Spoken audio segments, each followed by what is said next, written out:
स्वभिर्जत्राः निस्थिरैरङ्गैस्तुष्टुवागुं सस्तनो भिर्भसेमहि देवहितं जदायुः सतमिन्नो शरदो अन्ति देवा जत्रानश्चकरा चरचन्दनो नाम पुरासो जत्रपितरो अवन्ति मानो मद्यारीरिखदायुर्गन्तोः आदितिर्दोरदितिरन्तरिक्षमदितिर्माता स पिता स पुत्रः विश्वे देवा अदितिः पंचजना आदितिर्जातमदितिर्जानि त्वं माद्योः शान्तिरन्तरिक्षगुं शान्तिः पृथिवी शान्तिरापः शान्तिरोषधयः शान्तिः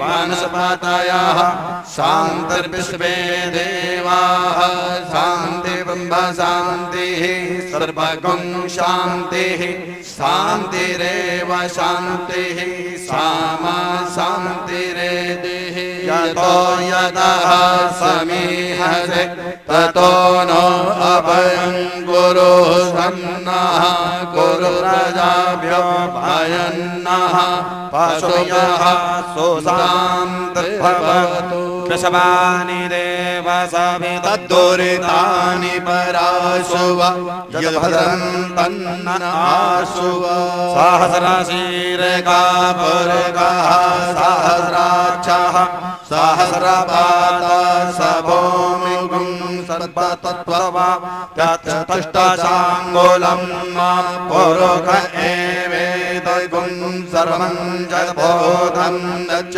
भाव्यं उतामृते सानो सदन्येनातिरोहति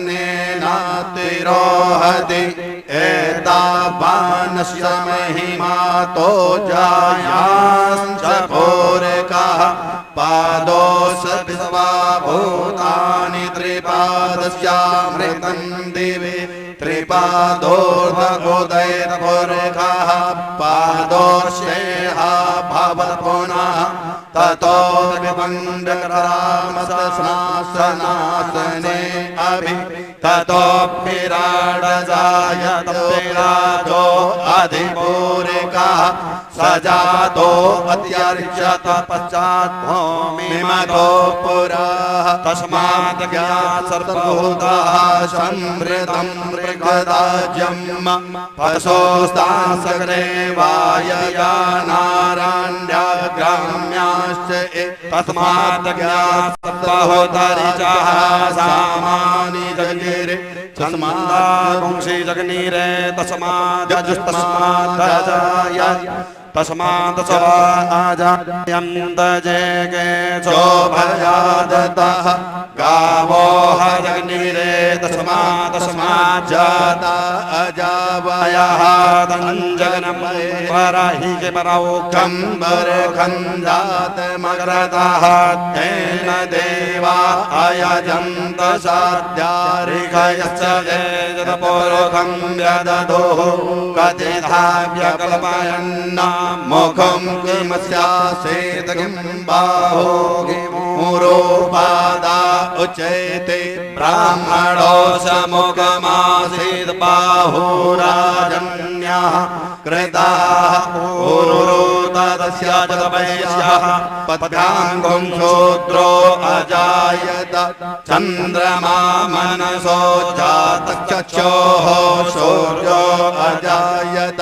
श्रोत्राद्वायुश्च प्राणस्य मुखात् अग्निरजायत नाभ्या आसीदन्तरिक्षगुं षेणोदौः समवर्तता पद्भ्यां भूमिर्दिशः श्रोतान् तथा लोकान् अकल्पयन् यत्पुरुषेण हविका देवा यज्ञमतन्वद वसन्तो स्यासीदा जङ्ग्रीष्मः शरद्भिः चप्तास्यासन् परधय स्त्रीः सप्तशमिदः कृताः देवा विदत्तन्माना अवघ्नन् पुरुखं पशुम् जग्नेन जज्ञमयजन्त देवास्तानि धर्माणि प्रथम न्यासन्नाते हनाकं महिमानः सजन्त जर पूर्वे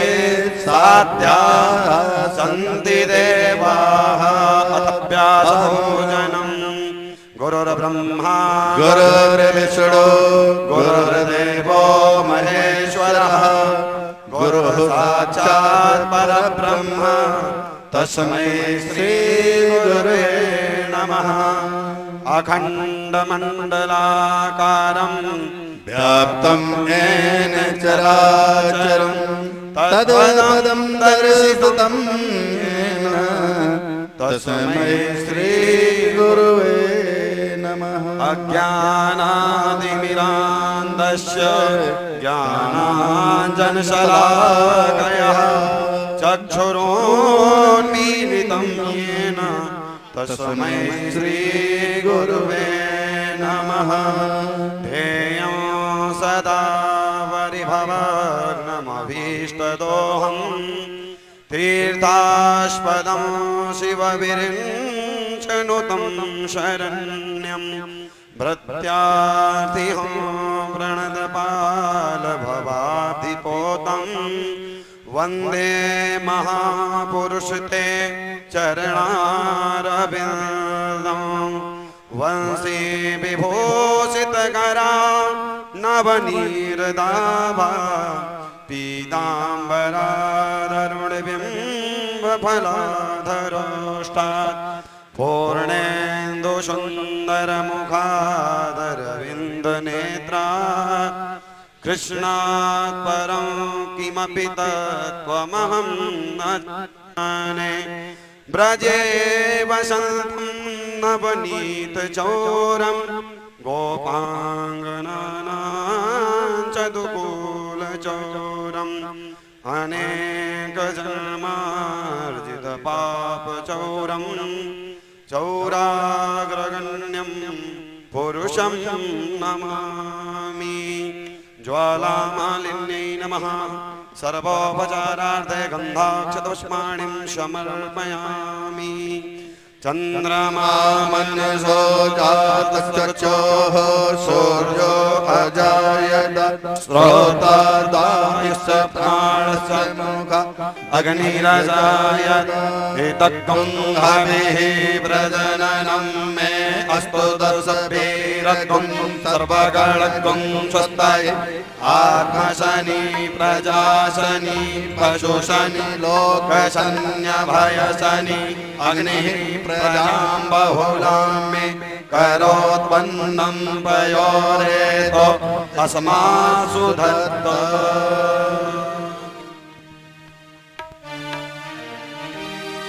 श्री भागवत भगवान की गे आरती पापियों को पाप से है तारती।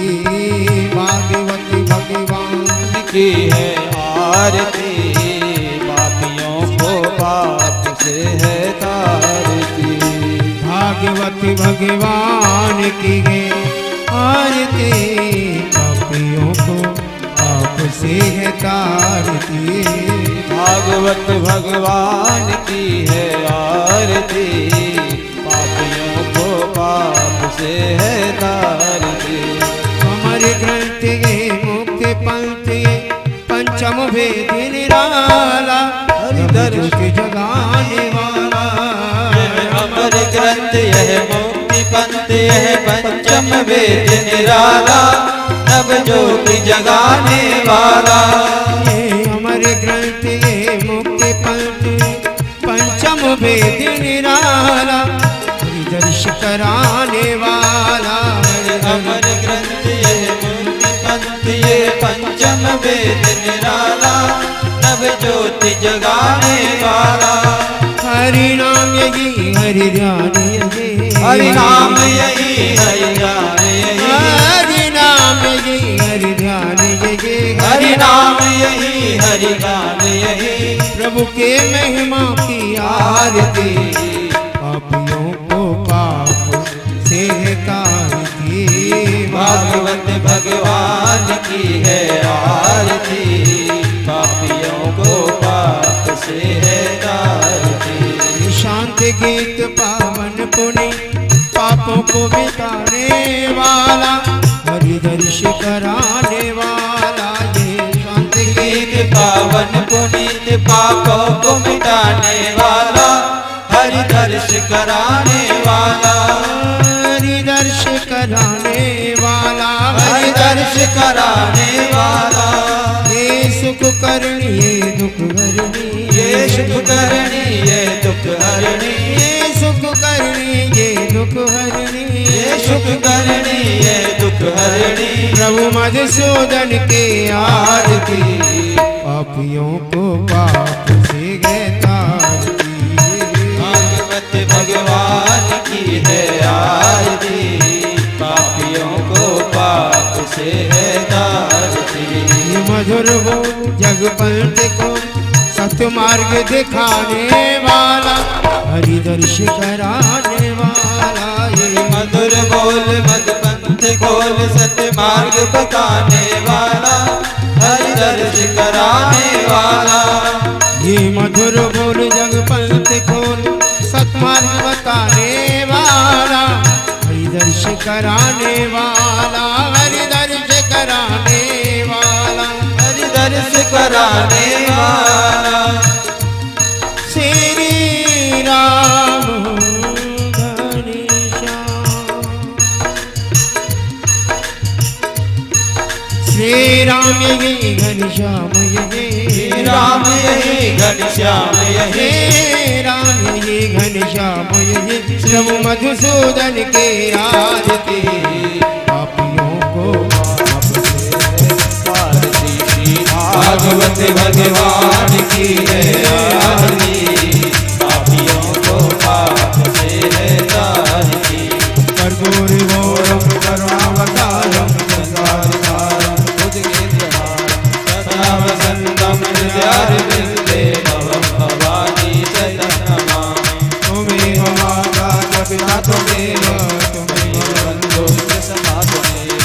त्वमेव विद्या सर्वं त्वमेव। त्वमेव शरणं देव देवा। ॐ जलेन शीतलीकरणं मा वशुमै देवाभिवन्दनं मा आरार्तिक्यं समर्पयामि। हस्ते पुष्पाणिं गृहीत्वा अथ बन्धपुष्पाञ्जलिं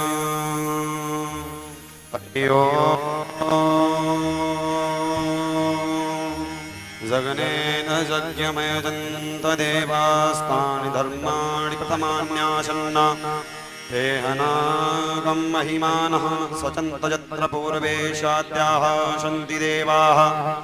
हरिः ॐ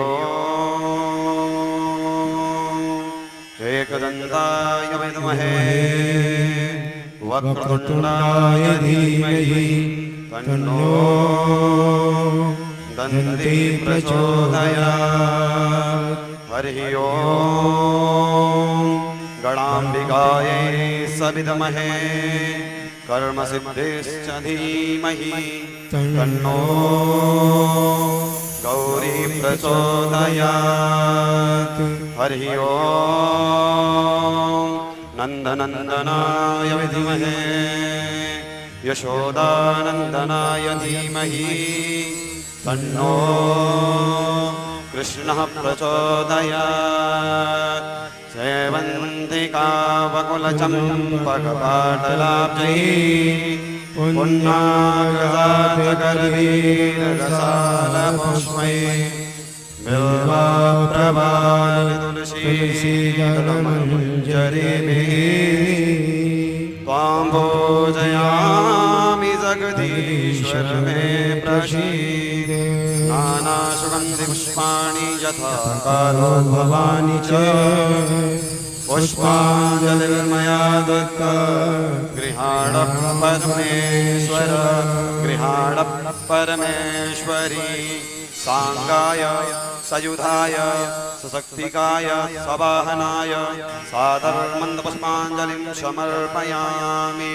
पुराण पुरुषोत्तम भगवान की जानकी वल्लभ सरकार की वृंदावन बिहारी लाल की राधा रानी सरकार की राधेश्वरी रसिक ठाकुर भगवान की गो माता की व्यास भगवान की व्यास नंदन भगवान की परीक्षित जी महाराज की बालकृष्ण लाल की श्रीमद् भागवत महापुराण की जय जय श्री राधे श्याम। अब सभी लोग समाहित चित्त होकर के अपने अपने स्थान पर विराजमान हो जाएं। परम पूज्य महाराज अमृतवाणी के द्वारा हम सब लोग श्रीमद् भागवत भागीरथी में आवाहन करने के लिए यहाँ पर विराजमान हुए हैं। श्रीमद् भागवत कथा का आज द्वितीय दिवस है, तो हम आप सभी से प्रार्थना करते हैं कि अपने अपने स्थान पर शांति पूर्वक धैर्य पूर्वक विराजमान होकर के श्रीमद् भागवत महापुराण की कथा का श्रवण लाभ प्राप्त करें। जय श्री राम।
वासुदेवं कंसचाणूरमर्दनं देवकी परमानन्दं कृष्णं वन्दे जगद्गुरुं कृष्णं वन्दे जगद्गुरुं कृष्णं वन्दे जगद्गुरुं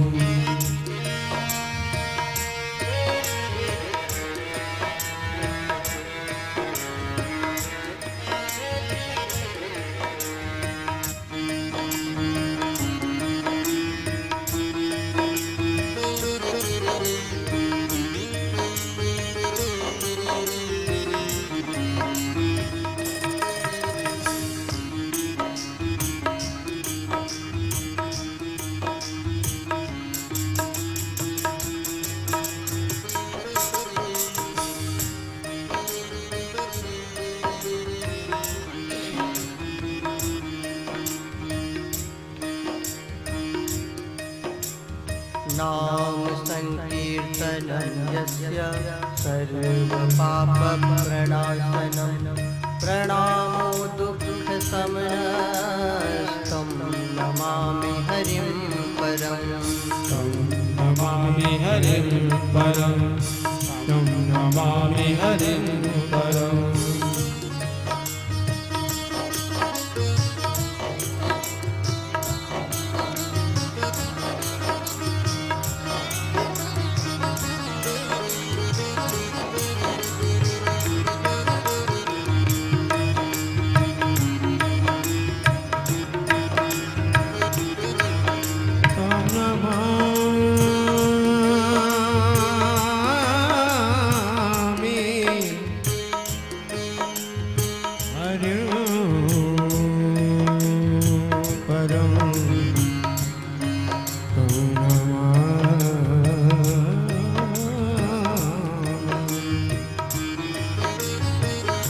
नमामि हरिं परं तं नमामि हरिं परम्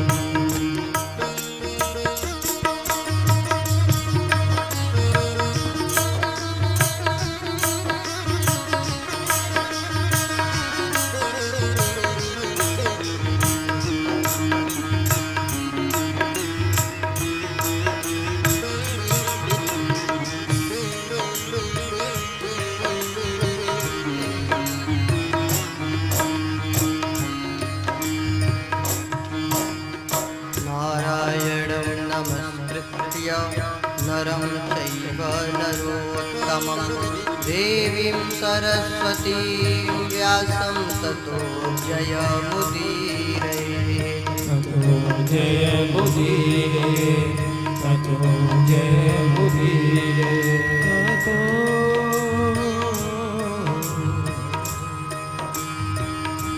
राधे राधे राधे राधे राधे राधे राधे राधे राधे राधे कहिए राधे राधे राधे राधे राधे कहिए राधे राधे राधे राधे राधे कहिए यही बेली राखे गाये बेली रही राधे यही बेली राखे राधे गाये बेली रही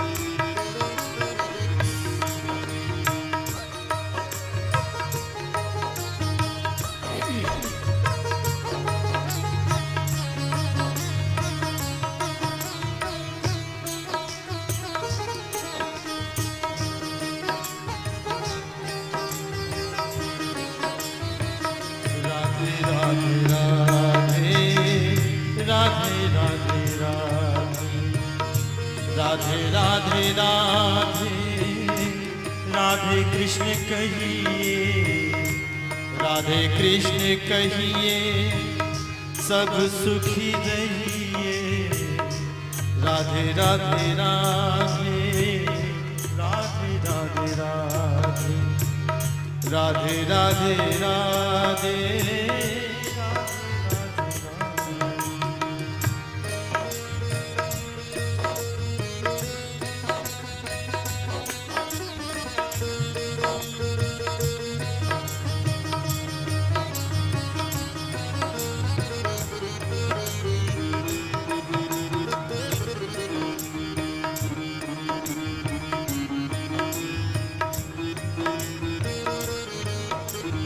यं प्रव्रजन्तमनुपेद्मवितकृत्यं दैवायनो विरकातराजः पुत्रेति तन्मयतया सर्वभिदे दुष्टं सर्वभूतहृदयं मुनिमानतोऽस्मि मुनिमानितोऽस्मि मुनिमानितोऽस्मि मुनिमानितोऽस्मि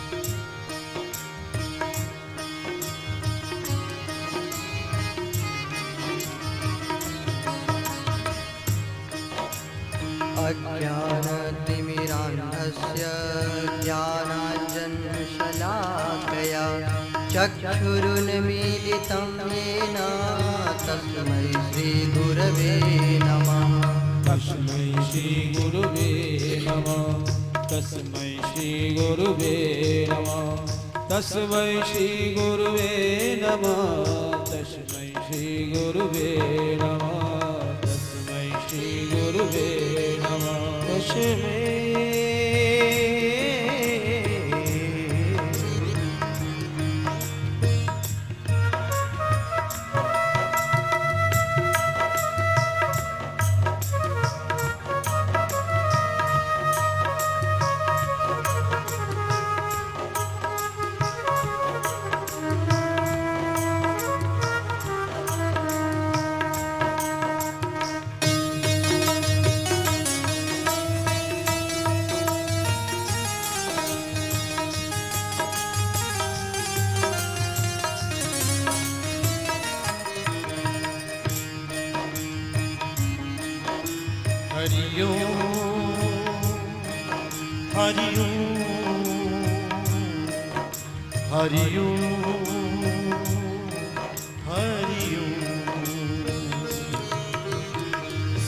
राधे राधे राधे राधे राधे कही राधे राधे राधे राधे कृष्ण कही राधे कृष्ण कहिए सब सुखी रहिए राधे कृष्ण कहिए सब सुखी रहिए राधे राधे राधे राधे राधे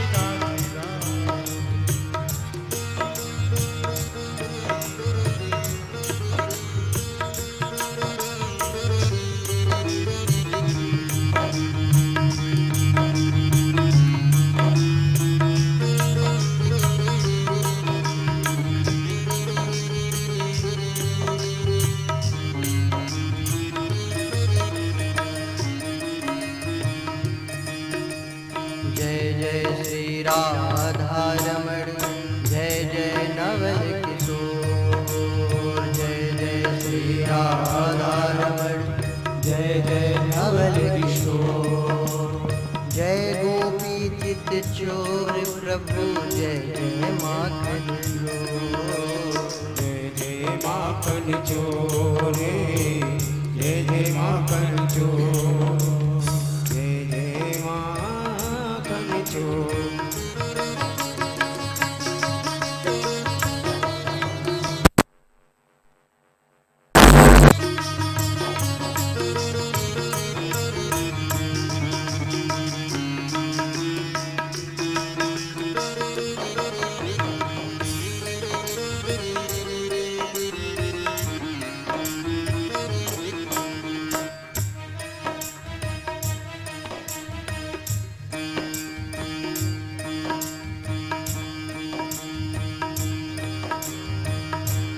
बढ़ गया काना मिलन का वादा, यमुना किनारे खड़ी है कब से जाना, अब तक आई मिलन की ना, अब तक आई मिलन की ना।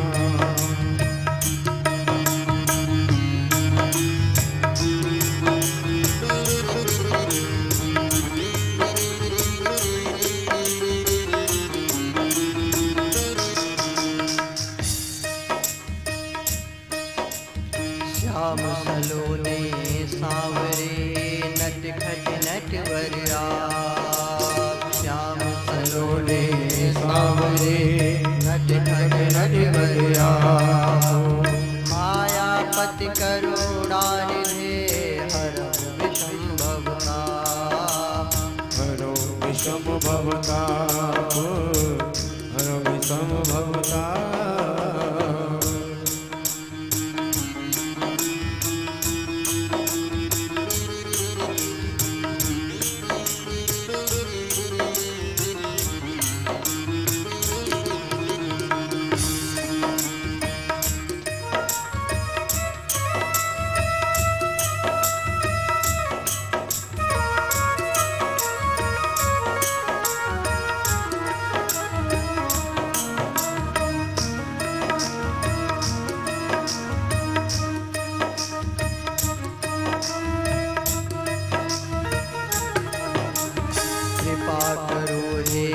राधिके भरो प्रेम की रंग, कृपा करो हे राधिके भरो प्रेम की रंग, एक बार मोहि दर्श दे श्री मनमोहन के संग संग संग, मनमोहन के संग, मनमोहन के संग, एक बार मोहि दर्श दे मनमोहन के संग, मनमोहन के संग, मनमोहन के संग।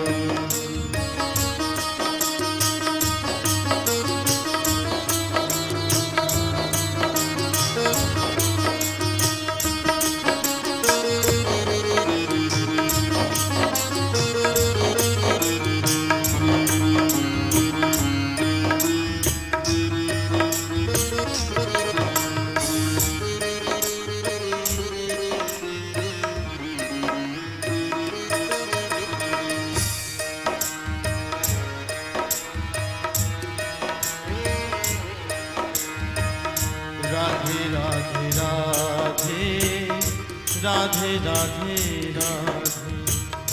राधे राधे राधे राधे राधे राधे राधे राधे राधे राधे राधे राधे राधे राधे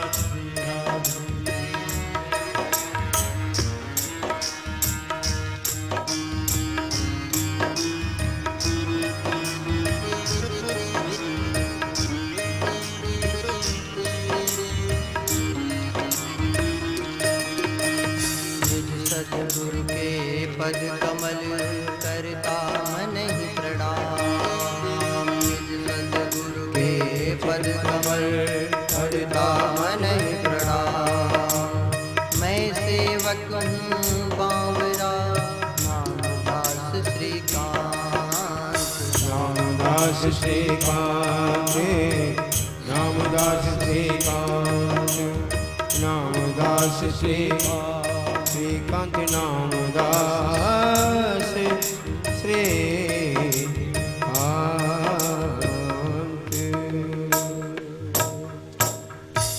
बोलिए भक्त वत्सल भगवान की जय, राधा रानी सरकार की जय, भागवत भगवान की जय, व्यास जी महाराज की जय, परीक्षित महाराज की जय, शुक सुखदेव जी महाराज की जय, उद्धव जी महाराज की जय, गोकर्ण जी महाराज की जय, सनकादि ऋषियों की सूत जी महाराज की जय, शौनकादि ऋषियों की जय, चारों धाम की चारों वेद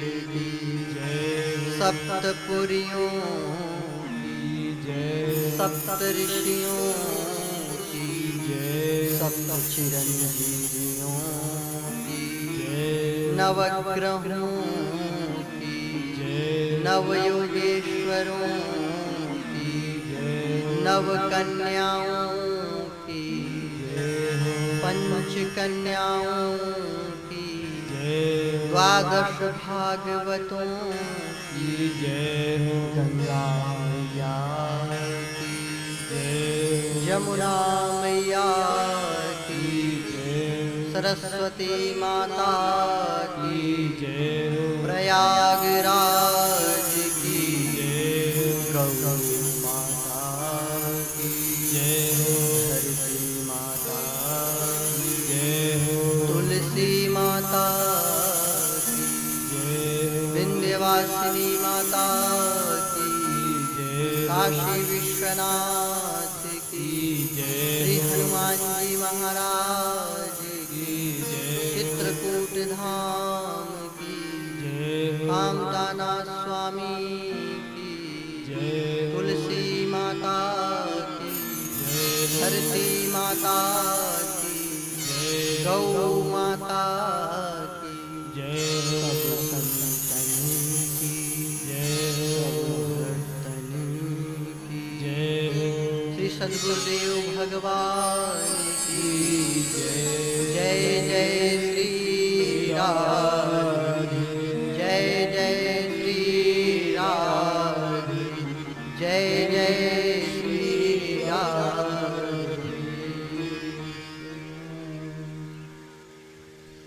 प्यारे पावन पुनीत भगवत कथा रस रसिक श्रद्धालु भक्तवृंद, श्रद्धा एवं ममता में माताएं महासती अनुसुईया, द्रौपदी, सत्यवती, सावित्री इत्यादि आदर्श नारियों के पद चिन्हों पर चलने वाली बहनें एवं ध्रुव तथा प्रहलाद जैसे बच्चे ठाकुर जी की भुवन पावनी गाथा श्रीमद् भागवतम के श्रवण लाभ प्राप्त करने का आज द्वितीय दिवस है। कल प्रथम दिवस में आप सभी लोगों ने महात्म्य तक की कथा का श्रवण लाभ प्राप्त किया था। आइए उसके आगे की कथा का श्रवण लाभ प्राप्त करें। प्रथम स्कंध में प्रवेश करते हैं। प्रथम स्कंध के प्रथम अध्याय के प्रथम श्लोक में व्यास जी भगवान बड़ा सुंदर बात लिखे।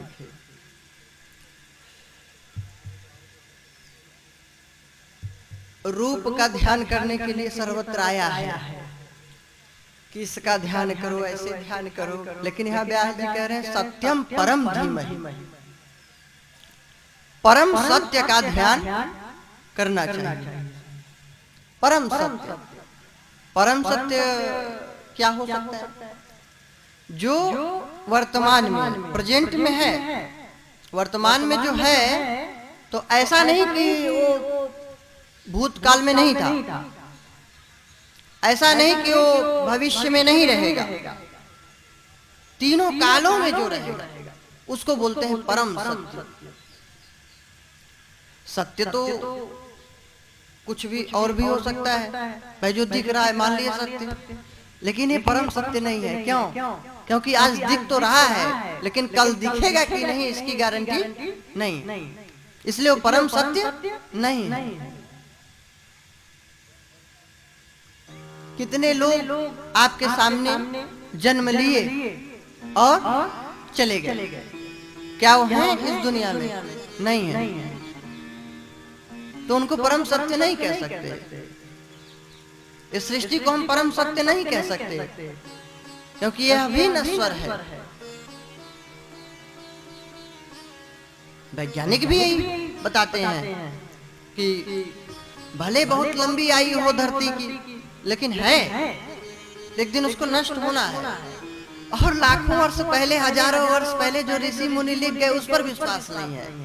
उन्होंने कहा है प्रलय होता है। प्रलय का मतलब क्या होता है कि ये जो कुछ सृष्टि में बना हुआ है एक दिन ये सब एक साथ नष्ट हो जाएगा, एक साथ।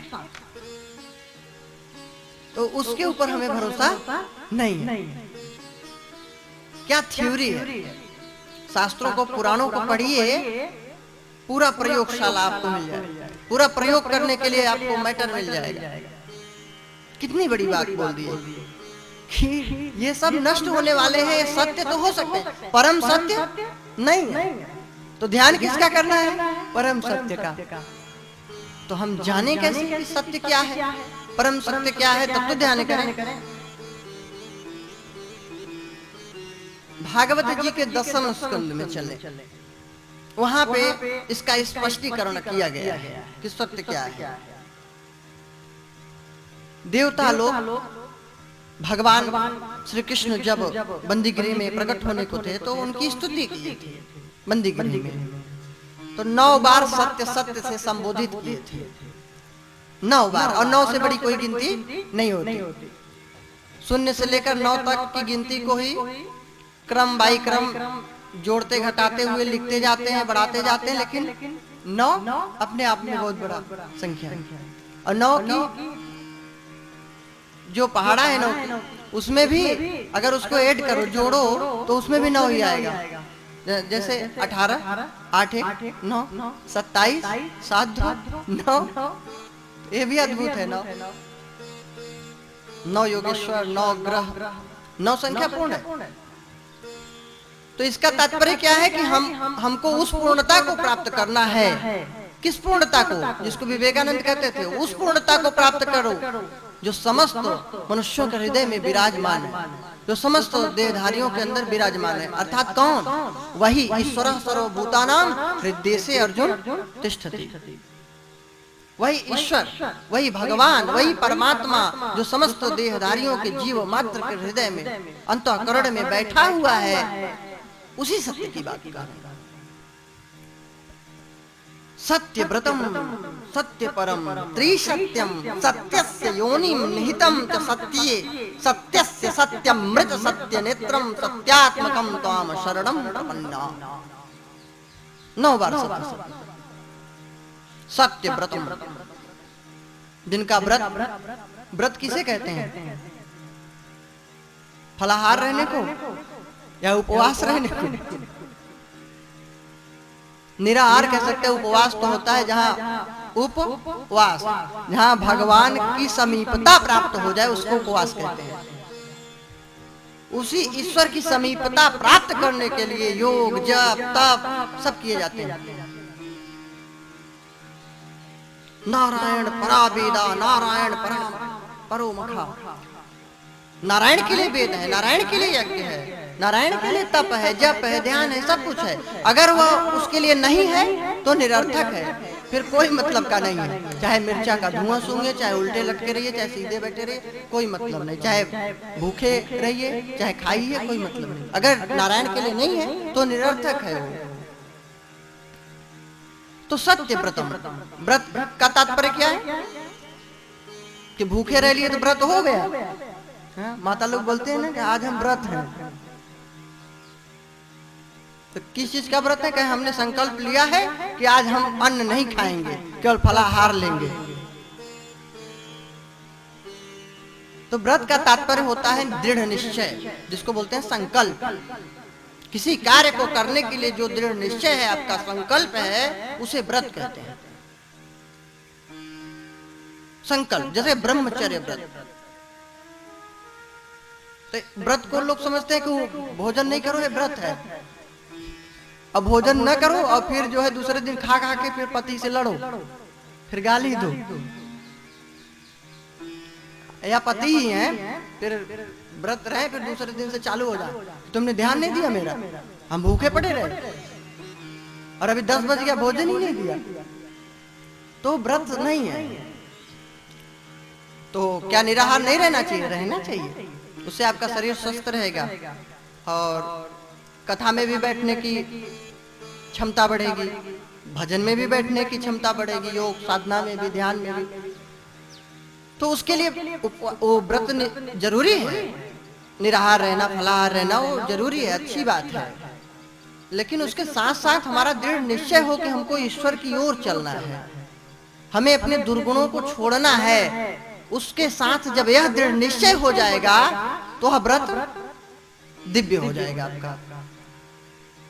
अब भगवान का व्रत सत्य है, ऐसा देवता लोग बोले कि भगवान का व्रत सत्य है। तो उसका क्या व्रत है? भगवान ने कई बातें कही है, जैसे कहा है कि कोई भी कितना भी पापी हो मेरे शरण में आ जाए। अर्जुन को नहीं बोले अहम तो सर्व पापेभ्यो मोक्षयिष्यामि मा शुचः, तो सब पापों से मुक्त कर देते हैं। तो ये सत्य है, वे झूठ नहीं बोलते। तो व्रत किसका सत्य है? भगवान का। जो कहे हैं कि जब जब धर्म की हानि होगी, यदा यदा ही धर्मस्य ग्लानिर्भवति भारत अभ्युत्थानम् अधर्मस्य तदात्मानं सृजाम्यहम् परित्राणाय साधूनां विनाशाय च दुष्कृतां धर्म संस्थापनार्थाय संभवामि युगे युगे। ये भगवान का संकल्प है, भगवान की वाणी है, ही उनका व्रत है जो उन्होंने कह दिया कि जब जब अधर्म बढ़ेगा, धर्म की ग्लानि होगी किसी भी युग में, तब तब प्रभु बोले मैं अवतार धारण करूंगा। तो जब अंग्रेज आए थे, मुसलमान शासक आए थे, तब भगवान की बात सही थी? प्रश्न, क्वेश्चन मार्क लगता है, लगाना भी चाहिए। तर्क जरूरी है, कुतर्क नहीं सही है, तर्क करना चाहिए, लेकिन वो शास्त्र सम्मत हो, सही दिशा की ओर ले जाने वाला हो, जबरदस्ती वाला नहीं कि एक काशी में गया शास्त्रार्थ करने, लोगों ने पूछा क्या हुआ, विजेता हुए कि पराजित होके आ गए? तो बोले मैं क्यों पराजित हूँगा? क्यों शास्त्रार्थ नहीं किया क्या? कह शास्त्रार्थ तो किया। फिर कहे जो बोलते थे कि यहाँ फला वेद में लिखा, मैं बोलता था मैं नहीं मानता, लिखा रहे वेद में। तो वो बोलते थे गीता के बाद, मैं बोलता था लिखा रहे गीता में, मैं नहीं मानता। तो फिर जब मानता ही नहीं तो फिर कोई मतलब ही नहीं। तो उस समय भगवान के ऊपर लोग क्वेश्चन मार्क लगाते हैं कि कहते हैं हिंदू धर्म में ऐसा लिखा है, अंग्रेज संपन्न है, हम लोग दुखी हैं। तो क्या भगवान ने किया? कहां धर्म की रक्षा की? क्वेश्चन। लेकिन ये गलत है, भगवान ने रक्षा किया, भगवान ने रक्षा किया। प्रमाण? हाँ, शिवाजी के गुरु कौन थे? समर्थ रामदास जी महाराज। शिवाजी ने मुगलों के नाक में दम कर दिया था, पढ़ा होगा इतिहास। स्वामी समर्थ जो रामदास जी महाराज थे, वे हनुमान जी के अंश से थे। आपके गोस्वामी तुलसीदास जी महाराज कलि कुटिल जीव निस्तार हेतु वाल्मीकि तुलसी भय। एक बार हनुमान जी ने रामायण लिखा था, हनुमान जी ने बहुत सुंदर, बहुत सुंदर, इतना सुंदर लिखा और वाल्मीकि जी को दिखाए। वाल्मीकि जी ने ध्यान पूर्वक लिखा तो था, लेकिन हनुमान जी उसके एक पात्र थे। वाल्मीकि जी दृष्टा थे, देख करके लिखे, और हनुमान जी दृष्टा नहीं, स्वयं उसके पात्र रहे हैं। तो अद्भुत रामायण हनुमान नाटक लिखे। वाल्मीकि जी देखे तो बड़े सच्चाई कि ये तो गड़बड़ हो गया, हमसे तो ज्यादा अच्छी है। तो ईर्ष्या द्वेष नहीं हुई, संतों में ईर्ष्या द्वेष नहीं, असंत करते हैं, लेकिन उनके अंदर ये हुआ कि बहुत अच्छी है हमारी, अब छोट फीकी पड़ गई इनके आगे। तो जब ऐसा हनुमान जी को पता चली बात, बहुत दुखी हुए और जो भी लिखे थे सब उठा के शिला पत्थर पे लिखे थे नाखूनों से, जैसे गढ़ते हैं ना पत्थर पे, तो उसी प्रकार नाखूनों से वो लिख डाले थे। सब पत्थर की शिला समुद्र में फेंक दिए। बाद में हनुमान जी को बहुत कष्ट हुआ कि बताओ इतना सुंदर भगवान की लीला को लिखा, इसको बेकार फेंक दिया। बहुत इतने दुखी हुए कि वाल्मीकि जी को बोले जाओ, तुमने जो है इसको फेंकवाया है, तुम्हारे ही कारण लिखा हुआ पत्थर शिला को समुद्र में फेंकना पड़ा। अब तुमको कलयुग में प्रकट होना पड़ेगा और एक रामायण लिखना पड़ेगा। तो वही वाल्मीकि जी महाराज तुलसीदास जी के रूप में प्रकट होते हैं और ग्राम की भाषा में रामचरितमानस को लिख करके धर्म की रक्षा करते हैं। वेद शास्त्रों को जलाए मुगल लोग, 6 महीने सुलगती रही आग। नालंदा तक्षशिला विश्वविद्यालय थे उस समय। गुरुकुल परंपरा थी। गुरुकुल परंपरा कितनी अच्छी थी कि वहां की शिक्षा प्रणाली इतनी अच्छी थी कि कोई भी बालक जब गुरुकुल से निकलता था तो वह योग्य ही होकर निकलता था, अयोग्य नहीं। वहां गुरु के पास ब्रह्मचर्य पूर्वक तपस्या पूर्वक रहना ही पड़ता था। वहां आपको वन में रहना पड़ता था। आप नगर बस्ती में नहीं घूम सकते थे, भिक्षा मांग करके लाना होता था, तपस्या करना होता था। तो बालक जब घर में जाता था तो माता पिता का आदर करता था, सेवा करता था। और आज तो पहले ही दूर कर दिए, पैर भी नहीं छूते। बोले कि अरे हम जो है कॉन्वेंट स्कूल में नाम लिखाएंगे, वही मैकाले की प्रणाली में। उसने सीट पॉइजन ऐसा दिया भारत को कि आज भी हम भोग रहे हैं, आज भी भोग रहे हैं। और सब माताएं बड़ी खुश होती हैं कि मेरा बेटा मेरी बेटी मम्मी बोल रही है। मोम अब तो बोलने लगे, मम्मी नहीं मोम। हाँ, और मम्मी क्या है? मुर्दा रखने का घर, वही है ना मम्मी। तो मम्मी बच्चा बोलता है बहुत शिक्षा ले लिया है। डैडी बोलता है अब तो डैड, सीधे डेड बोल दो। तो बड़े इधर आते हैं, बड़ा अच्छा है हमारा बालक, बहुत ग्रेजुएट है, बहुत पढ़ा लिखा है, कुशाग्र बुद्धि का है। लेकिन नहीं, वो जहर घोल गया। वो दूर से गुड मॉर्निंग गुड आफ्टरनून चल रहा है, पैर नहीं छुएंगे। भगवान राम प्रातः काल उठी के रघुनाथ, प्रातः काल उठी के रघुनाथ, मातु पिता गुरु नावहि माथा, मातु पिता गुरु नावहि माथा। भगवान राम कैसे हैं? प्रातः काल उठ करके, अब तो प्रातः का नाम ही मत लेना। 8 बजे उठना है। अगर जगा दिए तो मान लिए कि हलचल भूकंप आ गया घर में। अगर बेटे को जगा दिए आप सुबह, तो मान लीजिए प्रलय आ गया। फिर तो आपको नींद नहीं आएगी, न भोजन अच्छा लगेगा, हड़कंप मच जाएगा। और भगवान राम की हम पूजा तो करते हैं, हाँ अगरबत्ती दिखा देते हैं ऐसे ही, लेकिन भगवान राम की मर्यादा को हम अपने जीवन में नहीं उतारते। सुबह प्रातः काल में उठ करके माता पिता और गुरु के चरण में सर रखकर प्रणाम करते थे। और बाद में तो लोग पैर छूने लगे, चलो कुछ छूते थे। अब तो गुड मॉर्निंग गुड आफ्टरनून में तो वो भी बंद है। हाथ जोड़ना ही काहे को जोड़ना, अब मुंह से बोलना है गुड मॉर्निंग, हो गया। पैर छूना बंद, सर रख के प्रणाम करना बंद। फिर हाथ मिलाना शुरू किए लोग, गले मिलते थे फिर हाथ मिलाने लगे, चलो कुछ तो मिलाते थे, अब वो भी बंद। अब हाथ हिलाना शुरू कर दिए, टाटा बाय बाय। अब हाथ मिलने जुड़ने सब बंद, अब हाथ हिलने शुरू हो गए। तो बोलता है हम तुम्हारे नहीं, हम तुम्हारे नहीं जा रहे, हम तुम्हारे नहीं। तो दूसरा बोलता है हम ही मूर्ख हैं, हम भी तुम्हारे नहीं, हम भी तुम्हारे। तो अपने बच्चों को संस्कारी बनाइए, भारतीय परंपरा के अनुसार उनको शिक्षा दीजिए।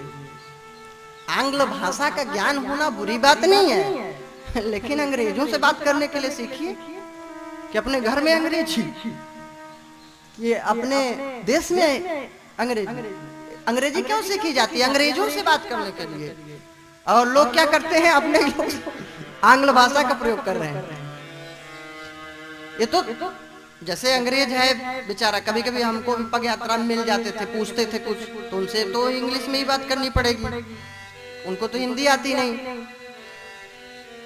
तो वो मजबूरी है। तो जैसे उनसे बात करना है, कोई विदेशी कंपनी में आप जॉब कर रहे हैं तो वहां तो समझ में आता है, और मान लो भाषा है, अगर बोल भी रहे हो तो कोई बुरी बात नहीं है, लेकिन अपने संस्कार सभ्यता को खोकर अगर बोल रहे हैं तो बहुत बुरी बात है।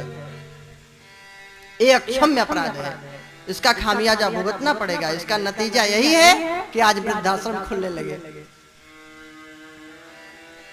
तो उनको मैया, पिताजी, माँ, ये सब सिखाइए, प्यार की भाषा, पैर छुएं, प्रणाम करें। पाश्चात्य संस्कृति की ओर मत जाइए। कोई सुखी नहीं है पाश्चात्य देश के लोग। धन है, घर है, मोटर कार है, सुख शांति नहीं है। उनके कोई रिलेटिव, कोई प्रेम, कोई कुछ मतलब नहीं है। पत्नी आज है, कल कहो दूसरे के साथ चली जाए, को नो टेंशन है कि नहीं है? बिल्कुल सही बात बता रहा हूँ। पाश्चात्य देशों में एक लेडीज थी, उसके 2-4 बच्चे हो गए, फिर उसके साथ दूसरा हुआ आदमी, तो बोली ये मेरे पति हैं, कहे बच्चे गए वो दूसरे का है। तो ये पाश्चात्य सभ्यता के लोग ये सुख प्राप्त कर रहे हैं। क्या कोई खिलौना है स्त्री? क्या पुरुष खिलौना है, कपड़ा है, जब चाहो तब बदल दो? तो पाश्चात्य संस्कृति में ये है शिष्टाचार। वहां वृद्धाश्रम खुलते हैं, वहां पे बालक जहां हो गया थोड़ा बड़ा जानकार, तो सरकार उसकी सब सिस्टम करती है, माँ बाप से कोई मतलब नहीं है। ये वहां का सिस्टम है, यही सुख है। केवल अश्लीलता, अभद्रता ही सुख है। तो उसको हम सोचते हैं पाश्चात्य देश के लोग बहुत विकास किए। अगर पाश्चात्य संस्कृति भारत में ना आती तो चीनी यात्री फाहियान आया था ना भारत में, इतिहास में हुएनसांग भी आया था। तो उस समय राजा हर्षवर्धन का साम्राज्य था।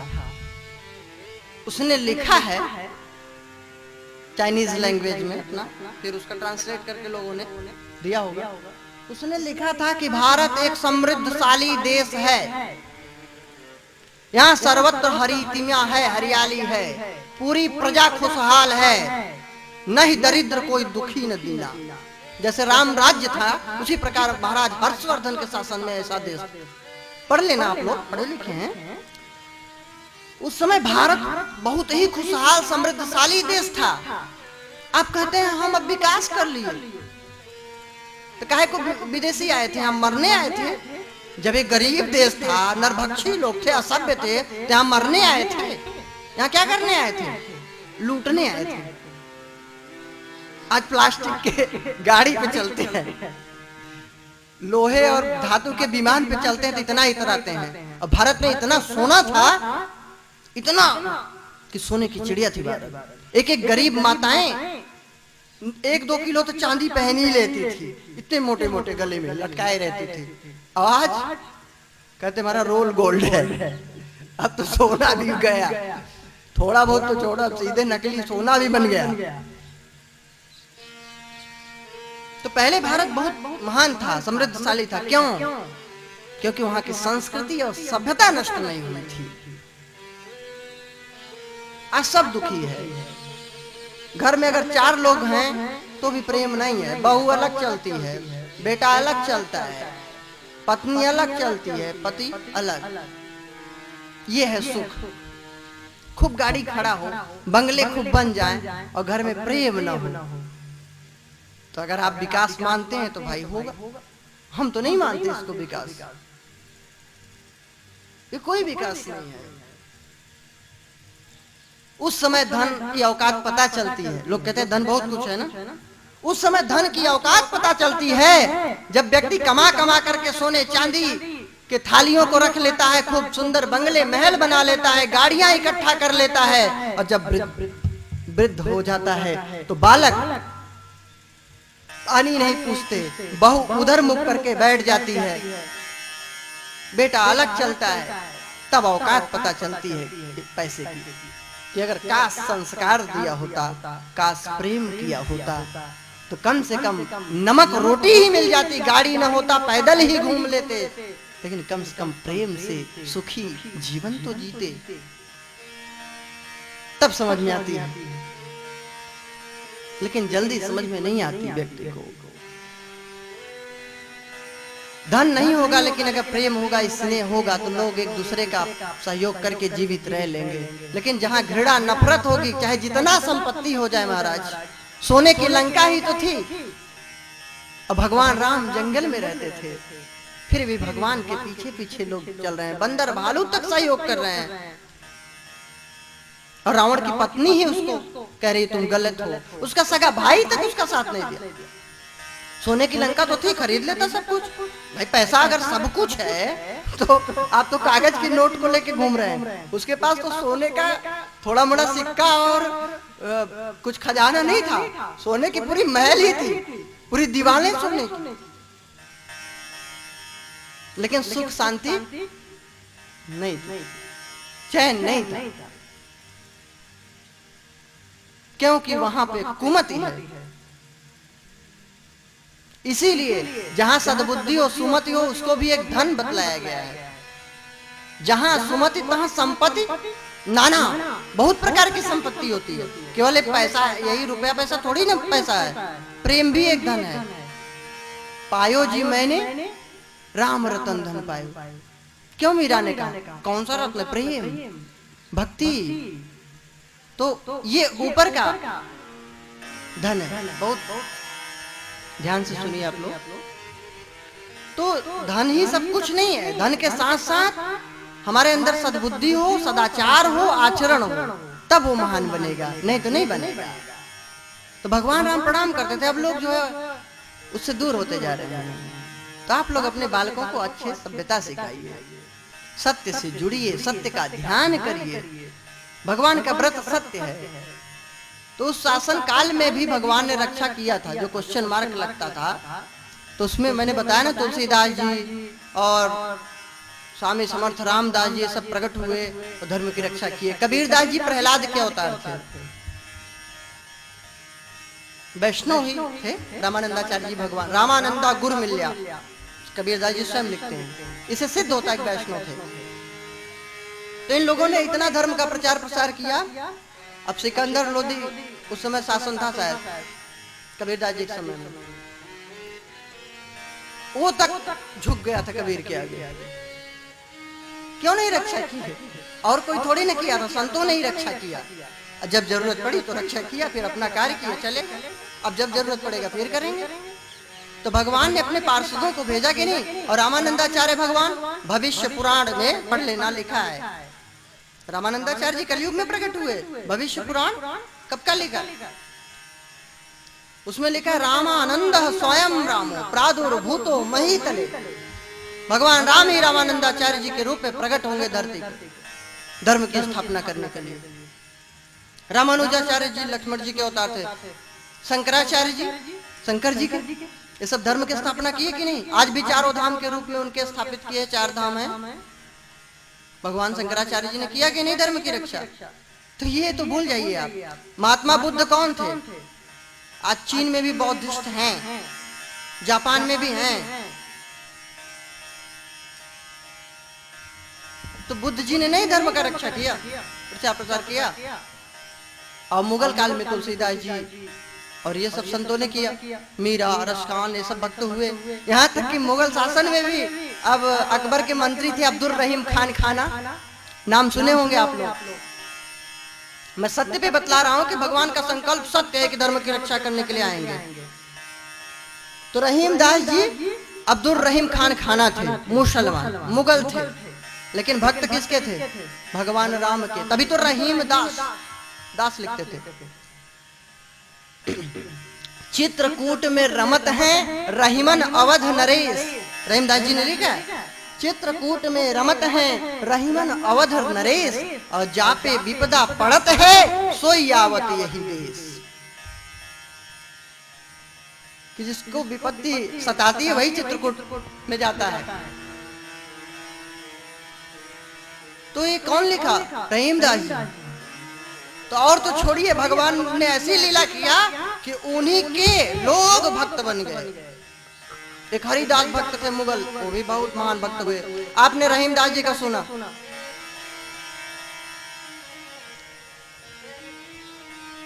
रहीमदास जी भगवान के परम भक्त हुए थे। और रस खान मोमन पठान थे, काबुल में रहते थे। कोई कोई और भी जगह बताते हैं, लेकिन रस खान मोमन पठान थे, ये बात सभी ने माना है कि मुगल थे, मुसलमान। एक दिन इनके अंदर भगवान ने लीला कर दिया। अब मुगल काल की तो बात बता रहा हूँ। आप कहते हैं क्वेश्चन मार्क, भगवान ने कहाँ रक्षा किया? सो रहे थे, नींद आ रही थी क्या उनको? तब अपनी बात कहाँ रखे? तो उसका उत्तर दे रहा हूँ। रस खा हिंदुओं की बात हटा दे रहा हूँ, तुलसीदास इन लोगों को, मुगल को ही भक्त बना डाले। रस खान जी मोमन पठान एक जगह देखे बाके बिहारी का चित्रपट, मुग्ध हो गए। पान खाने के शौकीन थे, दुकानदार हिंदू था, उसने लगाया हुआ था चित्रपट। पूछे किसकी चित्रपट है? बोले वृंदावन बिहारी लाल की है।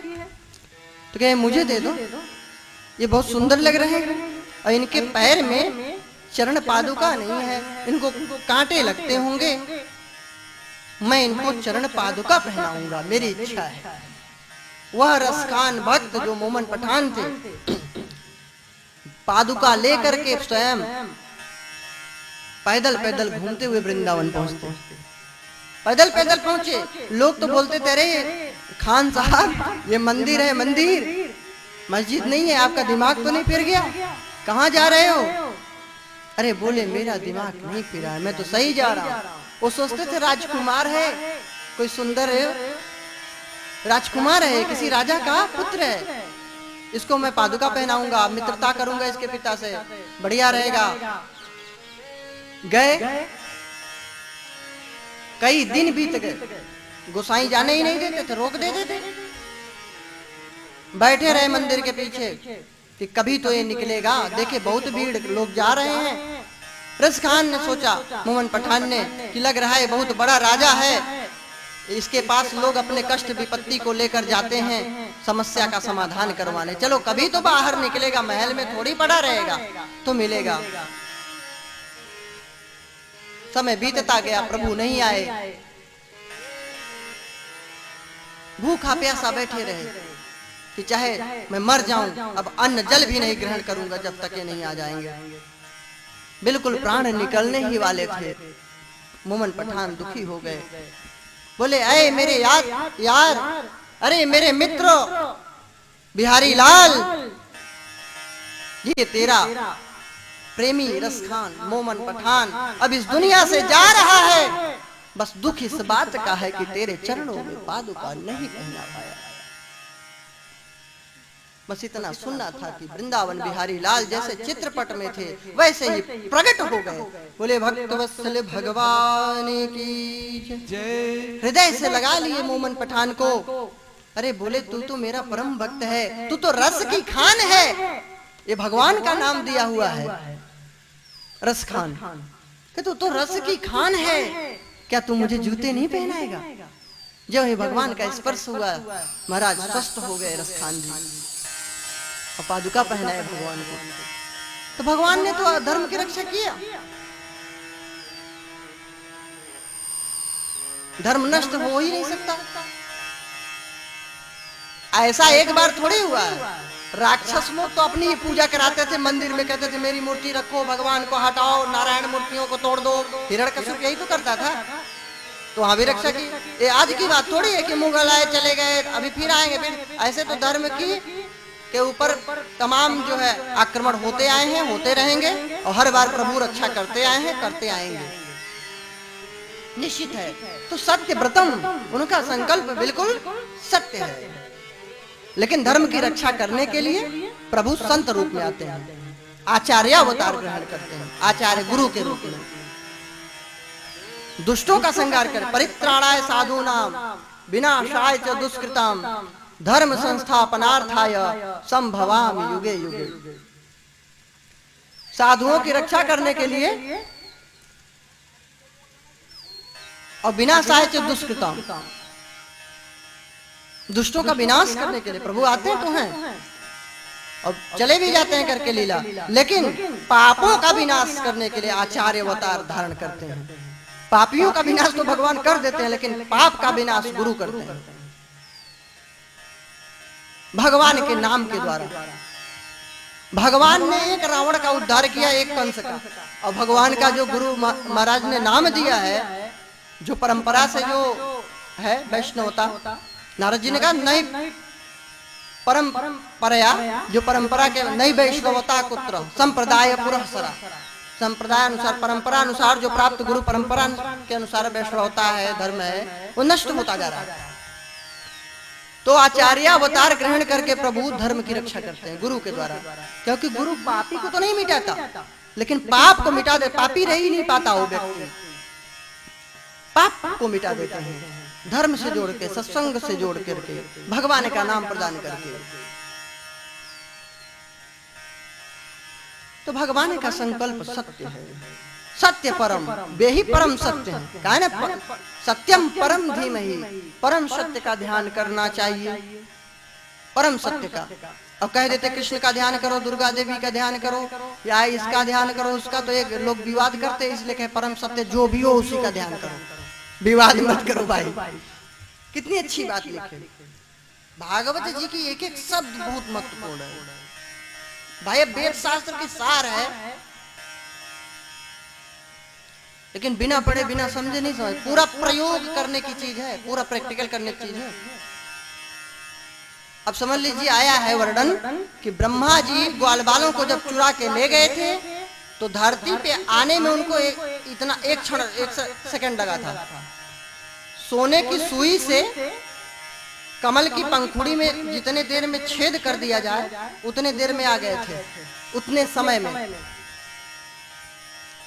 मात्र उतने समय में आ गए थे। और यहाँ पे 1 वर्ष बीत गया था। कितना समय बीत गया था? 1 वर्ष। अब साइंटिस्ट लोग सर्च करें कि कौन ऐसा ग्रह है, कौन सा ऐसा स्थान है कि वहां का 1 सेकेंड यहाँ के 1 वर्ष के बराबर होता है कि नहीं प्रयोग का विषय। अब यह है कि ऋषि मुनि नहीं रहे, अपना प्रयोग कर करके लिख गए कि लुप्त न हो, तो हम उसको गलत सिद्ध। पढ़ना लिखना कुछ नहीं है, गलत। आधी चौपाई रट लिए, ढोल गंवार शूद्र पशु नारी सकल ताड़ना के, बस हो गया, खत्म। अरे उसके ऊपर नीचे पढ़े हो, सुंदरकांड पढ़ो पूरा अच्छे से। उसमें कहीं न ढोल की बात है, न गंवार की बात है, न शूद्र की बात, न पशु की, न नारी की। उसमें तो गगन समीर अनल जल धरनी इनके नाथ सहज जड़ करनी, पंचतत्वों की बात किया है समुद्र ने, क्योंकि समुद्र स्वयं एक पंचतत्व है। उसको ढोल से क्या लेना देना है, नगाड़े से क्या लेना देना है, उसको गंवार से क्या मतलब है, उसको शूद्र से क्या मतलब, वो तो जल है। तो समुद्र ने कहा है ढोल गंवार शूद्र पशु नारी सकल ताड़ना के अधिकारी। ढोल है आकाश तत्व, बिना खाली जगह के ढोल बज सकता है? ठोस चीज को बजा के दिखाइए। खाली स्थान होता है ना, पोल होता है तभी वो बजता है। तो ये आकाश तत्व की बात किया है, पंच तत्वों की। गगन समीर अनल जल धरनी, इस चौपाई के ऊपर सबसे पढ़िए। समुद्र ने बोल दिया इनके नाथ सहज जड़ करनी। पंच तत्व का सहज ही जड़ स्वभाव है। आपको देखना है कि इसके अंदर मिट्टी के अंदर से फसल कैसे उगाई जाएगी, खाद कब डालना है, पानी कब देना है, मिट्टी थोड़ी बोलेगी। बाढ़ आ जाए तो आपको समझना है कि उसको कैसे मेड़बंदी किया जाए, कैसे जल को रोका जाए, कैसे वर्षा के जल को संग्रहित किया जाए, कैसे दुरुपयोग न हो, आपको समझना है। जल थोड़ी कुछ कहे, वो तो बहा के तोड़ ताड़ के ले जाएगा। तो पंच तो ढोल क्या है? आकाश तत्व। गंवार क्या है? हवा।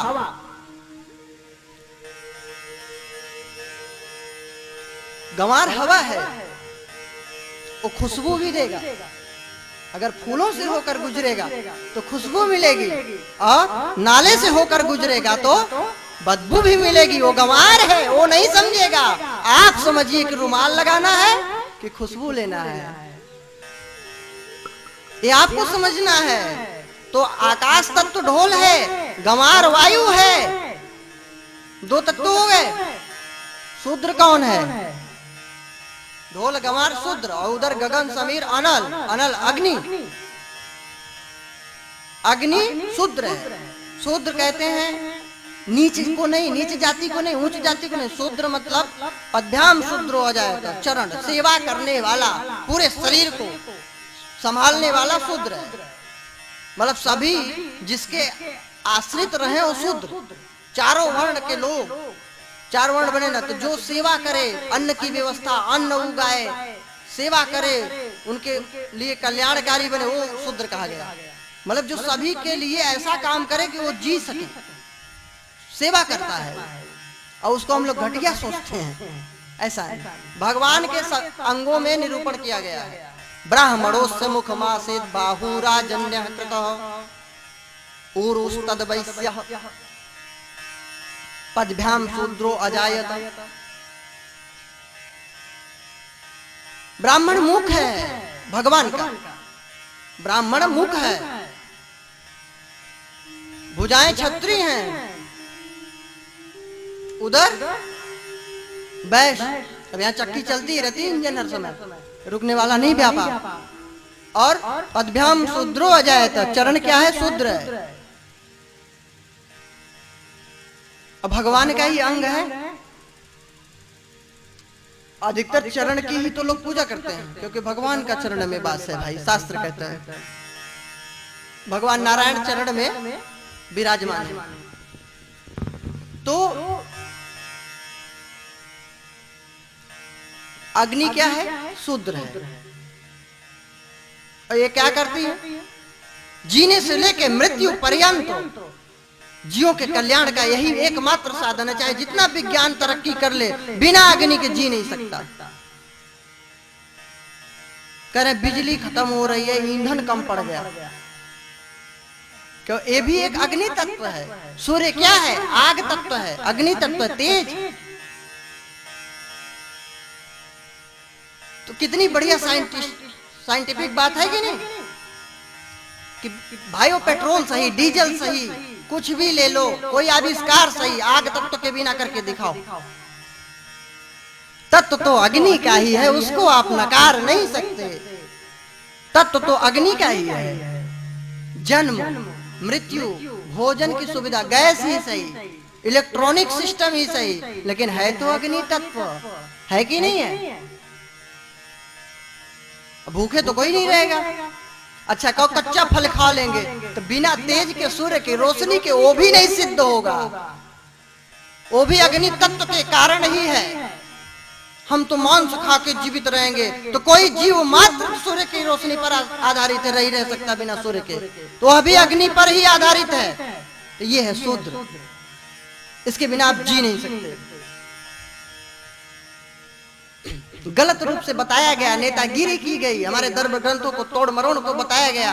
हमारा ग्रंथ, हमारा धर्मशास्त्र बहुत ऊंचा है, इसमें कहीं किसी की निंदा नहीं है। वो भगवान राम जिसकी हम पूजा करते हैं, सबरी के जूठे बेर खाता है, निषाद को गले लगाता है, उस धर्म ग्रंथ के बारे में इतनी घटिया सोच।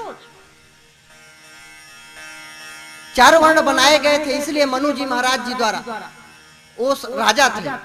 आज भी संविधान हमारे हिसाब से तो नहीं बनी है, राजा के हिसाब से बनती है ना। मनु जी महाराज एक छत्र सम्राट थे पूरे विश्व के, पूरी धरती के। उन्होंने एक नियम पारित किया, ऋषि मुनि विद्वान ब्राह्मण सब लोगों ने उसमें मोहर लगा दिया, मनुस्मृति। भाई वो राजा थे, उन्होंने कहा ऐसा कुछ किया जाए, मंत्रियों से सलाह लिया कि जिससे बेरोजगारी कभी भविष्य में भी न हो, मेरे रहने के बाद, न रहने के बाद भी कभी बेरोजगारी पूरे विश्व में न हो। तो उन्होंने एक सिस्टम बनाया। बहुत बड़ा साइंटिफिक बात बता रहा हूं, विचार करना इस पर। बोले 4 वर्णों को बनाया जाए, बोले इनका कार्य बांट दिया जाए। आने वाली इनकी पीढ़ियां भी वही कार्य करती जाएं। विद्यालय की जरूरत नहीं थी। कहते हैं विकास का खाक विकास की, विद्यालय की जरूरत नहीं थी। ब्राह्मण पूजा का कार्य करेगा, वेद मंत्रों को पढ़ेगा, तो फिर उसका बालक को वेद गुरुकुल में जाना पड़ेगा कि वो खुद ही पढ़ा देगा।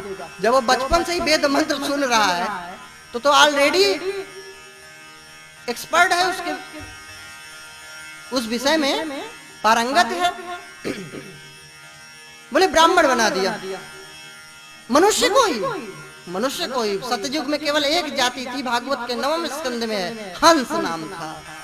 विवेक संपन्न लोग होते थे, कोई दूसरी जाति नहीं थी, केवल एक वेद था, ओमकार, बस कोई वेद नहीं था, ओम ही एक वेद था। उसके ओम ऐसा ध्यान करते करते लोगों के अंतःकरण में ज्ञान प्रस्फुटित हुआ, उसको फिर लिखते गए। इसीलिए वेदों के मंत्र में लिखा है फला ऋषि का, ये इस ऋषि का छंद है, ये फला ऋषि का छंद है, ये इस ऋषि का छंद है।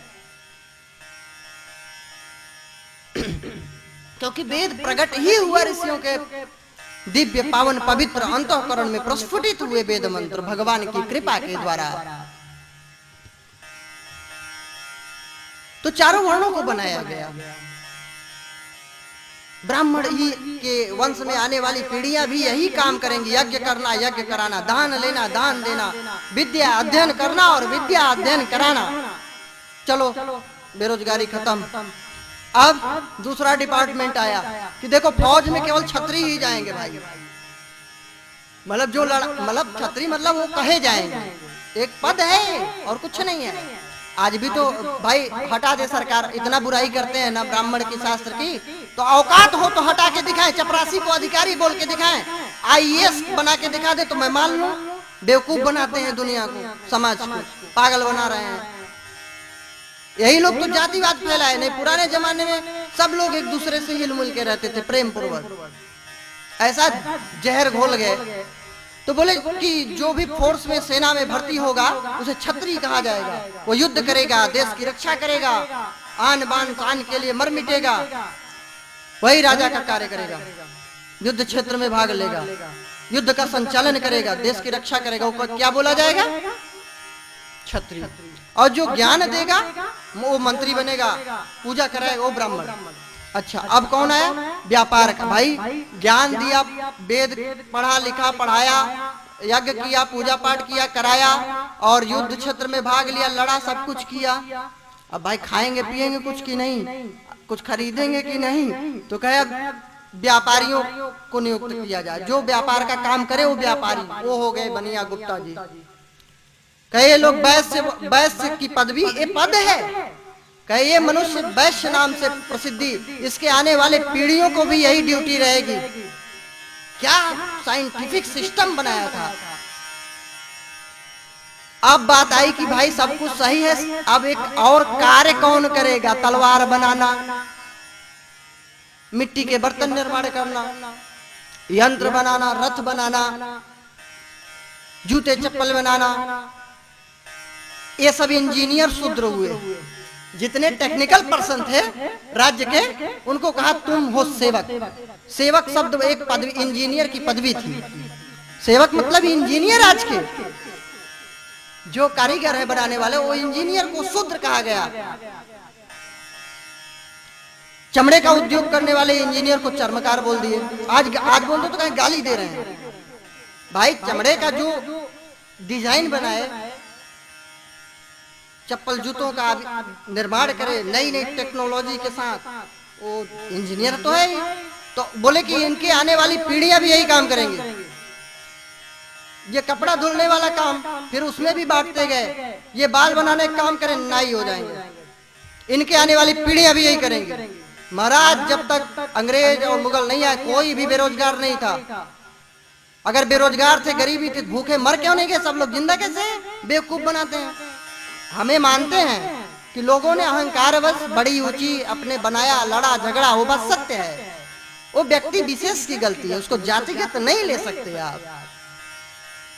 तो ये टेक्नोलॉजी बनाई गई कि कोई भी बेरोजगार नहीं रहेगा, सब अपना अपना काम। अब कुम्हार ऐसा बनाता था, इंजीनियर देखिए कुम्हार नए नए डिजाइन के बनाता था, ऐसे मटके, ऐसे सब कलश, ऐसे सब कुछ की आज पढ़े लिखे लोग नहीं बना सकते। शिक्षा का अभाव था उस काल में, बेवकूफ बनाते हैं लोग। उस समय तो शिक्षा चरम सीमा पे थी, किसी विद्यालय की जरूरत ही नहीं थी, घर में ही सारी कलाएं विद्यमान थी। आज भी ऐसे ऐसे मंदिर बने हैं बिना किसी टेक्नोलॉजी के, बिना किसी साधन के, बिना किसी यंत्र के। वैसे मंदिर, वैसे महल आज इस टेक्नोलॉजी के समय में भी बनाना मुश्किल है। तो ये चारों वर्ण बनाए गए थे किस लिए? कि कोई भी बेरोजगार हमारे राज्य में नहीं रहेगा और न हमारे बाद ही कोई बेरोजगार रहे। क्या कानून गलत था?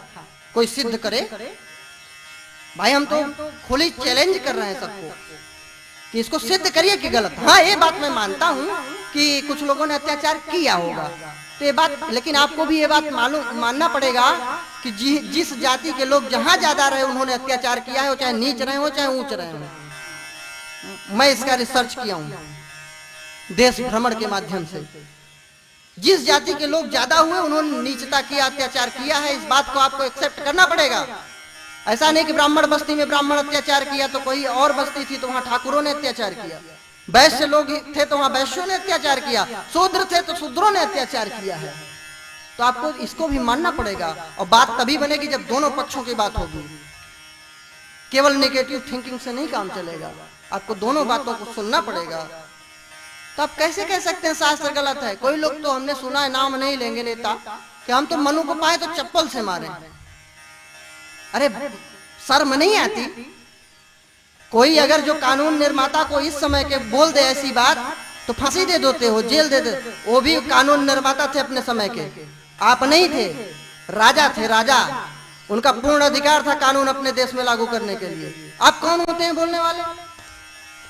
तो बताइए, गलत था ये सिस्टम।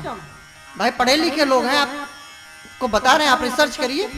तो ये टेक्नोलॉजी बनाई गई थी कि कोई भी बेरोजगार नहीं रहेगा। तो मैं बता रहा था अग्नि शूद्र है, तो शूद्र को हम गलत समझते हैं, उस पर हम थोड़ा बतलाने लगे थे। तो पूरी सेवा अग्नि, ढोल आकाश है। ध्यान से सुनिए मेरी बात। जानते नहीं है लोग, कोई बोल आधी चौपाई रटे घूम रहे बेमतलब के। इनसे पूछो ये चौपाई कहाँ लिखी है, तो बता हनुमान चालीसा में लिखी है। उनको यही नहीं मालूम है कि सुंदरकांड में लिखी है, रामायण में लिखी है। अब उनसे पूछो रामायण में कहाँ लिखी है, नहीं मालूम। बस बक बक बक बक बक बक जक विवाद बेमतलब के। अरे पढ़ो लिखो, पहले किसी शास्त्र धर्म ग्रंथ के बारे में जानो। जानते न मानते। एक राजा ने घोषणा किया कि मेरी युवती राजकुमारी का जो विवाह होगा 100 गुणों वाले व्यक्ति से होगा। मंत्री का ठीक है महाराज, पूरे राज्य में खोज करके आते हैं। मंत्री बेचारा जाने लगा, खोजा, कोई मिला ही नहीं। एक मिला 98 गुणों का। बोले चलो इसी से शादी कर दो। आया, राजा ने कहा और तो सब ठीक है, पहले ये बताओ 2 गुण है कौन नहीं? 98 जो गुण है वो तो ठीक है। वह राजकुमार बोला मेरे अंदर 2 गुण यह नहीं है, एक तो मैं कुछ जानता नहीं। राजा सोचा कि ये बहुत ही धर्मात्मा मालूम पड़ता है, अहंकारी नहीं है, इसलिए ऐसा बोल रहा है। बोले एक तो मैं कुछ जानता नहीं है, मैं कुछ नहीं जानता हूं। क्या दूसरा? कहे मैं किसी की मानता भी नहीं। तो बोला मैं नहीं करना चाहती। तो आजकल ये दुर्दशा है, शास्त्रों पर विवाद, बहस।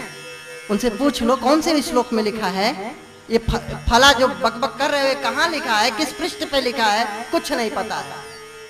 अरे नहीं जानते तो मूर्खाधिराज पढ़ लो, किसी संत से पूछ लो। जब जानते नहीं तो बकबक झूठे क्यों बुराई फैला रहे हो? शास्त्रों को बुरा कर रहे, शर्म नहीं आती? धर्म ग्रंथों की निंदा करते समय मर नहीं जाते? पहले उसको पढ़ो। शास्त्र एक विज्ञान है,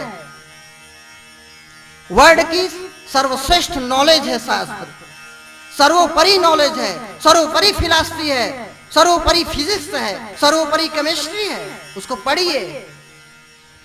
हम पुराण पढ़ते हैं तो हमको डाल्टन न्यूटन सारे सिद्धांत लगते हैं। बताओ कितना बेवकूफ बनाए। ये तो टोटल भागवत की बात बता रहे हैं। मैं पढ़ा हूं ना, उनका सिद्धांत भी पढ़ा हूं।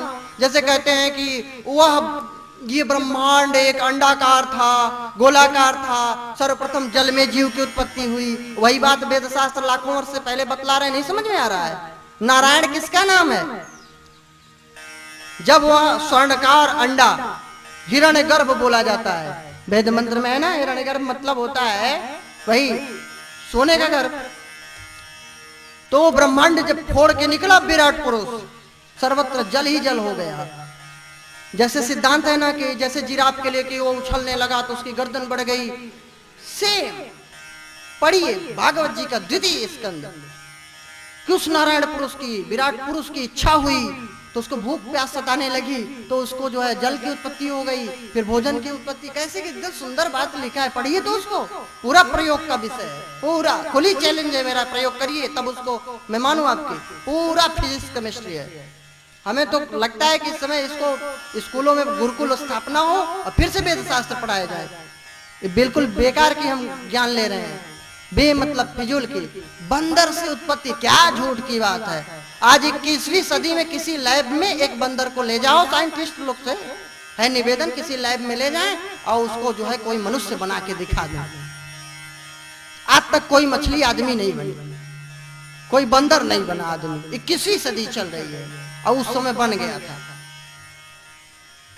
लेकिन अगर ऐसी भी बात बोलते हैं तो वो भी शास्त्रों में है। कैसे है?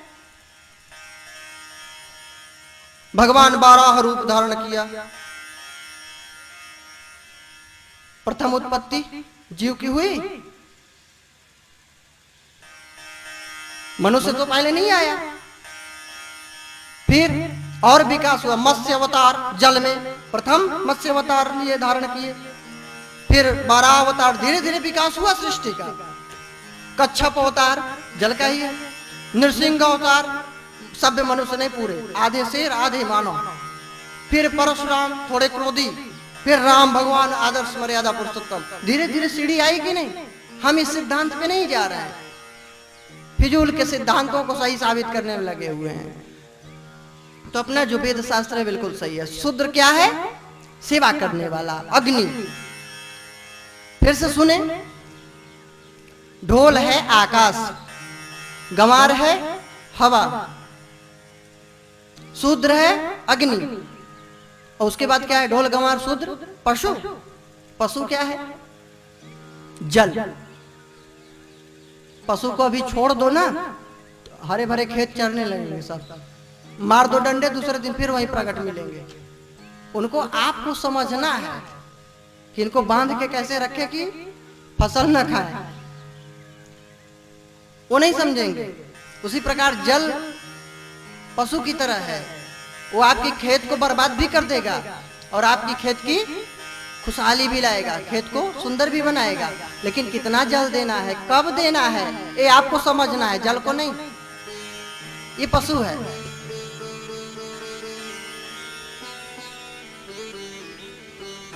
अब क्या है? नारी। अब देखिए ऊपर चौपाई में, गगन समीर अनल जल धरनी। हम क्रम भी नहीं बदल रहे हैं जबरदस्ती अर्थ के लिए, क्रम भी नहीं बदलेंगे। गगन समीर अनल जल धरनी, यहाँ स्त्रीलिंग नारी आया है तो वहां स्त्रीलिंग धरती की बात कर रहे हैं गोस्वामी जी, समुद्र के माध्यम से लिख रहे हैं। धरनी, धरती क्या है? नारी है। उसको आप समझिए कितना, उसको जो है कब जोतना है, कब बोना है, कब क्या करना है। कृषि निरावह चतुर किसान, तो आपको समझना है, धरती नहीं समझेगी। तो समुद्र बोला, प्रभु हम जल तत्व हैं, आप इतना बड़े क्रोध में आके हमको सुखा रहे हैं, क्या मेरे ऊपर पुल नहीं बना सकते? इतना दिमाग नहीं है? मतलब हमें खा जाओगे, खत्म कर दोगे तभी आपका कल्याण होगा, तभी आप जाओगे लंका में। हनुमान जी तो उड़ के चले गए थे तो नहीं हमको फूंक दिए। और लंका फूंका है लेकिन हमें सुरक्षित रखे। और एक आप हैं, आपका सेवक तो बेचारा ऊपर चला गया और आप नीचे से भी नहीं जाने को तैयार है, सीधे खत्म कर दूंगा। अरे हम जड़ हैं, हम कोई ज्ञान है क्या हमारे अंदर? हम तो पंच तत्व हैं और आप ही के द्वारा बनाए गए हैं। आप चाहे नष्ट करो चाहे जो करो। नाथ नील नल कपिदो भाई, लरिकाई ऋषि आशीष पाई, तिनके परस तरे गिरि भारे, तरी है जलधि प्रताप तुम्हारे। बड़े बड़े चट्टान तैरने लगेंगे इनके स्पर्श से। आप बताइए पुल बना सकते हैं, अब बेमतलब कि हमें सुखाने के लिए उद्यत हैं। ते समुद्र ने बोला है। और ताड़ना का अर्थ होता है समझाना, समझना, पढ़ना। बोलते नहीं हम ताड़ लिए थे, हम ताड़ लिए थे कि आप जो है मोबाइल उधर रख देंगे और फिर हमसे पूछेंगे कहाँ रखा है। हम ताड़ लिए थे, या हम ताड़ लिए थे वहीं से कि आप ही हैं। पूछे कि क्या आप देख के समझ लिए थे मैं कौन हूँ? तो बोले अरे हम पहले ही ताड़ लिए थे। और गांव की भाषा में लिखे हैं, जाने न माने बस ताड़ना मतलब पीटो। आज पत्नी को पीट लो, चली जाएगी मायके, कहीं भाड़ में जाओ। ढोल को पीट दो, अभी तबला है, पीट दें तो हम कहेंगे बस भैया बस, हम बिना बिना ढोलक के गा लेंगे। पीटो मत, उसको बजाए प्रेम से। अगर कोई सेवक है, नौकर है, अब उसको पीट दो, कहेगा भाड़ में जाओ, हम दूसरे यहाँ 50 रुपए में काम कर लेंगे, लेकिन हम आपके यहाँ 400 में नहीं करेंगे, अपमान नहीं चाहिए, हो गया काम आपका। तो ये बिल्कुल गलत अर्थ है। ताड़ना अर्थात शिक्षा, ये सभी लोग समझने के अधिकारी है। स्त्री है उसको आप समझिए, सुरक्षा दीजिए, उसके खान पान, उसके रहन सहन, उसकी व्यवस्था, उसका भरण पोषण आपकी जिम्मेदारी है। उसके पिता ने आपको दान दिया है। तो इसका अगर साधारण अर्थ भी लगाओ तो भी आप गलत है, जो लोग गलत अर्थ बोलते हैं। तो ये सब बिल्कुल सही है शास्त्र में। तो भगवान रक्षा करते हैं, उनका व्रत सत्य है, परम सत्य है वे। त्रिसत्यम, तीनों कालों में वे सत्य हैं। सत्यस्य योनिम निहितम च सत्य, सत्य गर्भ है, हिरण्य गर्भ। जब स्वर्णिम ब्रह्मांड का गर्भ था, उसको फोड़ के वही आदि पुरुष परमात्मा नारायण प्रकट हुए। उन्हीं से सृष्टि की रचना हुई, उन्हीं के द्वारा। वे ही थे, वे ही हैं, वे ही रहेंगे, इसलिए त्रिकाल में सत्य का त्रिसत्यम। सत्यस्य योनिम निहितम च सत्य, सत्य में वे निहित हैं। सत्यस्य, वे सत्य हैं। सत्यमृत, वे सत्य हैं, अमृत की तरह, नष्ट होने वाले नहीं हैं। सत्य नेत्रम, उनके नेत्र सत्य हैं, अर्थात उनके अंदर भेद दृष्टि। सत्य नेत्र का मतलब है उनके अंदर भेद दृष्टि नहीं है। किसको क्या चाहिए, किसको क्या देना है, किसको ऊंचा बनाना है, किसको नीचा बनाना है, किसको गरीब बनाना है, किसको अमीर बनाना है, वे सब कुछ जानते हैं।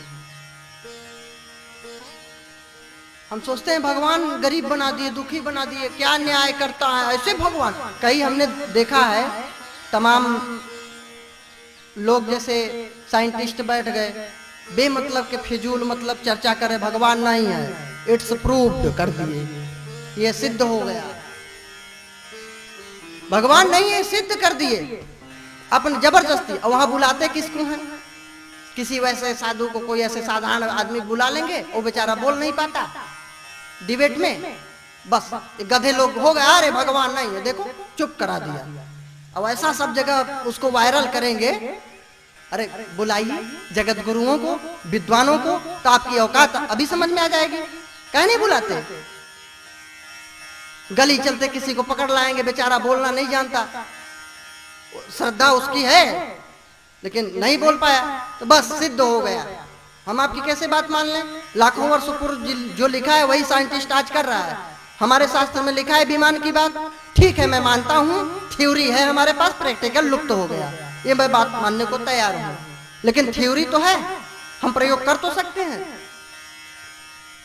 10-15 साल की बात है, मैंने किसी पेपर में पढ़ा था, न्यूज़पेपर में, अमर उजाला या दैनिक जागरण में, उस समय निकला था नाम सही, एक कारपेंटर था बढ़ई, मुंबई का। जब विमान नहीं बना था तब की बात बता रहे हैं, वायुयान नहीं बने थे, उसने लकड़ी का सुंदर विमान बनाया था, उड़ने वाला। उसकी पूरी थ्योरी चुरा लिए अंग्रेज उसको। अब यहाँ के लोग भोले भाले सीधे साधे, इनके ब्लड में ही ऐसा है साधुता। हिंदुओं के अंदर वो मांसाहारी भी है, तब भी मतलब उसके अंदर दया है। तो बेचारा दे दिया पैसा वैसा कुछ, पकड़ा दिए, बोले अरे तुम बहुत महान हो, धन्य हैं आप। बना लिए बढ़िया विमान और नाम हो गया उनका। मैंने पढ़ा था नाम सही, तब उसका नाम नहीं याद है। वो मुंबई का कारपेंटर था। चुरा ले गए। बेतार के तार का प्रयोग हमारे जगदीश चंद्र बोस जी ने सर्वप्रथम कर लिया था। नाम हो गया पाश्चात्य लोगों का। और सारे सिद्धांत तो थ्योरी रूप में शास्त्र वेद में लिखे हैं। अब प्रयोग करिए। इन सबको चुरा ले गए। आज भी मतलब ऐसा सुना है पढ़े लिखे विद्वान लोगों से, मैं दावे के साथ तो नहीं कह सकता इस बात को, लेकिन कोई भी अच्छे लोग जो झूठ नहीं बोलते वो लोग झूठ तो नहीं बोलेंगे। ऐसा है कि जो देश के हम गुलाम रहे, ब्रिटेन, इंग्लैंड, वहां पे कोई लाइब्रेरी है, वहां भी आज भी भारतीयों के लिए बैन है। अब पता नहीं ये सही बात है कि नहीं। तो हमारी पुस्तकों को चुरा ले गए, वहां पे शोध किए और आज हम ही लोगों को बेच रहे हैं, अपने सप्लाई और बेवकूफ बना रहे हैं। चरक ऋषि, सुश्रुत ऋषि कहां हुए भारत में? आर्यभट्ट जी कहां हुए भारत में? बांस के पोपलों से देख के बता दिए चंद्रमा इतना दूर है। आज 1 दशमलव का अंतर कोई साइंटिस्ट नहीं हटा पाया। हम भारत के लोग कमजोर हैं।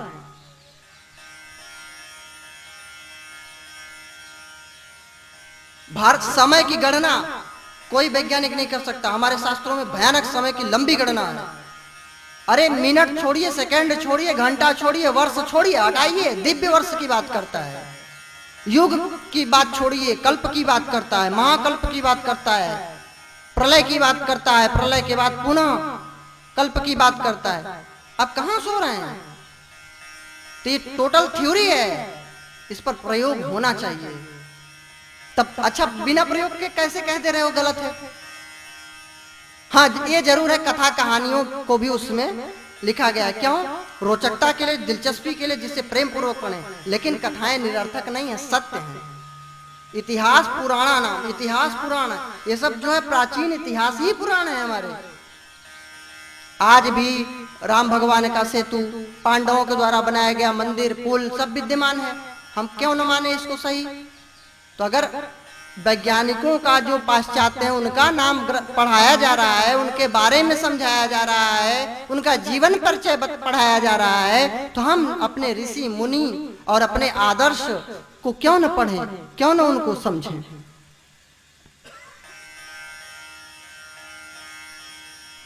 तो भगवान सत्य स्वरूप है, धर्म ग्रंथ सत्य स्वरूप है। ऐसे परम सत्य का ध्यान करने की बात की गई है।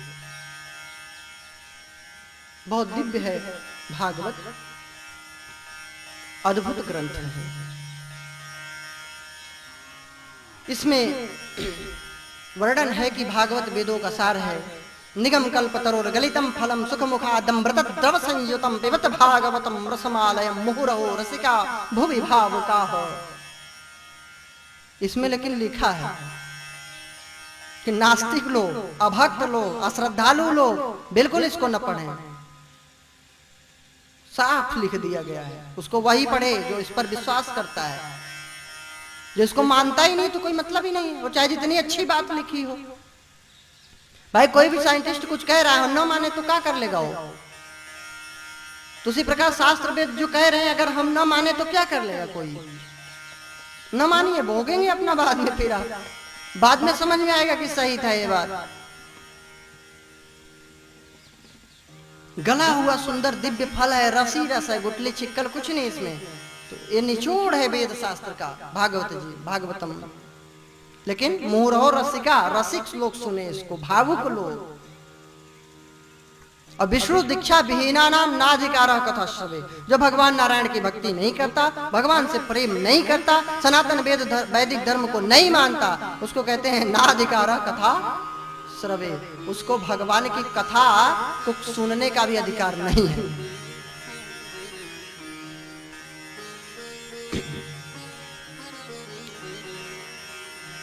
सूत जी से सौनक आदि ऋषियों में से सौनक जी ने प्रश्न किया है कि कलिकाल में लोग मंद भाग्य के, मंद बुद्धि के, अल्प आयु के हो रहे हैं।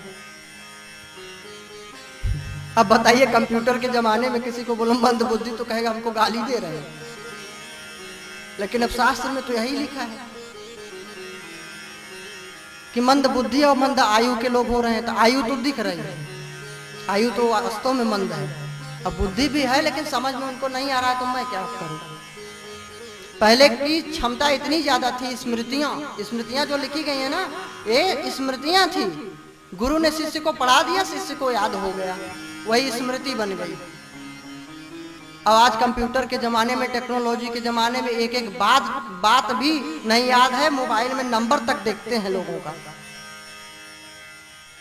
तो टेक्नोलॉजी तो आ गई, लेकिन हम गर्त में चले गए। मस्तिष्क क्षमता कम होती जा रही है। हर चीज अब जरा मोबाइल में देखते हैं, दिमाग में नहीं है।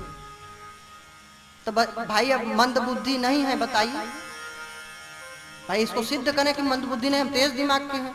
तो बकबक करने और लड़ने के लिए तेज दिमाग के हैं भाई। हैं कुछ लोग होंगे लेकिन कम है, अधिकतर लोग मंद बुद्धि के हैं। याददाश्त, मंद बुद्धि मतलब गाली थोड़ी है, बुद्धि की क्षमता कम हो जाना ही मंद बुद्धि है। और पागल को नहीं मंद बुद्धि बोलते, बुद्धि की कैपेसिटी कम होती जा रही है। इसको तो साइंटिस्टों को भी मानना पड़ेगा, सबको मानना पड़ेगा। अब यूरिया डीएपी खा करके और बुद्धि भ्रष्ट हो रही है। तो बोले इस कलिकाल में जीवों का परम कल्याण कैसे होगा, परम कल्याण का साधन क्या है? पहला प्रश्न किए, ध्यान से सुनना, पूछेंगे अभी। खूब पंचायत चल रही है ना धीरे धीरे, तो ध्यान ही नहीं दे रहे हैं आप लोगों की तरफ। तो पहला प्रश्न क्या किए, परम कल्याण का साधन क्या है? ये भी एक विद्यालय है, यहां भी एक पढ़ाई हो रही है आध्यात्मिक।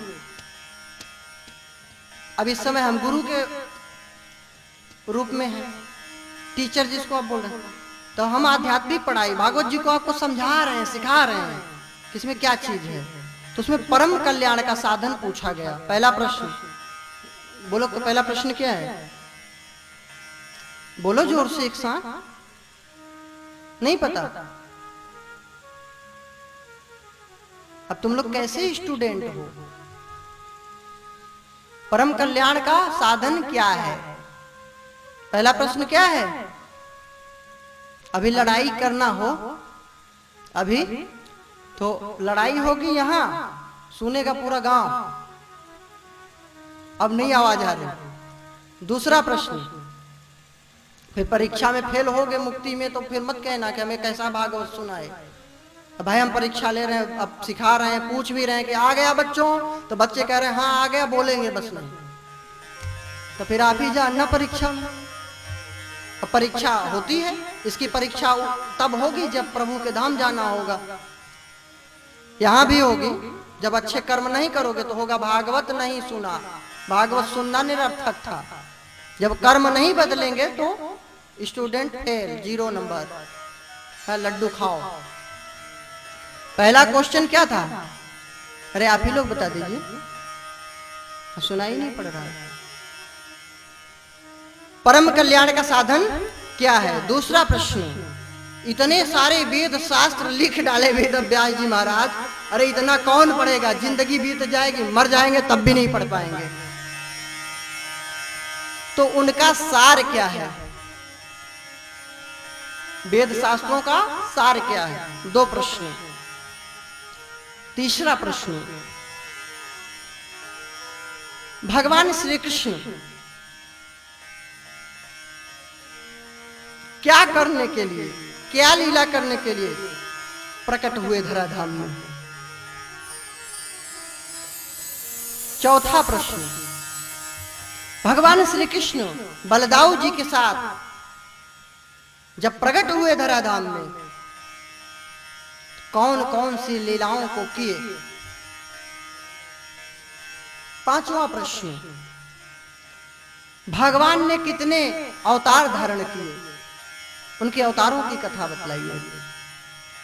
छठा एवं आखिरी प्रश्न, कि जब भगवान श्री कृष्ण धराधाम से अपने धाम गए थे तो धर्मः कम शरणं गतः, धर्म किसकी शरण में गया? इसी 6 प्रश्न में पूरी भागवत लिखी है। ये इसकी मेन पॉइंट है, विशेष इसको जिसको आप टाइटल भी बोल सकते हैं एक प्रकार का। इसके अंदर जैसे कोई लेटर लिखता है ना, तो आजकल एक सिस्टम निकला है कि उसमें पहले ही लिख दो कि अधिकारी इतने आलसी हैं और पूरा पत्र पढ़ते ही नहीं, तो थोड़ी सरसरी निगाह से देख लेते हैं इसका विषय क्या है। हाँ, इस पत्र में मतलब किसके बारे में चर्चा हो रही है, और बोल देते हैं कि नहर निर्माण के लिए पत्र के विषय में, या कुछ बिजली के विषय में कुछ लिख देंगे ऊपर, फिर लिखेंगे कैसा आपसे निवेदन है फला अधिकारी से। तो इसमें क्या पॉइंट रखा गया, 6 क्वेश्चन।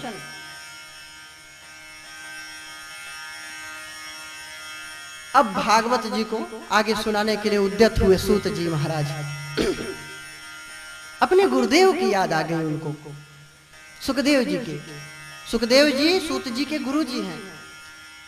जब परीक्षित को कथा सुना रहे थे तो सूत जी ने भी सुना था। सूत जी 2 थे, एक रोमहर्षण सूत जी थे जिनको दाऊ जी ने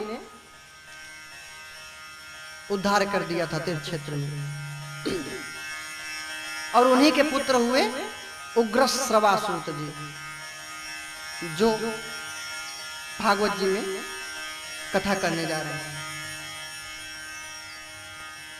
तो सूत जी महाराज उद्यत हुए कथा करने के लिए, अपने गुरुदेव की वंदना किए।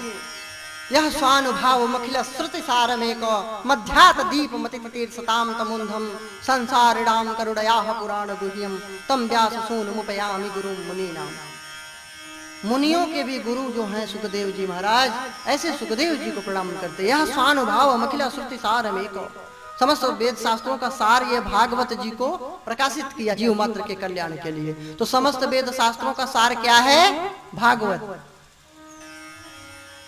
प्रथम क्वेश्चन का आंसर है, पहले प्रश्न का उत्तर प्रकाशित किया, अपने स्वयं के अनुभव से, अंतःकरण से प्रकट किया भाव को। मध्यात्म दीप मतितीर्षताम तमोन्धम, संसारियों के कल्याण के लिए, जो अज्ञान अंधकार में भटक रहे थे उनके लिए यह भागवत रूपी शास्त्र को दीप की तरह प्रकट किए। ज्ञान भी एक ज्योति का काम करते हैं, हमारे संशय को, भ्रम को नष्ट करती है।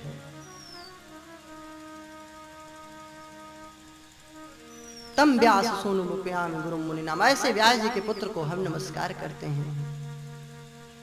वास्तव में गुरु शरण में, गुरु चरण में एक दिव्य आनंद है।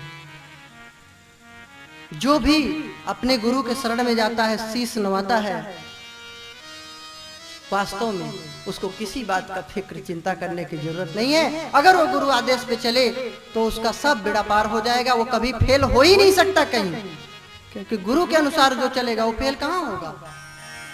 वो तो होमवर्क पूरा करके आएगा, वो फेल कैसे हो सकता है। तो किस बात की परवाह है गुरुदेव के दर पे। आइए हम सभी लोग प्रेम से गुरुदेव का ध्यान करें। बोले सदगुरुदेव भगवान की जय।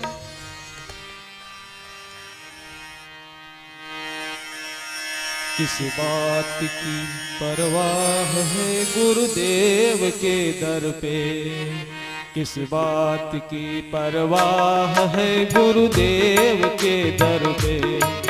जिसने भी सर झुकाया है, जिसने भी सर झुकाया है गुरुदेव के दर पे, किस बात की परवाह है गुरुदेव के दर पे, किस बात की परवाह है गुरुदेव के दर पे। बस चाह है बल जाऊं मैं अरविंद से पद पे। बस चाह है बल जाऊं मैं अरविंद से पद पे। दुख दर्द मिट जाते हैं,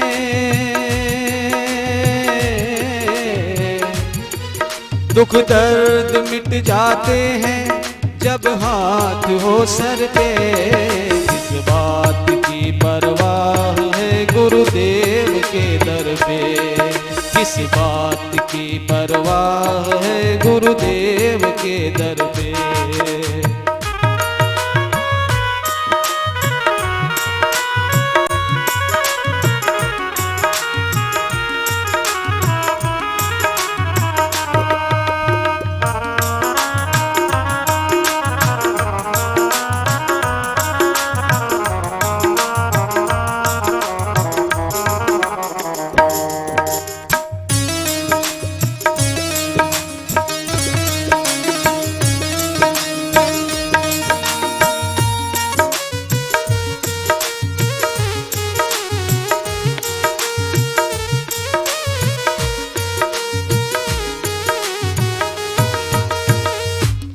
नचाती खूब माया थी अविद्या फीस लेकर, नचाती खूब माया थी अविद्या फांस लेकर के, सताती मोह निद्रा थी अंधेरी रात बन करके, नचाती खूब माया थी अविद्या फांस लेकर के, सताती मोह निद्रा थी अंधेरी रात बन करके, तम अंध सब मिटा है, तम अंध सब मिटा है गुरुदेव के दर पे, किस बात की परवाह है गुरुदेव के दर पे, किस बात की परवाह है गुरुदेव के दर पे, जिसने भी सर झुकाया है गुरुदेव के दर पे, जिसने भी सर झुकाया है गुरुदेव के दर पे, किस बात की परवाह है गुरुदेव के दर पे, किस बात की परवाह है गुरुदेव के दर पे।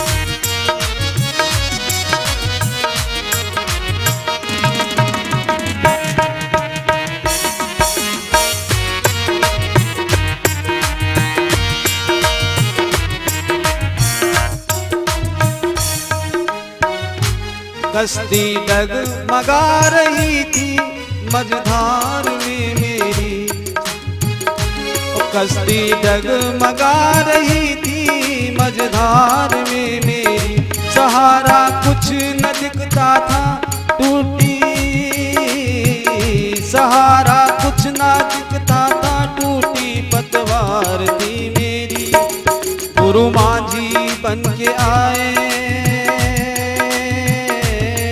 गुरु माझी बन के आए, लाए नाव को तट पे, किस बात की परवाह है गुरुदेव के दर पे, बस चाह है बलि जाऊं मैं अरविंद से पद पे, बस चाह है बलि जाऊं मैं अरविंद से पद पे, दुख दर्द मिट जाते हैं जब हाथ हो सर पे, दुख दर्द मिट जाते हैं जब हाथ हो सर पे, किस बात की परवाह है गुरुदेव के दर पे, किस बात की परवाह है गुरुदेव के दर पे।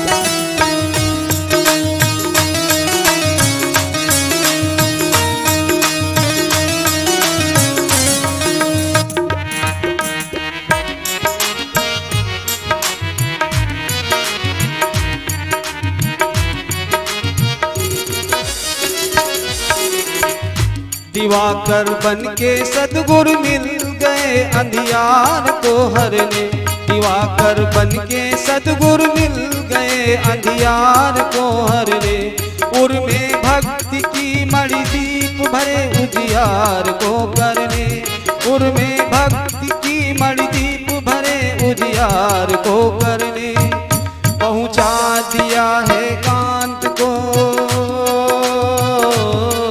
पहुँचा दिया है कांत को श्रीकांत के दर पे, इस बात की परवाह है गुरुदेव के दर पे, जिसने भी सर झुकाया है, जिसने भी सर झुकाया है गुरुदेव के दर पे, बस चाह है बस चाह है बल जाऊं मैं अरविंद से पद पे। दुख दर्द मिट जाते हैं, दुख दर्द मिट जाते हैं जब हाथ हो सर पे। किस बात की परवाह है गुरुदेव के दर पे, किस बात की परवाह है गुरुदेव के दर पे, किस बात की परवाह है गुरुदेव के दर पे। श्री सद्गुरुदेव भगवान की जय हो। फिर नर नारायण ऋषियों को प्रणाम करके, सरस्वती माता जी को, व्यास भगवान को प्रणाम करके फिर आगे कथा को कहने लगे। परम कल्याण के साधन के लिए बतलाए हैं भगवान की भक्ति, प्रेम। हम सोचते हैं कि हमारे पास धन हो गया, मोटर कार हो गई, हम सुखी हो गए, कल्याण हो गया। नहीं,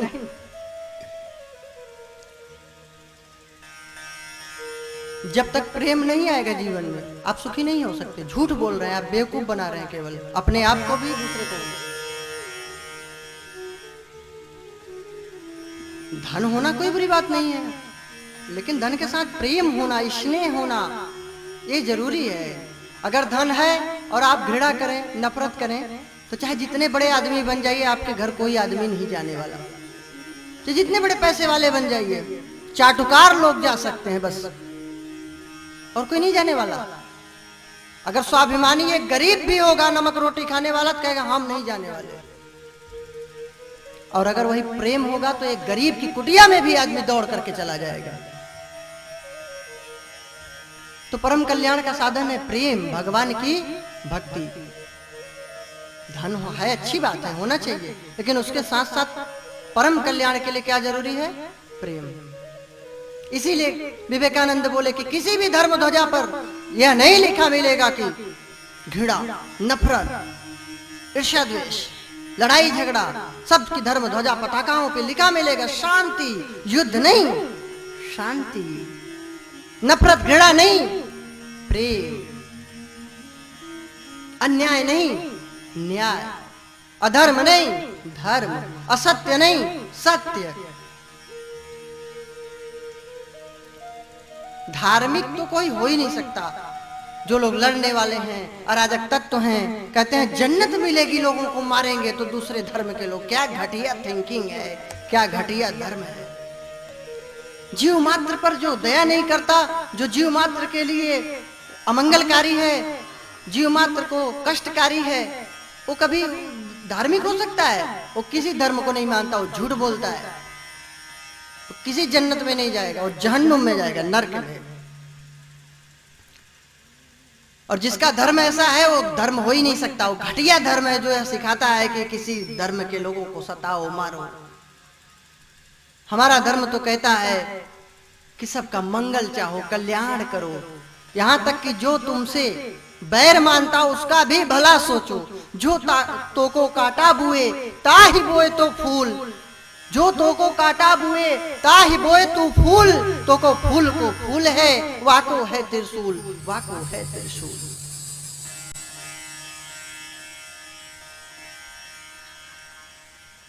और यहां हम बबूल का पेड़ बोते हैं, सोचते हैं आम फलेगा, आम खाएंगे। अरे बोया पेड़ बबूल का, अमुआ कहां से खाए? आम कहां मिलेगा? जो किए हो वही तो मिलेगा। काहू न को सुख दुख कर दाता, निज कृत कर्म भोग सब दाता। आपका अपना ही कोई कर्म है जिसके कारण आप दुखी हैं। तो परम कल्याण का साधन क्या है? भक्ति, प्रेम। वो भक्ति ईश्वर के प्रति करिए, जीव मात्र में ईश्वर को दर्शन करते हुए प्रेम करिए, आपका कल्याण होगा। तो आप लोग नया जमाने में बोलेंगे हम लोग प्रेम ही तो करते हैं जो भाग जाते हैं। झूठ बोलते हैं, बेवकूफ बना रहे हैं।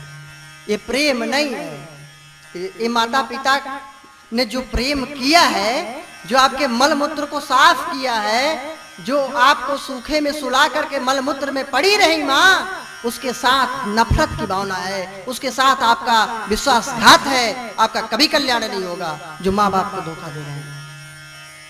आप कभी प्रेमी नहीं हो सकते। आप तो दुष्ट हैं, नालायक हैं, कुसंस्कारी हैं। संस्कारवान बनिए, संस्कार शून्य नहीं। लेकिन प्रायः जिनके घर में असभ्यताएं होती हैं वही ऐसे कार्य होते हैं। या तो जो है सामाजिक प्रकोप, तो भी हम ही गलत है। हमने समाज में क्यों जाने दिया, गलत संगत में बचपन से क्यों बालक को छोड़ा। एक राजकुमारी का दृष्टांत बताऊं।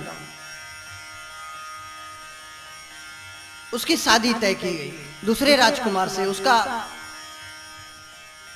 प्रेम जिसको कहते हैं वो प्रेम नहीं, छुछेड़ापन, गंदी भावना, दुर्व्यसन, वासना जगी एक राजकुमार के प्रति। प्रेम हम नहीं कहेंगे, नहीं तो प्रेम का अपमान होगा। प्रेम इतनी घटिया चीज नहीं है। प्रेम केवल वो नया दिखने वाला सुंदर युवक से ही है। प्रेम केवल एक युवती सुंदर से ही है, मां से नहीं है, पिता से नहीं है, भैया से नहीं है, भगवान से नहीं है। 2 दिन में मिले हो गया प्रेम, वाह लव मैरिज, बारे गैरेज, लव मैरिज। माँ बाप इतना दिन पढ़ाए लिखाए बड़ा किए, लव मैरिज। अरे माँ बाप आपको क्या जो है गलत जगह शादी करेंगे, आप अपनी ही इच्छा से करिए। पहले भी स्वयंवर होता था, मतलब भाई कई जगह के बालकों को दिखलाइए, उनको जो उनको भाई पसंद हो उससे करें। लेकिन ये भाग जाना, ये सब तो गलत है। अपने धर्म में, अपने जाति में रहिए, मर्यादा में रहिए, आप अपनी इच्छा से करिए। इसकी शास्त्र भी छूट दिया है, क्योंकि आपको रहना है, जीवन यापन करना है। लेकिन ये अधर्म भागना और ये सब करना बहुत घटिया है। तो राजकुमारी अब वासना में पड़ के उससे बोली, तुम मुझे भगा ले चलो, उपवन में रहूंगी मैं। जैसे आजकल अब तो फोन ने तो बड़ी कृपा किया है, भागना बिल्कुल सरल कर दिया है। पता ही नहीं लगता कब कब किधर घिसक जाएगा। पता लगी गए हैं बाथरूम करने, अब उनका बाथरूम ही चल रहा है। गए हैं बाल कटाने, अब सेटिंग ही चल रही है। 2 दिन बीत गया। अब वो राजकुमार बोला कि ले तो चलूंगा घोड़ा। कहे मेरे यहाँ जो घोड़ा बेचता है उसके पास एक अद्भुत घोड़ा है, उससे तेज पूरे नगर में कोई नहीं है। गया घोड़े वाले से कहा दे दो। अब वो संपन्न राजकुमार, उसने कहा भाई दे तो दूंगा, एक इसकी कमी है। बोले क्या? इसकी नानी पानी में नहीं जाती। तो बोले हमें इसकी नानी से क्या मतलब है? जैसे आजकल बोलते नहीं, आजकल कोई देखता है मर्यादा, घर परिवार रिश्तेदार कुछ देखता है नहीं, ठेल दो बच्ची को। अब अगर बोल देंगे तो महाराज कितनी गंदी बात बोलते हैं, कन्या विक्रयणो लोभात्। भागवत में इसीलिए लिखा है कन्या को लोग बेच रहे हैं। धन दौलत देख के जाओ बेटी मेरा बला टला, मेरी बला टली। ये दुर्दशा भी नहीं करना चाहिए, माता पिता को भी ऐसा नहीं करना चाहिए। फिर तो आप बेटी के साथ अन्याय कर रहे हैं। उसके योग्य वर होना चाहिए, उसके गुण सौंदर्य के अनुरूप उसको वर मिलना चाहिए। ये अपराध है, उसके साथ अन्याय है। और बाकी भाग्य में लिखा हो तो चाहे जितना अच्छा कर दो और चाहे जितना खराब कर दो, उसका हो जाता है अच्छा। लेकिन अपने से तो अच्छा ही करना चाहिए। तो राजकुमार घोड़ा ले लिया, कहा हमें इसकी नानी से कोई लेना देना। जो घटिया काम करने वाले हैं वो ऐसे ही कहते हैं, हमें क्या मतलब है इनके माता पिता से, हमें एक लड़की के साथ शादी करना है कि माँ बाप से। और ये नहीं जानते कि जब माँ बाप अच्छे नहीं होंगे तो वो कब तक अच्छी बनी रहेगी। कभी तो ब्लड का असर दिखलाएगी चंडी रूप में है? अब वो घोड़े को सर पर दौड़ाया, सखियों के साथ विचरण कर रही थी, राजकुमारी को बैठाया, घोड़ा दौड़ा दिया। अब उसका कोई जो है धूल भी नहीं पा रहा है। सैनिकों को पता चला, दौड़े पीछे पीछे। अब काहे को पाए, सरपट घोड़ा दौड़ा। एक जगह बरसाती नदी बहती थी, अब घोड़े की नानी पानी में नहीं जाती थी। अब देखो ब्लड का रिश्ता। अब घोड़ा को कोड़ा मार मार के थक गया, लेकिन घोड़ा आगे एक कदम नहीं बढ़ाया, दोनों पैर टांग के बिल्कुल खड़ा हो गया। घोड़ा आगे बढ़ा ही नहीं, मार मार के थक गया। तब तक सैनिक आए, जब ही पकड़ने के हुए राजकुमार ने आओ देखा न था, उठाया तलवार, मारा गर्दन घोड़े की अलग। जब तक पकड़ते तब तक गर्दन राजकुमारी का भी अलग, तलवार से अलग कर दिया। पकड़ा गया, राजा के पास पटक दिया गया। राजा ने कहा कि तुमने अपराध बहुत लंबा किया है, सजा तो फांसी होगी, लेकिन तुमने घोड़े को क्यों मारा? और जिस राजकुमारी को भगा के ले जा रहे थे मारे प्रेम के, उसको क्यों मारा? राजकुमार ने कहा कि घोड़े को तो महाराज इसलिए मार दिया कि इसकी नानी पानी में नहीं जाती थी, तो मैंने प्रत्यक्ष देख लिया कि ये घोड़ा जो है एक कदम बढ़ा नहीं, कोड़ा मार मार के थक गया। तो बोले राजकुमारी को क्यों मारा? बोले राजकुमारी की इसलिए मार दिया कि जब घोड़े जानवर होकर के खून का असर है, तो उसके बच्चे होते तो क्या करते, इसलिए मार दिया। तो ये जब मनुष्य है जिसको भगा के ले जा रहा हूं, वो शादी तय है और भाग रही है, कल को इसकी संतान क्या करेगी? इसलिए मैंने कहा मुझे तो मरना ही है, इसको भी खत्म कर दो। राजा ने सजा नहीं दिया, बोला ठीक किए, मैं भी इसकी मां को भगा के लाया था। तो जब घटिया लोग होंगे तो वहां घटिया संस्कार होगा, घटिया बच्चे होंगे। और अगर माँ बाप अच्छे हैं तो समाज, और आजकल तो इंटरनेट सुविधा में तो हर ज्ञान आपकी हथेली पे प्रकट है। अज्ञान मतलब ज्ञान हो जाए तो कह रहे तो सब आगे ही विकास कर ले। अब तो जो है फेसबुक और व्हाट्सएप से रिश्ते हो रहे हैं। वो जो शादी कराने वाले होते थे ना, उनको क्या बोलते हैं? अगुआ। अब भाई शादी हुआ है तो अब सब जानते हैं, ट्रेनिंग लिए हैं। अब अगुआ का काम मोबाइल। अब वो गलत जगह हो जाए, मतलब गलत भी हो सकता है, सही भी हो सकता है, लेकिन अधिकतर गलत ही होगा, क्योंकि आप माँ बाप को नहीं जानते। भाई वो वासना के कारण अंधा व्यक्ति आपसे प्रेम से ही बर्ताव करेगा, लेकिन उसका रूप तो तब प्रकट होगा जब समय आएगा, और तब असलियत छिप नहीं सकती, बनावट के वसूलों से खुशबू आ नहीं सकती, कभी कागज के फूलों से। तो तब समझ में आएगा कि सूपन खारा वण के बहिनी, सुपन खारा वण के बहिनी, दुष्ट हृदय दारुण जस अहिनी, दोष के देगा रुण जस अहिनी। तब पता चलता है सूर्पणखा किसका नाम है, पता है? जिसके नाखून सूप जैसे निकले हों। आजकल तो फैशन का नया दौर है, नया जमाना। सूर्पणखा, अब जिसके जिसके नाखून हो तो भाई बहन सूर्पणखा की जयकार। रावण की, हमारी नहीं, हमारी तो सावित्री, अनसुईया ऐसी बहनें। अब किस किस के नाखून बड़े हैं, जरा हाथ उठाओ। बेइज्जती हो जाएगी, कौन उठाएगा, भले इतने बड़े बड़े हों। तो अब ये फैशन चल रहा है नाखून बढ़ाने का। अब उसमें वायरस घुसा हो, किसी को नाखून लग जाए, जिससे प्रेम कर रहे हैं उसी को लग जाए तो गया, उसका कल्याण हो गया, बंटाधार। सूर्पणखा और सर्पिणी की तरह अहिनी। अच्छा, इसमें भी लोग प्रश्न तर्क करते हैं कि भगवान ने झूठ बोल दिया, भगवान ने झूठ बोल दिया। सूर्पणखा से बोले कि अहै कुमार मोर लघु भ्राता, बोले कि ये मेरा भाई कुमार है, अभी शादी नहीं हुआ है। भगवान हो के झूठ बोले, मर्यादा पुरुषोत्तम। अब वो लोग पढ़े लिखे तो है नहीं पूरे शास्त्रों को, बस बोल दिए जो मन में आया।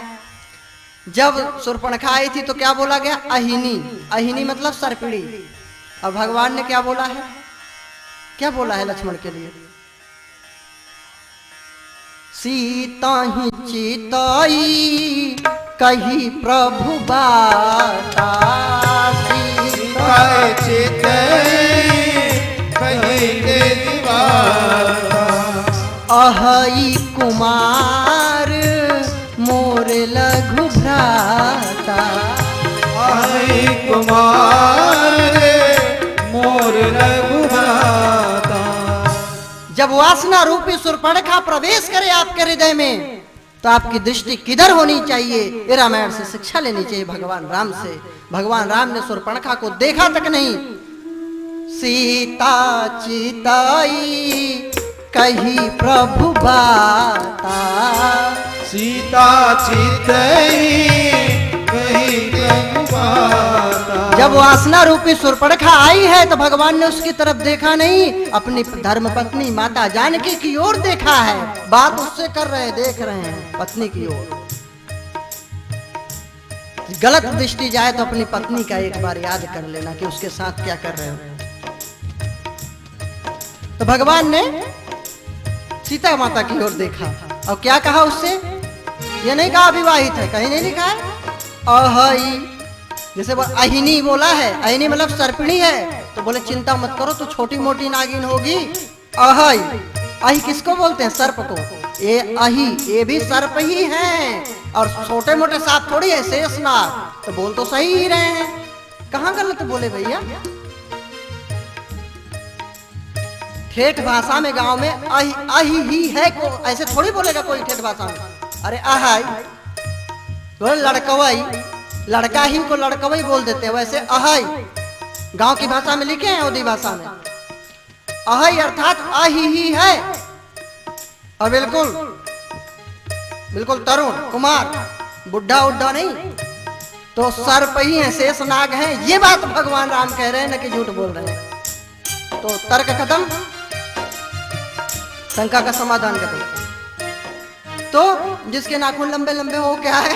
शूर्पणखा, तो उसकी तो भाई नाक बिना कटे रह नहीं सकता, फिर तो उसके नाक कान कटेंगे ही। अब जब भाई गंदे कपड़े पहनना है, कटिंग किए, पेट दिखे, पीठ दिखे, सब अभद्र वस्त्र पहनोगे, लंबे नाखून, और कह दो आपसे मतलब, आपका कर्जा खाए, हमारी मर्जी हमारा शरीर। ये दुर्दशा है। मतलब सत्य वचन सुनना ही नहीं चाहते, जबरदस्ती। बताओ, ये सब आतंकवादी ही तो कैटेगरी के हैं लोग, जो सही बात को सुनना ना चाहे, जबरदस्ती बोले। आतंकवादी भी तो बोलते हैं मेरी मर्जी, मैं चाहे जिसको मारूं। तब मिलिट्री के जवान भी बोलते हैं मेरी मर्जी, मैं चाहे तुमको कब मार के पीट के पहुंचा दूं हम लोग। तो ऐसे लोग का नाक कान कटता ही कटता है, उन्हें कोई बचा नहीं सकता।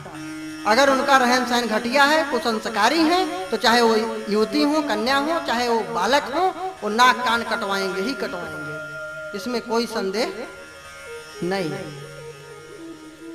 तो अपनी संस्कारों की ओर चलना चाहिए। तो ऐसे लोगों के यहाँ ऐसे कुसंस्कारी लोग होते हैं। तो परम कल्याण का साधन क्या है? भक्ति, प्रेम। ये छुछेड़ापन नहीं। समझ में आ गया? ये प्रेम नहीं है, ये वासना है, दुष्कर्म और कुकर्म बोल सकते हो। ये प्रेम नहीं है। क्या को प्रेम है?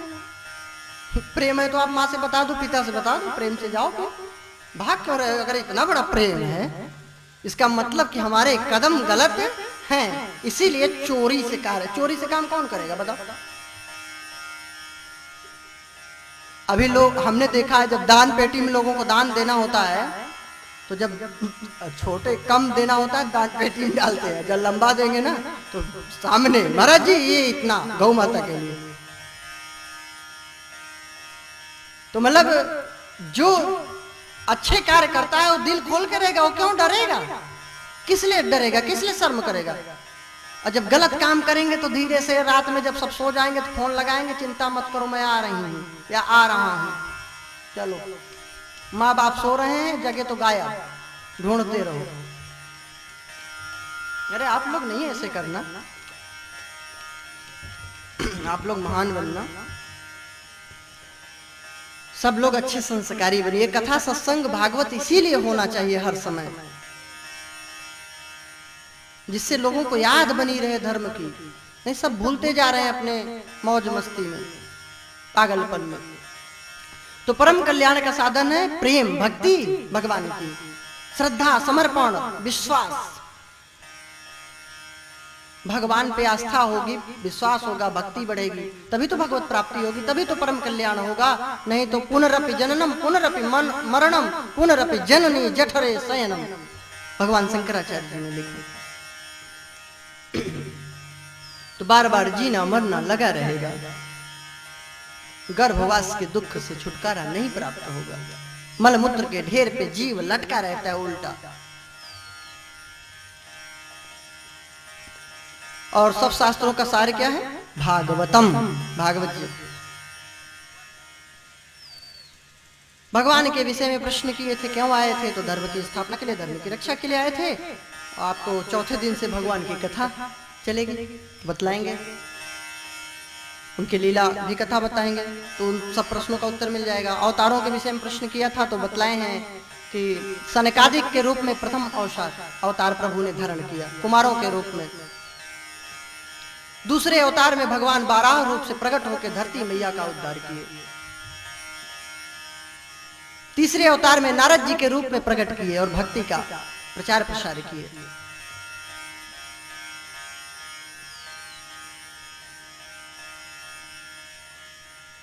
चतुर्थ अवतार में नर नारायण ऋषियों के रूप में प्रकट हुए, जनहित के कल्याणार्थ। ऐसी मान्यता है कि आज भी बद्रिकाश्रम में नर नारायण ऋषि के रूप में भगवान जनहित के कल्याण के लिए आज भी तपस्या कर रहे हैं।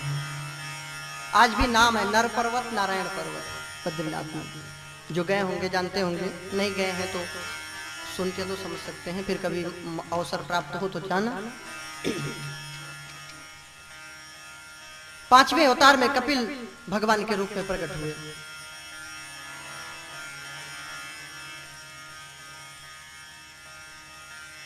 दत्तात्रेय जी के रूप में छठा अवतार धारण किया। यज्ञ रूप भगवान सब सातवें रूप में आए। आठवें ऋषभ देव जी के रूप में प्रकट हुए। नवें महाराज पृथु के रूप में प्रकट हुए और नगर बस्तियों को बसाए हैं। हाई फाई टेक्नोलॉजी उस समय थी, विमान, रत्न, आभूषण, अन्न, धान, दूध, दही सब कुछ उपलब्ध था। सर्वत्र खुशहाली, दिव्य नगर को कई बार ऐसे आविष्कार कितने बार हुए, कितने बार सब नष्ट हो गए, फिर से जीव वहां से चला, फिर आविष्कार इतने किया, फिर मर गया, फिर ऐसा पहली बार थोड़ी हो रहा है। नहीं, शास्त्र हमारा ऐसा नहीं कहता, विज्ञान भले बोलता हो। ये चरम सीमा जब हो जाएगी आविष्कार के, फिर आदमी का उल्टी गिनती शुरू होगी। जैसे अभी फैशन चलना शुरू हुआ है ना, गंदे कपड़े पहनने का, फिर छोटे छोटे कपड़े होते जा रहे हैं। अब जब बिल्कुल छोटे हो जाएंगे तो फिर बढ़ना शुरू होगा। भाई कहाँ तक, कब तक मतलब नया नया आविष्कार करोगे? या तो फिर वही बंदर के पूर्वज फिर कपड़े ही नहीं होंगे। कहाँ तक फैशन करोगे? फिर बाद में ठंडी लगेगी तब नानी मर जाएंगे, तब एक भी अंग नहीं दिखेगा। जब बढ़िया अच्छी ठंडी पड़े तो सारी फैशन खत्म। फिर तो देखो कैसे स्वेटर और फिर नाक कान मुंह तक नहीं दिखता।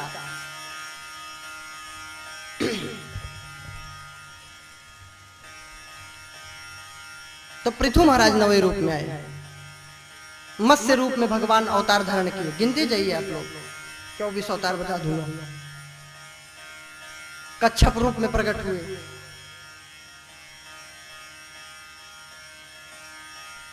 धन्वंतरी जी के रूप में, मोहिनी अवतार,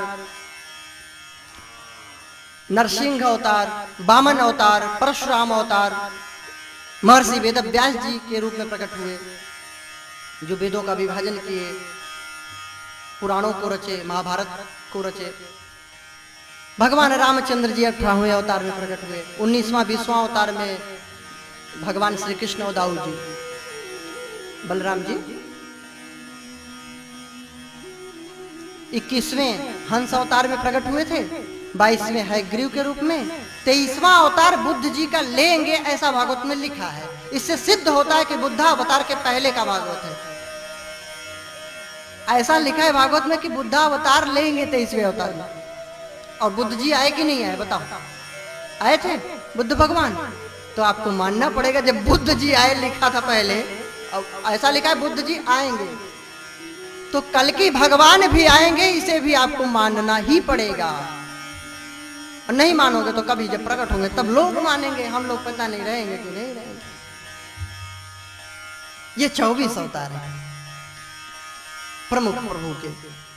धर्म की स्थापना के लिए इन्हीं 24 अवतारों में से कोई रूप प्रकट करते हैं। और लिखा है कि जो दिव्य तेज ओज से संपन्न हो, उसमें भी मेरा ही अंश देखना चाहिए। मम तेजोंस संभवम। गीता जी के 10वें अध्याय में भगवान श्री कृष्ण ने कहा,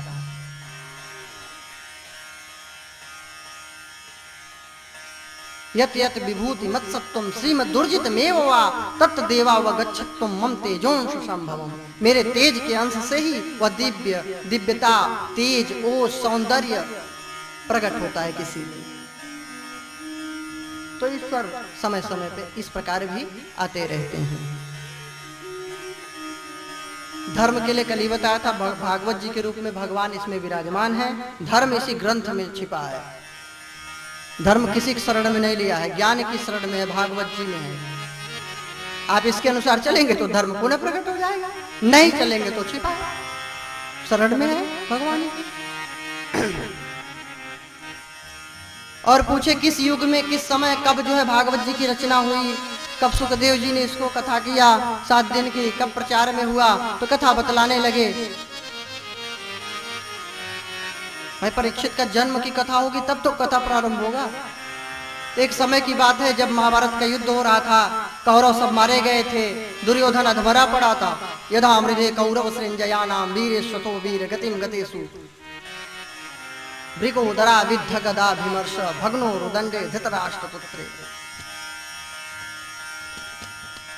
धृतराष्ट्र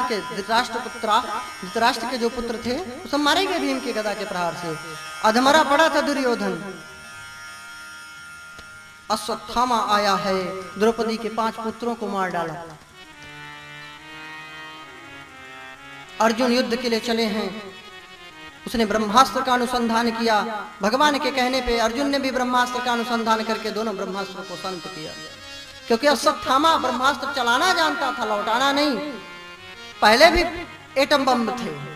ब्रह्मास्त्र से पूरी धरती खत्म होने की, पूरे ब्रह्मांड खत्म होने का वो उसमें पावर था। अभी तक तो शायद ऐसा आविष्कार नहीं कर पाए हैं साइंटिस्ट, लेकिन कर लेंगे क्योंकि ऐसा पहले हो चुका है।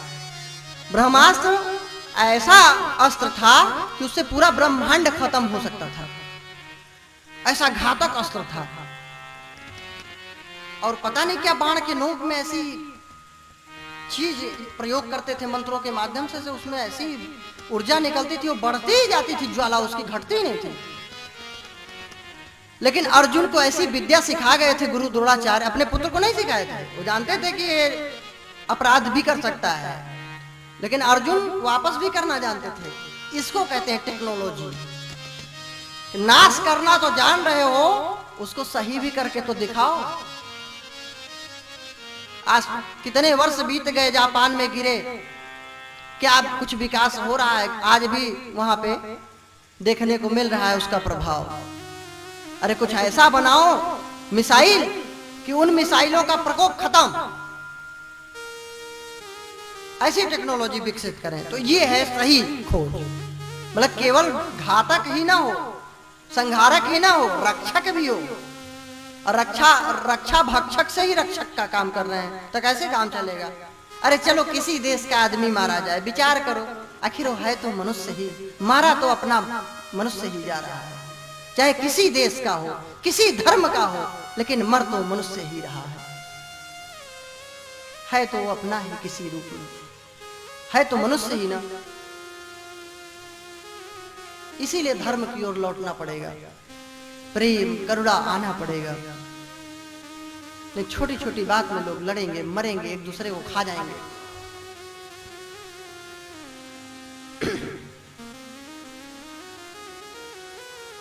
अर्जुन घसीट के अश्वत्थामा को लाया है, द्रौपदी के पास पटक दिया। भीमसेन ने कहा मार डालो। युधिष्ठिर जी महाराज ने कहा नहीं नहीं छोड़ दो। द्रौपदी इतनी रो रही थी, 5 पुत्र मरे थे, फिर भी बोली मुच्यताम एष। अरे छोड़ दे अर्जुन, छोड़ दो, मत मारो। ये गुरु पुत्र है, इसकी माता गौतमी कृपी मर जाएगी। हमारे 5 पुत्र नहीं है, लेकिन 5 पति तो हैं। इसका तो एकमात्र पुत्र है, पति भी नहीं रहे, वो कैसे जीवित रहेगी? कितनी दयालु थी द्रौपदी जी। ये है हमारा धर्म, ये है हमारे देश की नारियां। अब इस समय की तो मुश्किल है, अब तो कहो थोड़े थोड़े माचिस के डिब्बी के लिए लड़ जाए। द्रौपदी ऐसी थी, ऐसे थोड़ी पंचकन्याओं में नाम लिया जाता है, ऐसी थोड़ी पूजनीय है। उसके ऐसे महान आदर्श चरित्र हैं कि उसको महान बना देते हैं। प्रेम परिचय को पहचान बना देता है, प्रेम परिचय को पहचान बना देता है। प्रेम मरुस्थल में भी को भी गुलिस्तान बना देता है, प्रेम मरुस्थल को भी गुलिस्तान बना देता है। मैं आप बीती कहता हूं, गैरों की नहीं। प्रेम पत्थर को भी भगवान बना देता है, प्रेम पत्थर को भी भगवान बना देता है। तो द्रौपदी के ऐसे दिव्य प्रेम, दिव्य चरित्र थे कि उसको महान भगवान की तरफ पूजनीय बना दिया करते हैं। नहीं मारा, अपमानित करके उसकी मड़ी छीन के छोड़ दिए। भगवान ने भी कहा था कि भाई आतताई है, इसको मार डालो। शास्त्रों में मैंने 2 प्रकार की आज्ञाओं को दिया है कि ब्राह्मण का वध मत करो और आतताई बधार हड़ो। ब्रह्म बंधुर न हंतव्यम, ब्रह्म बंधुर न हंतव्यम। जो ब्राह्मण है उसको मत मारो और जो आतताई है उसको मार डालो। अर्जुन बोले कंफ्यूज वाली बात बोल रहे, भ्रमित कर रहे हैं। भाई आतताई है, बालकों को मारा है। आतताई किसे कहते हैं? सोते हुए को वध कर दे, बालक को मार डाले, स्त्री की हत्या कर दे, जो भयभीत है, शरण में आया है, उसको मार डाले। भाई कोई गलती किया, जैसे पत्नी गलत कर दी, फिर आपसे हाथ जोड़ रही है, फिर भी आप पीछे पड़े हो, अपना ही झोंक रहे हो उसको, कुछ उसकी सुनी नहीं रहे हो अपने आगे। वो बोल रहे गलती हो गई, अब नहीं करेंगे, फिर भी लगाए हो अपना, तो ये गलत है। शरण में जो आ गया, गलती मान रहा है, एक्सेप्ट कर रहा है, तब आप गलत हैं।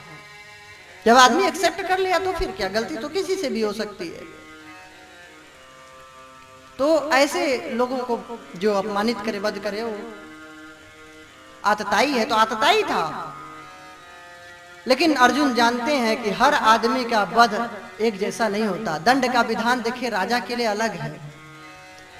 राजा को कुर्सी से, पद से हटा देना ही उसका वध है। राजा कोई अपराध करता है तो उसका यही सजा है कि उसको राज्य के पद से हटा दिया जाए। माता पिता की आज्ञा का पालन न करना उनका वध हो गया।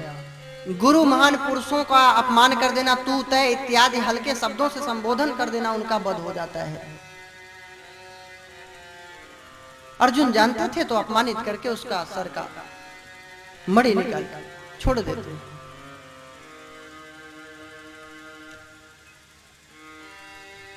इधर भगवान जाने को हुए द्वारिकापुरी को, तैयार थे। तभी महाराज, इसका पाप नहीं खत्म हुआ अश्वत्थामा का।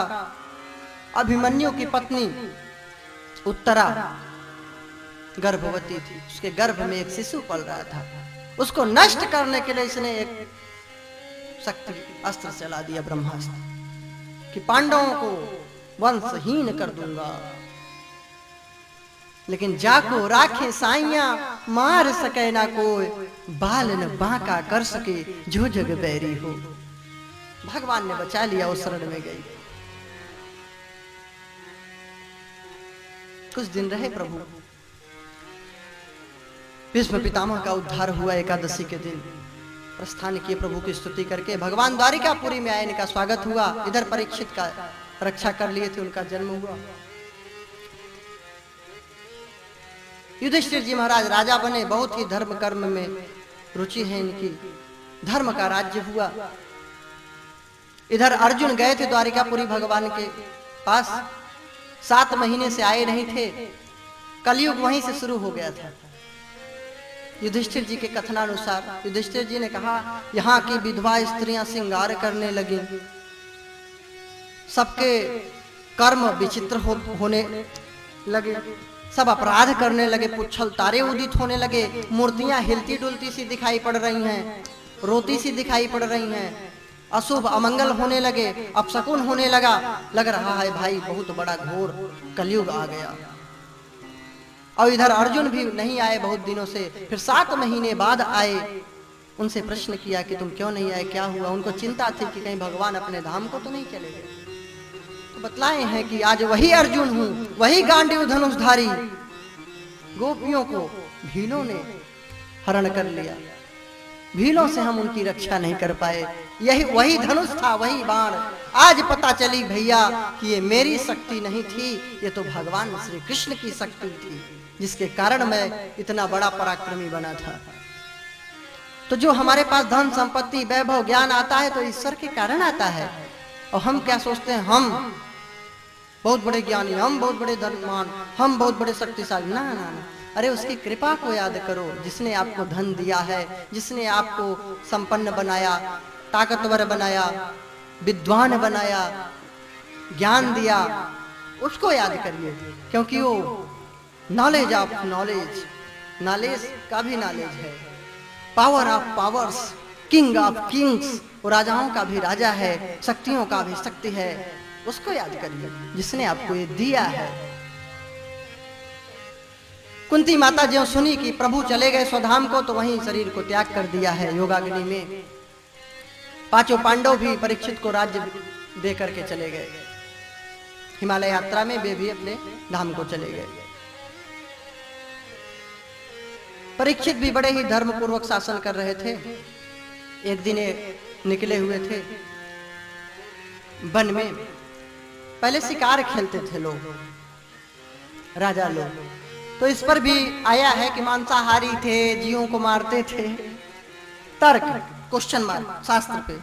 शास्त्रों में कहीं नहीं लिखा है कि शिकार खेलना चाहिए, कहीं नहीं लिखा है।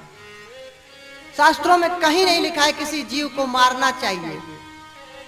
कोई राजा ऐसा किया था तो चूंकि इतिहास है तो उसमें उनकी पूरी हिस्ट्री लिखी है कि उस राजा ने ऐसा किया, लेकिन ऐसा करना चाहिए नहीं लिखा है। उसमें लिखा है नहीं करना चाहिए, जीवों को नहीं मारना चाहिए, दया करनी चाहिए। तो ऐसा भ्रम मत करना।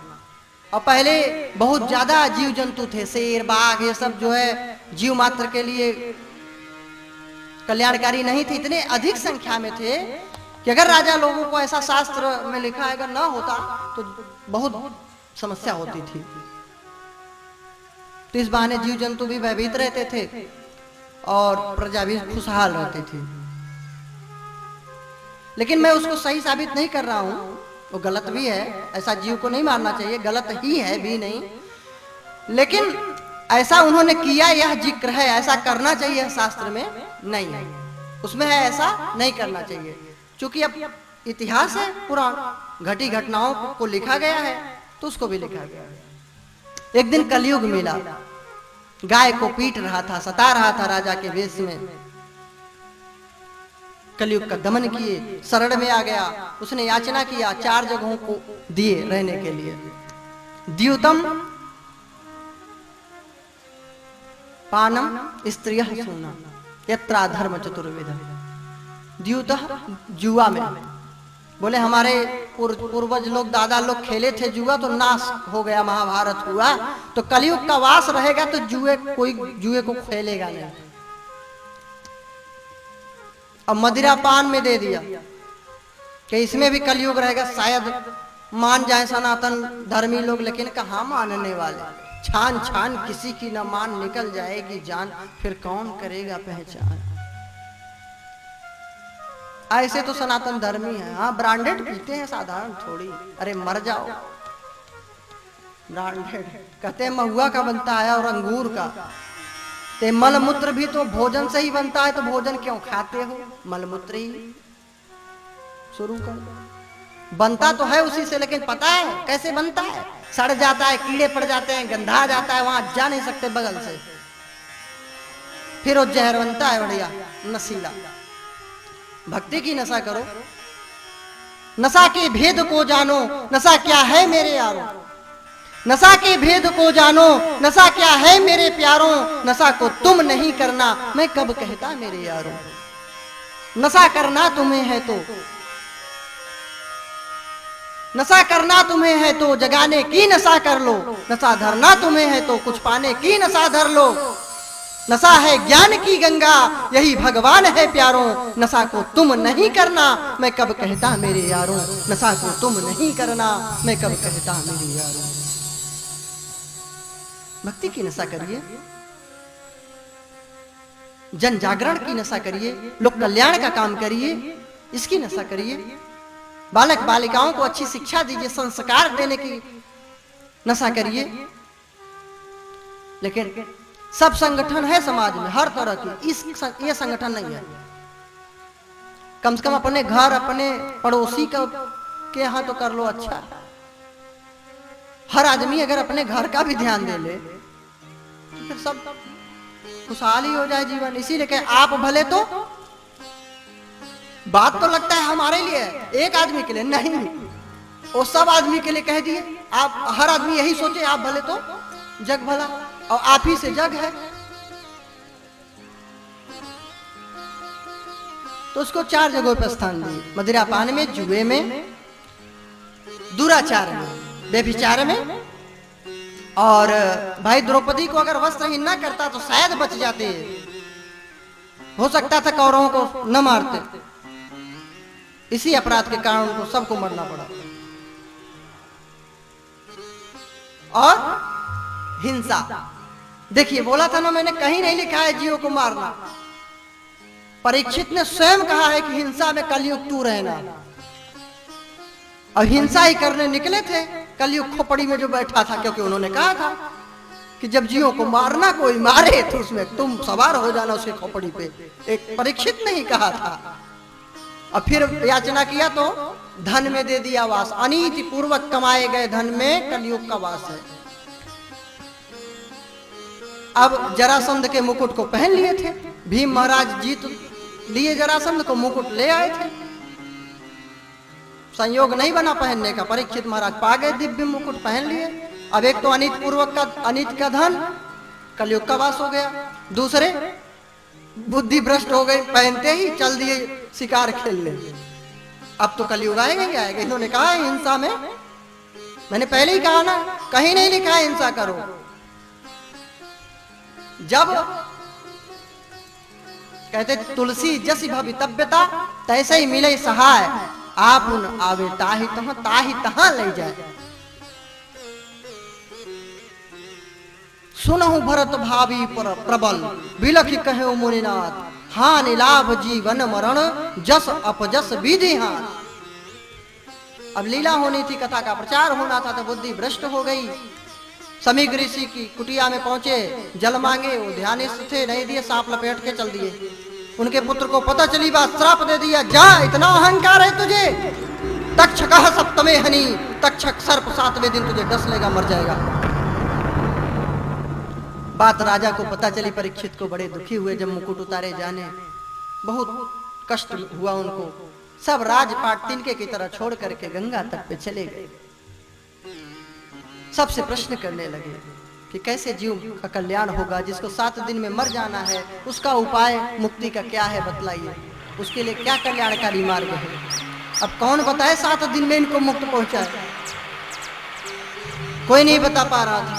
तभी सुखदेव जी महाराज, तत्रा भवत भगवान व्यास पुत्रो,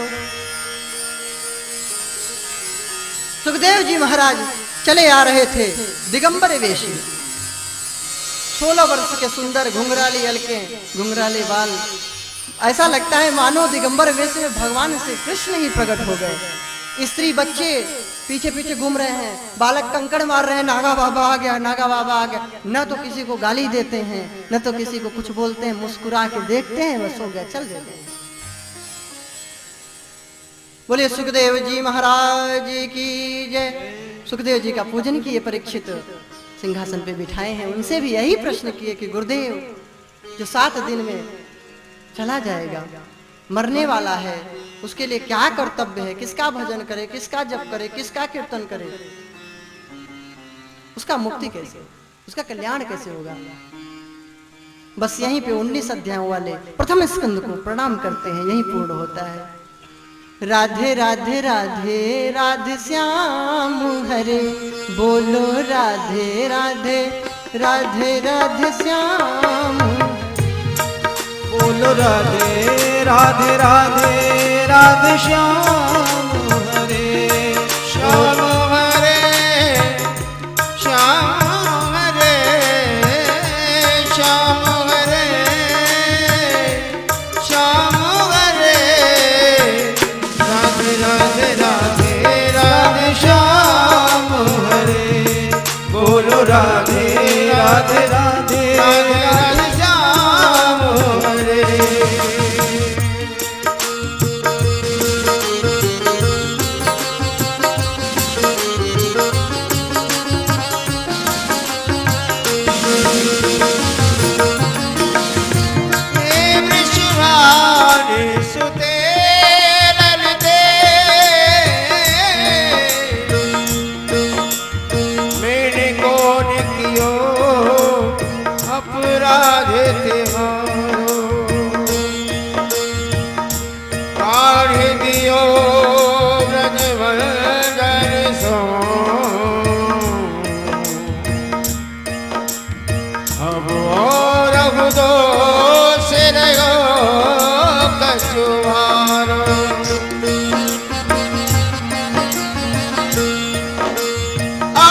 यमुना को किनारे पंज कोटे यमुना को किनारो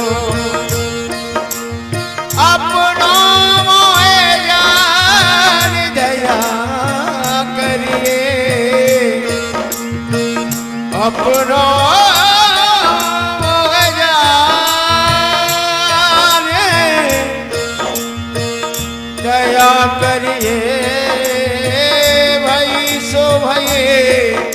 अब बेग सवारो भाई सो भाई बेग सवारो राधे राधे राधे राधे श्याम हरे राधे राधे राधे राधे राधे श्याम हरे राधे राधे राधे राधे श्याम हरे राधे राधे राधे राधे श्याम हरे जय जय जय राधे राधे राधे राधे श्याम हरे श्याम राधे राधे राधे राधे श्याम हरे श्याम राधे राधे राधे राधे श्याम हरे। बोलिए भक्त वत्सल भगवान की जय हो। द्वितीय स्कंध में प्रवेश करते हैं। सुखदेव जी ने परीक्षित के प्रश्न का स्वागत किया। वरी आने स्ते प्रश्न कृतम लोक हितो नृपः। अरे राजन, तूने तो लोक कल्याण के लिए प्रश्न किया है, तेरा प्रश्न थोड़ी है। 7 दिन में तो सभी को मरना है, 7 ही तो दिन है, किसी न किसी दिन तो जाना ही पड़ेगा। तो बोले कृतम लोक हितो नृपः,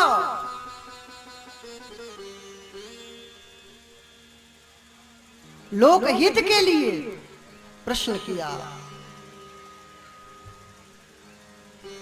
पूछे थे कृष्ण किसका जप करें, किसका कीर्तन। बोले प्रभु का जप करो, नारायण श्री कृष्ण का, उन्हीं का कीर्तन करो, तब आपका कल्याण होगा।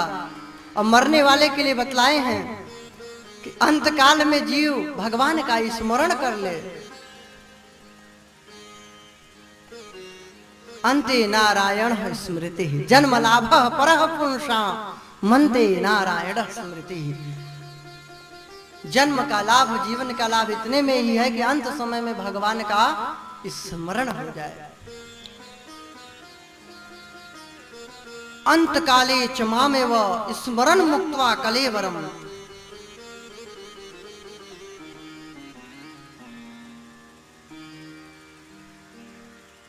यम यम वापि स्मरण भावम त्यजत्यन्ते कलेवरम।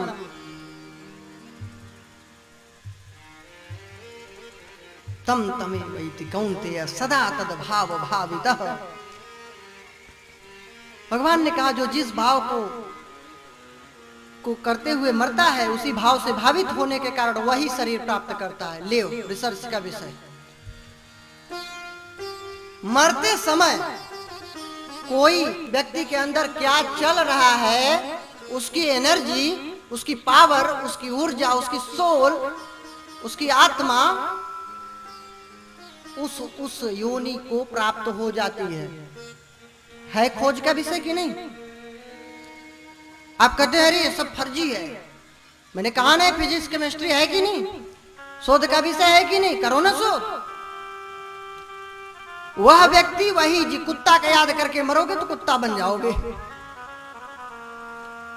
लेकिन अगर बच्चों के लिए धन संपत्ति की याद करोगे तो धन थोड़ी बनोगे, छिपकली बनोगे, सांप बन जाओगे जो पड़े रहते हैं कमरे में तिजोरी में।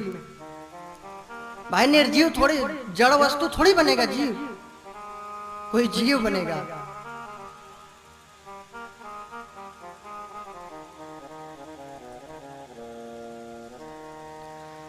तो उस भाव के से भावित होने के कारण वह उसी रूप को प्राप्त होगा, उसी योनि को प्राप्त होगा। अब बताइए धर्मशास्त्र साधारण है?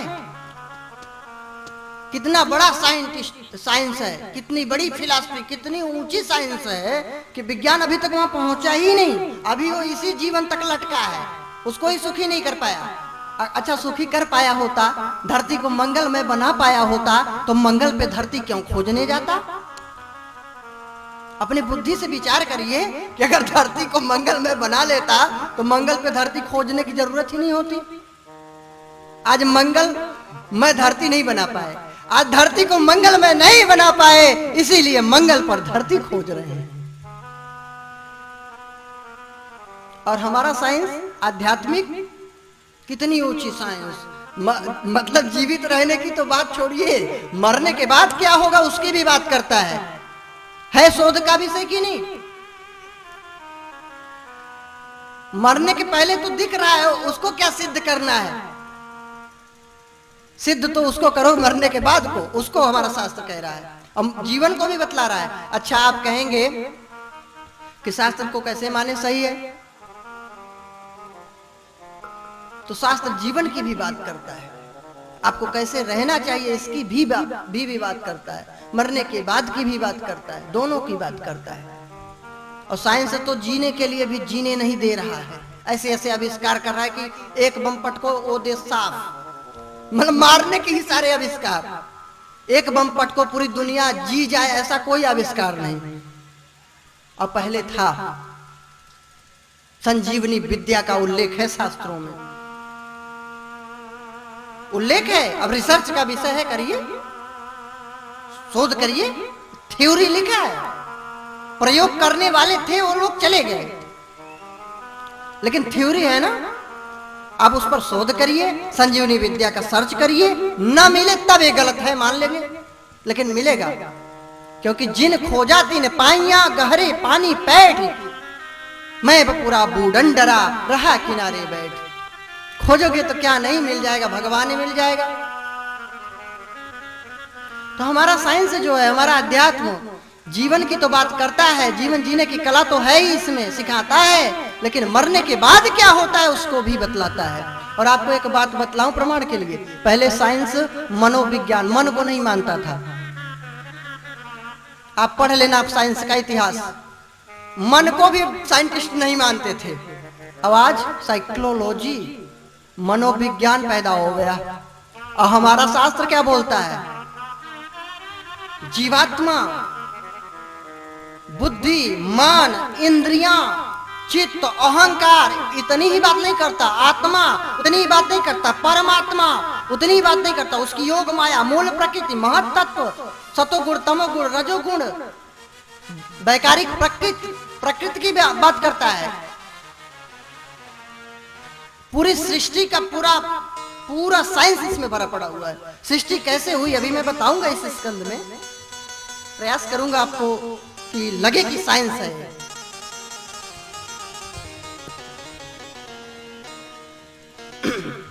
तो हमारा ये दिव्य है ग्रह, तो अंत काल में भगवान का स्मरण हो जाए तो कल्याण निश्चित है, लेकिन स्मरण होता नहीं है, स्मरण कर नहीं पाओगे ना।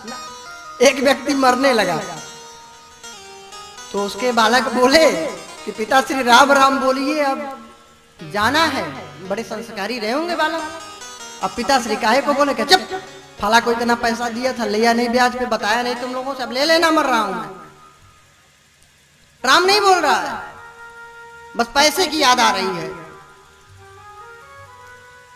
बालक सोचे बोलने वाला है नहीं, बहुत संस्कारी बालक थे।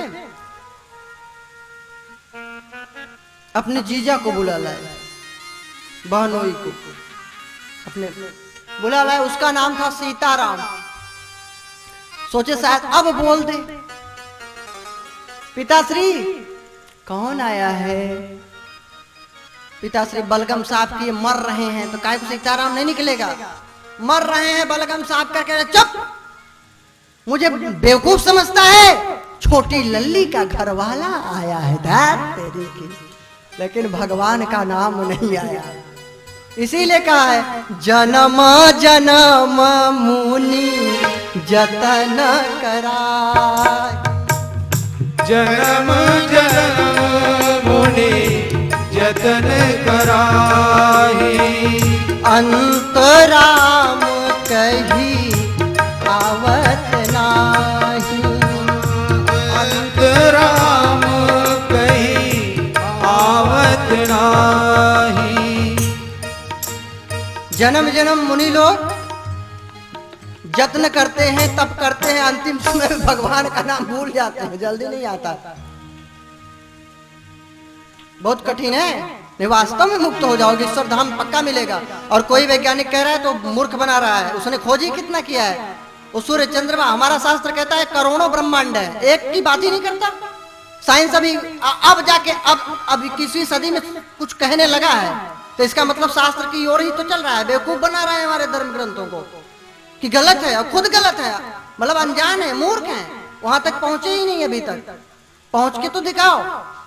अभी चंद्रमा और मंगल तक ही पहुंचे हैं, और वहां भी पता नहीं पहुंचे हैं कि नहीं, कोई प्रमाण नहीं है। खुद गए हैं, खुद आए हैं। कुत्ता गया, बिल्ली गधा गया कि रॉकेट गया, भगवान ही जाने। वहां तक दूसरे को पहुंचा के दिखाएं, सब लोगों को तो समझ में आए। तो ऐसा बताएंगे इतना खर्च है कि भाई नहीं बेच पाएंगे, तो जो बोले वही ठीक। और हमारा शास्त्र कहता है अनंत ब्रह्मांड है। अनंत मतलब इन्फिनिटिव, अनलिमिटेड, लिमिट नहीं है। करोड़ों ब्रह्मांड है, अनंत ब्रह्मांड है, अनंत सूर्य चंद्रमा है। ये ब्रह्मांड की बात है। और भगवान का धाम सर्च का विषय। भगवान श्री कृष्ण भगवत गीता के 15वें अध्याय के 6ठे श्लोक में कहते हैं न तद भासयते सूर्यो न शशांको न पावकः यद गत्वा न निवर्तन्ते तद धाम परमम मम। ध्यान से सुनिए, भगवान श्री कृष्ण गीता जी के 15वें अध्याय के 6ठे श्लोक में बोले, प्रैक्टिकल का विषय, करोड़ों, पता नहीं करोड़ों वर्ष लग जाएंगे शोध करने में, कर भी पाएंगे कि नहीं। ये भक्ति का विषय है, ये तो प्रेम की बात है। उधो आशिकी इतनी सस्ती नहीं है, भक्ति इतने आसान थोड़ी नहीं है। वो प्राप्त करने के लिए भक्ति चाहिए, ऐसे नहीं काम बनेगा। खोपड़ी लगाने से कुछ नहीं होगा, इसीलिए खो गई, इसीलिए तो पड़ी है। लगाते लगाते तो क्रिकेट का मैदान तैयार है। अच्छा, माता लोग कुछ कम खोपड़ी लगाते हैं, इसीलिए इनके बाल जो है बने रहते हैं।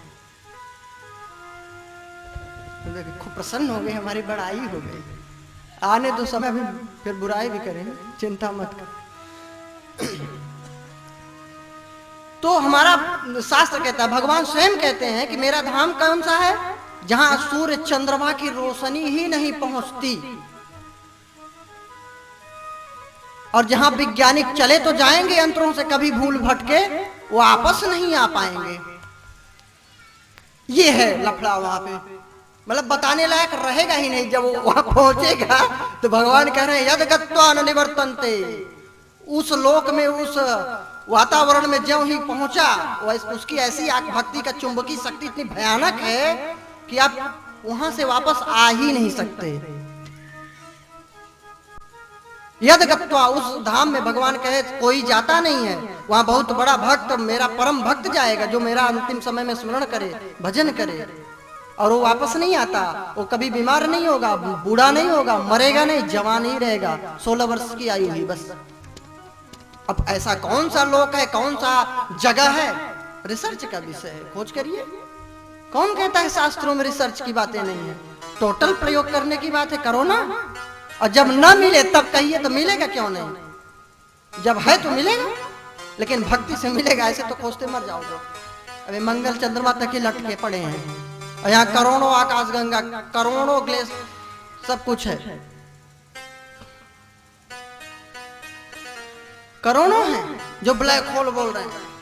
ऐसे पता नहीं कितने ब्लैक होल होंगे, अनंत ब्रह्मांड है। अब बताओ शास्त्र गलत है कि सही है? फिजिक्स केमिस्ट्री है शोध का विषय। हम लोग पहले बहुत विद्वान थे, हमारे पूर्वज बहुत विद्वान थे। जब से गुरुकुल नष्ट हुआ है तब से ये सब गड़बड़ियां आई है, तब से बेरोजगारी बढ़ी है। पहले कोई बेरोजगार नहीं था, मैंने बताया था। तो ये है मेरा दिव्य धर्म शास्त्र, साधारण नहीं है। तो अंत समय में भगवान का स्मरण हो जाए तो यह साइंस कहता है आध्यात्मिक, आध्यात्मिक जो नॉलेज है, स्पिरिचुअल नॉलेज, आध्यात्म विज्ञान कहता है कि आप मरते समय जिस जिस रूप को स्मरण करेंगे उसी को प्राप्त हो जाएंगे। कितना बताओ पहुंच थी शास्त्रों की भगवान कि जीने के बाद जीना छोड़ो, मरने की बात कर रहा है शास्त्र कि मरने के बाद कहां जाओगे। और हम लोग टेंशन में रहते हैं कि मरने के बाद कहां जाएंगे, क्या होगा। कोई विज्ञान नहीं जानता, नहीं जानता, कुछ नहीं बता पाएगा। वो तो कहता है होता ही नहीं। अच्छा, और ये नहीं बता सकता कि हम महाराज मूर्ख हैं, अभी हमको ज्ञान नहीं है, हम तो मन को भी नहीं मानते थे लेकिन आज पा गए तो साइकोलॉजी बना दिए, मनोविज्ञान, अभी बुद्धि नहीं मिली है, आत्मा नहीं जान पाए, अपनी कमजोरी नहीं रो रहे हैं ना, वो है ही नहीं है। जबकि साइंस का एक थ्योरी है, साइंस का, कि कोई चीज बिना प्रमाण के आप नहीं बोल सकते। फिर आप क्यों कह रहे हैं भगवान नहीं है? क्या आपने दुनिया के ब्रह्मांड के एक एक कण में भगवान को ढूंढ लिया? एक एक ग्रह में, एक एक नक्षत्र में, एक एक लोक में ढूंढ लिया, भगवान को नहीं पाया? उत्तर आएगी नहीं, मैंने हर लोक में, हर ग्रह में नहीं घूमा। हमारा शास्त्र तो करोड़ों ब्रह्मांड की बात करता है, तू एक ब्रह्मांड का नॉलेज नहीं रखता, बोलता है भगवान नहीं है, शर्म नहीं आती।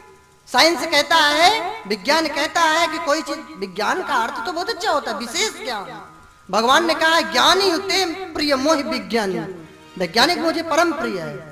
लेकिन वैज्ञानिक का मतलब ये नहीं कि नहीं जानते तो उसको जबरदस्ती कह दो नहीं है, आप सिद्ध करिए नहीं है।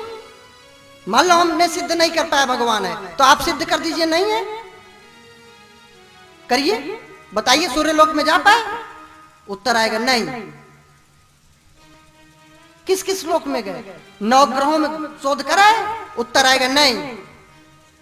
अभी इसी जो है ब्रह्मांड की सौर मंडल का जानकारी नहीं है पूरी, ठीक है। आए दिन कहते हैं कोई नया ग्रह उत्पन्न हो रहा है, कहीं ये तारा है, कहीं कुछ है, बेवकूफ बना रहे हैं, पूरी जानकारी अभी भी नहीं है। तो क्यों बोल रहे हो भगवान नहीं है? भगवान, आप ये बोलिए कि भगवान हो सकता है, नहीं भी हो सकता है, मुझे इसकी नॉलेज नहीं। लेकिन अब ऐसे ऐसे डिबेट आते, इतनी कष्ट होती है, बोलते सीधे भगवान नाम की कोई चीज ही नहीं है। हाँ, अगर भगवान नहीं है तो विज्ञान को मानना पड़ेगा कि वह भी कुछ नहीं है, जीरो है, मरने के बाद कीड़े मकोड़े खत्म, कोई वैल्यू नहीं है। लेकिन हमारा शास्त्र कहता है नहीं नहीं, मरने के बाद भी जीवन है, एक आशा है, एक विश्वास है, हम प्रेम से अपना जीवन यापन करते हैं, काट देते हैं इतनी बड़ी जिंदगी, और हम कीड़े मकोड़े हैं, हम कुछ नहीं है, खत्म हो जाएंगे, हमारी कोई वैल्यू ही नहीं है। बताओ ऐसी जिंदगी में क्या करेगा आदमी? उदास सा रहेगा, दुखी सा रहेगा। ये साइंस देता है और अध्यात्म देता है खुशी, आशा, विश्वास, कोई तो है, कोई तो रक्षक है। कितना भी पाप बढ़ जाए, अंधेर हो जाए, लेकिन एक लात में जो दब जाए वह जेर नहीं होता, ताकत पे जो इतराए वह शेर नहीं होता। एक लात में जो दब जाए वह जेर नहीं होता, ताकत पे जो इतराए वह शेर नहीं होता। दरबारे प्रभु के मायूस न हो ओ बंदे, देर तो होती है मगर अंधेर नहीं होता, देर तो होती है मगर अंधेर नहीं होता।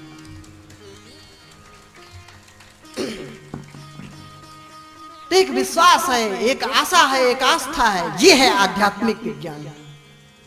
वहां तक अभी हम नहीं पहुंचे, तो कैसे गलत बोल रहे हो? जो देखो वही, अरे सब ढोंग है, ब्राह्मण लोग बेवकूफ बना रहे हैं, वेद सहारे सब बेकार हैं। एक दिन इसी को मानना पड़ेगा, क्योंकि मैं तो सीधा जानता हूं सत्य है। अगर सत्य है तो चाहे जितना नकारो एक दिन मानना ही पड़ेगा। कहां जाओगे सत्य को छोड़ के? अगर सत्य है तो कहां भटकोगे? आज नहीं कल आओगे।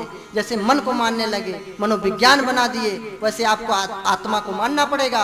और जब आत्मा को मान लोगे तो परमात्मा तो स्वयं सिद्ध है। तो अंत समय में भगवान का स्मरण बना रहे तो हमारा कल्याण निश्चित हो जाएगा। और उसके लिए क्या करना पड़ेगा? भगवान का स्मरण चिंतन। अच्छा, ये जो बताया ना अंत समय कहीं आवत नहीं, इसका एक अर्थ और है कि जन्म जन्म मुनि जतन कराए। जन्म जन्मांतरों तक ऋषि मुनि लोग यत्न करते हैं, जप करते हैं, और लेकिन अंत राम, अंतिम समय में राम कही, राम जी का नाम लेकर कह देते हैं और पुनः आवत नहीं, फिर इस भवसागर से तर जाते हैं। तो जग में दो ही सुंदर नाम है, चाहे कृष्ण कहो या राम का नाम ले लो, दोनों में ही आपका कल्याण निश्चित है। जग में सुंदर है दो नाम, चाहे कृष्ण कहो या राम।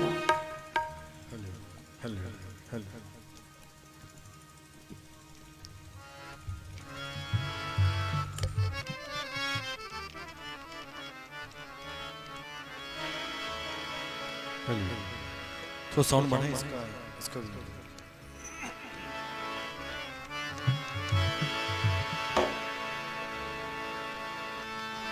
गमदानी सारे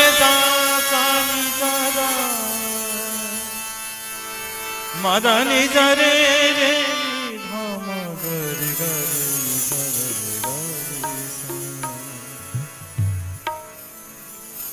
भगवान का बहुत ही सुंदर नाम है।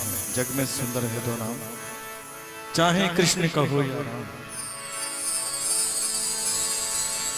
जग में सुंदर है दो नाम,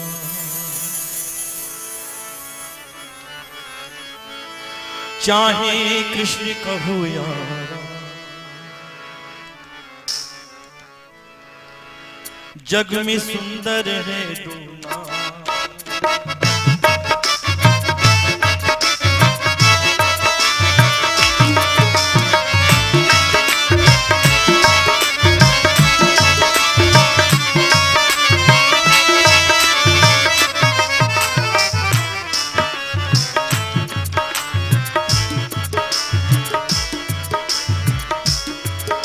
जग में सुंदर है दो नाम, चाहे कृष्ण कहो या राम। जग में सुंदर है दो नाम, चाहे कृष्ण कहो या राम। बोलो राम राम राम, बोलो श्याम श्याम श्याम। बोलो राम राम राम, बोलो श्याम श्याम श्याम।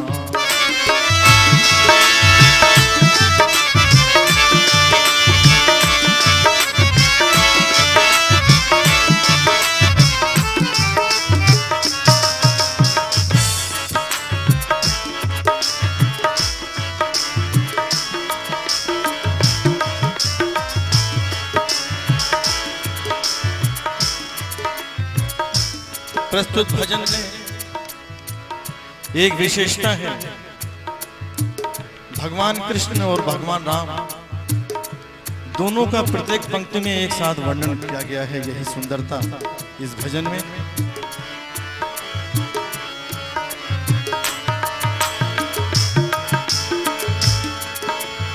माखन ब्रिज में एक चुरावे,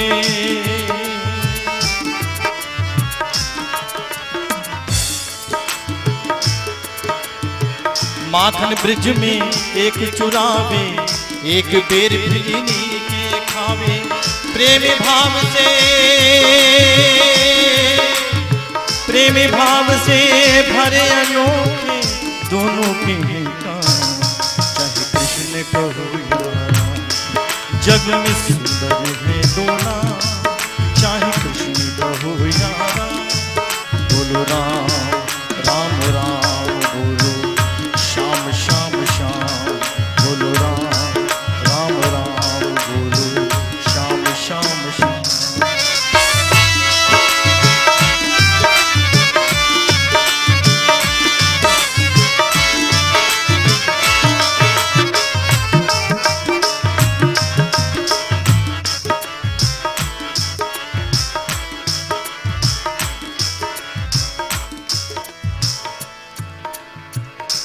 दूर बॉम्बे से आए हुए हमारे आदरणीय राजेश पांडे जी बैठे हुए हैं, उनके लिए जो पंक्तियां मैं विशेष रूप से सुना रहा हूं।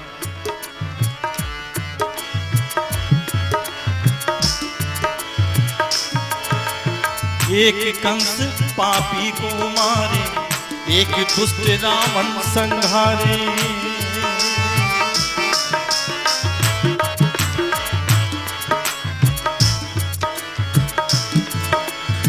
एक कंस पापी को मारे, एक दुष्ट रावण संहारे। दोनों दीन के दुख हरत हैं, दोनों बल के धाम। चाहे कृष्ण कहो या राम, जग में सुंदर है दोनों। चाहे कृष्ण कहो या राम, बोलो राम राम राम बोलो, श्याम श्याम श्याम बोलो राम राम राम बोलो, श्याम श्याम श्याम।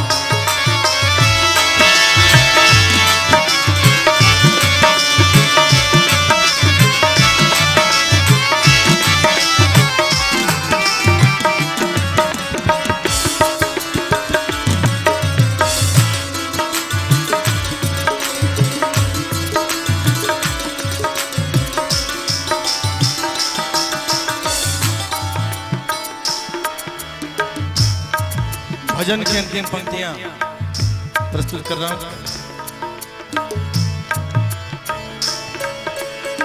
एक राधिका के संग राजे मदन,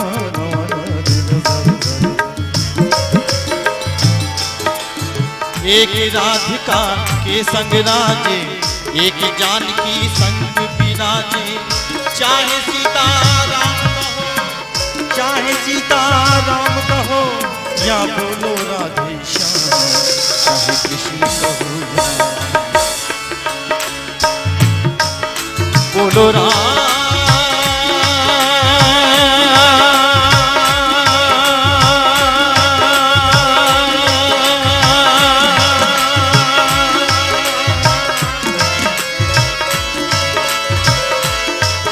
बोलो श्याम।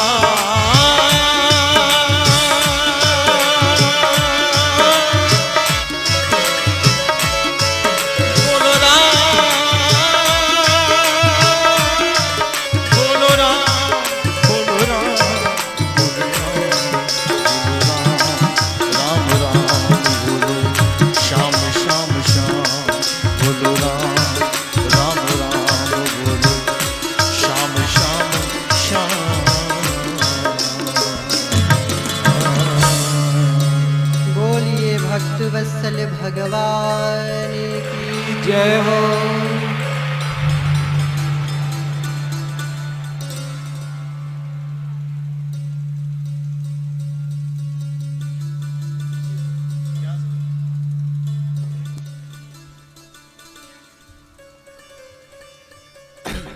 भगवान के सूक्ष्म एवं स्थूल रूप के ध्यान की बात कही गई है सुखदेव जी द्वारा परीक्षित को। एक तो विराट स्वरूप की बात कही गई है, ये भी एक अद्भुत बात है। शास्त्र कहता है जो कुछ भी दिखाई दे रहा है, सूर्य चंद्रमा आकाश पाताल धरती, जो कुछ भी दिख रहा है, सुखदेव जी ने कहा ये भगवान का रूप है। ये वह विराट पुरुष ही इस रूप में है। और एक चतुर्भुज नारायण को हृदय में ध्यान करने की बात कही है। और जिसको मुक्त होना है, छिंद्याद असंग शस्त्रेण, असंग के शस्त्र से अपने मोह ममता को त्याग दे और भक्ति करे। विविक्त देश सेवित, विविक्त देश अर्थात एकांत में वास करे। जिसको मुक्त होना है, लोगों के बीच रहते हुए भी एकांत हो सकता है। कैसे कि लोग चकाचौंध में अपने पड़े हैं, हम अपने भगवान में पड़े हैं। अब अंदर की बात है, ये तो कोई नहीं जान सकता। अच्छा, गंदे विचार आ सकते हैं, गंदी धारणा आ सकती है। चोर जेब काट सकता है, अंदर की ही तो बात है। और भगवान की भक्ति नहीं अंदर की बात हो सकती। मतलब चोर जेब काट सकता है, अंदर की बात है, वही जान रहा है कैसे काटना है, काट लेता है। तो क्या आप भगवान से नहीं जुड़ा और रख सकते? किसी को पता चलेगा? नहीं पता चलेगा। और आप कहां पहुंच जाएंगे वो आप ही जानेंगे।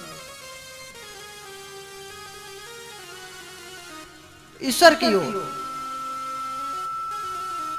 ईश्वर के ध्यान की बात एकांत में है। आप सब कुछ होते हुए भी एकांत में है, और एकांत में होते हुए भी कहो एकांत न मिले। एक बार दो भाई प्रयागराज स्नान करने गए थे। प्रयागराज, वहां पे जोर के तूफान, आंधी आई, बारिश होने लगी, बिजली गिरने लगी, तड़कने लगी। घबराए सब, तो सब भगदड़ मची। कोई कहीं छिप गया, कोई कहीं। तो एक भाई तो मंदिर में चला गया, और एक भाई एक बगल के घर में घुस गया। वो बेश्या का घर था, उसे मालूम नहीं था। अब जो बेश्या के घर में घुस गया, वो बेश्या के पास होते हुए भी उसके पास नहीं था। वो सोच रहा है, बताओ मेरा भाई मंदिर में चला गया, मैं कहाँ फंस गया यहाँ पे। वो इस समय घंटा बजा रहा होगा, दर्शन कर रहा होगा, आरती देख रहा होगा, पूजा कर रहा होगा, ध्यान कर रहा होगा। मैं बताओ यहाँ कहाँ पड़ गया। वो मंदिर का चिंतन कर रहा है कहाँ? बेश्या के पास। और जो मंदिर में गया है वो सोच रहा है, बताओ वो भाई बेश्या के घर चला गया, पता नहीं क्या कर रहा होगा। बताओ हम यहाँ मंदिर में पड़े हो तो वहां चला गया, पता नहीं। वो वही उल्टे सीधे सोच बढ़ गए, गंदगी। तो जब एक साथ एक बार बिजली गिरी, दोनों मर गए। तो एक को नरक मिला और एक को स्वर्ग। क्यों? क्या कारण था? कारण ये था कि एक जो बेश्या के पास था उसको स्वर्ग इसलिए मिला कि वहां होते हुए भी वह वहां नहीं था, और वो व्यक्ति मंदिर में होते हुए नरक इसलिए गया क्योंकि वह मंदिर में होते हुए भी मंदिर में नहीं था। यह है विचारों की दुनिया। जानना चाहो अगर रहस्य गूढ़ से गूढ़तम, करो विचारों की दुनिया की सैर सूक्ष्म से सूक्ष्मतम।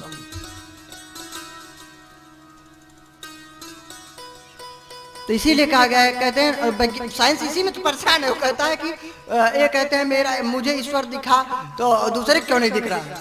अब समस्या यही यहाँ खड़ी है कि ये उसी को दिखता ही है जो देखना चाहता है, सबको दिखता ही नहीं, ये समस्या है। अब बहुत लोग जो भगवान को नहीं मानते थे, माने, ईश्वर का दर्शन हुआ, साक्षात्कार हुआ। एज विवेकानंद, जैसे स्वामी विवेकानंद सबसे पूछते ही तो रहते, कहाँ ईश्वर है, दिखाओ, हम ऐसे नहीं मानेंगे। मिला ईश्वर। और वो स्वामी विवेकानंद पूरे जीवन केवल ईश्वर की ही बात करते रहे। जो बोलते थे कहाँ है ईश्वर, वेयर इज गॉड, और उनसे प्रश्न करो, वेयर इज नो गॉड, भगवान कहाँ नहीं है। गॉड इज एवरीवेयर, भगवान सर्वत्र है, सब जगह है, कहाँ नहीं है।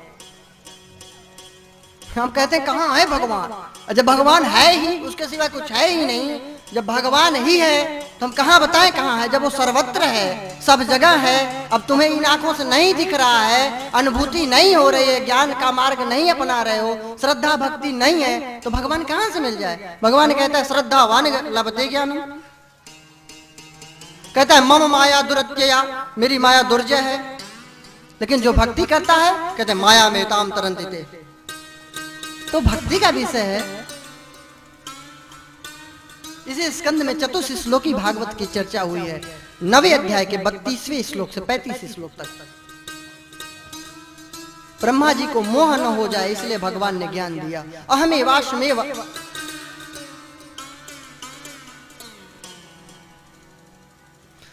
अहमेवाश्मेव अग्रे, सर्वप्रथम मैं ही मैं था इस सृष्टि में, और कुछ नहीं था।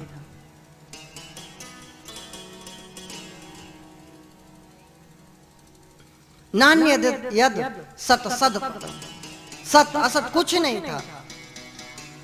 अहमेवा समग्र पश्चात अहम यदि तच्च यो वशिष्येत सोस्म्य हम, पश्चात अहम, भगवान ने कहा जो कुछ दिखाई पड़ रहा है वो मैं हूं, जो सब खत्म हो जाएंगे, जो कुछ बचा रहेगा वो मैं हूं। कितनी बड़ी विज्ञान है। विज्ञान भी मानता है, मान लो ईश्वर रूप में ना माने, मानना तो पड़ेगा उसको, कुछ तो बचता है। पावर को मानता है ना, एक थ्योरी दिया ना एक वैज्ञानिक ने कि एनर्जी कभी नष्ट नहीं होती। कुछ कील गाड़ने में, जैसे उन्होंने एग्जांपल दिया कि कुछ कील ठोकने में एनर्जी चली गई, तो कुछ उसके ध्वनि तरंगों में चली गई, कुछ कहीं चली गई, मतलब वो लुप्त नहीं होती, अमर है ऊर्जा। और वही बात हमारा शास्त्र कहता है आत्मा अजर अमर है, तो गलत है। जो हजारों वर्ष पहले कह चुका उसी को पाश्चात्य लोग बोल दिए वो सही है, और हम लोग बोले वो गलत है। यहाँ तो विदेशी कुत्ता भी हो तो उसकी बड़ी सम्मान है। गाय कोई नहीं पालेंगे, बाबूजी साहब को कुत्ता चराने निकलते हैं। फिर एक बार एक विदेशी कुत्ता भारत आया, भारत में आया, देसी कुत्ते दौड़े, भारत के संस्कार, आइए आइए आपका स्वागत है, कहां से पधारे, क्या आपके देश में कोई कमी? अरे बोले बहुत बढ़िया, यहाँ से लाख गुना अच्छा है, लाख गुना अच्छा। अरे बहुत अच्छा है, वहाँ की जलवायु अच्छी है, और रहन सहन क्या वो भी अच्छी है, खान पान क्या यहाँ से लाख गुना, क्या यहाँ मरने आए हो? देसी कुत्ते पूछे फिर काहे को आए हो जब सब कुछ अच्छा है? अरे बोले एक चीज वहाँ अच्छी नहीं, यहाँ ज्यादा अच्छा। क्या? यहाँ भौंकने की छूट है, कुछ भी बकबक करते रहो, कुछ भी बकबकाते रहो, किसी की निंदा करो, बुराई करो, कोई बोलने वाला नहीं। यहाँ इसके लिए खूब समय, कथा सुनने के लिए टाइम नहीं है। और चार लोग आपस में बेमतलब की फिजूल, उसकी नाक ऐसी, उसके कान, उसकी बहू ऐसी, उसकी बेटी ऐसी, उसका वो ऐसा, उसका फाला, उसका ढेकान, अपने बारे में नहीं सोच रहे हैं मेरा कल्याण कैसे हो। तो क्या यहाँ भौंकने की सुविधा है, इसलिए मैं यहाँ आया हूँ।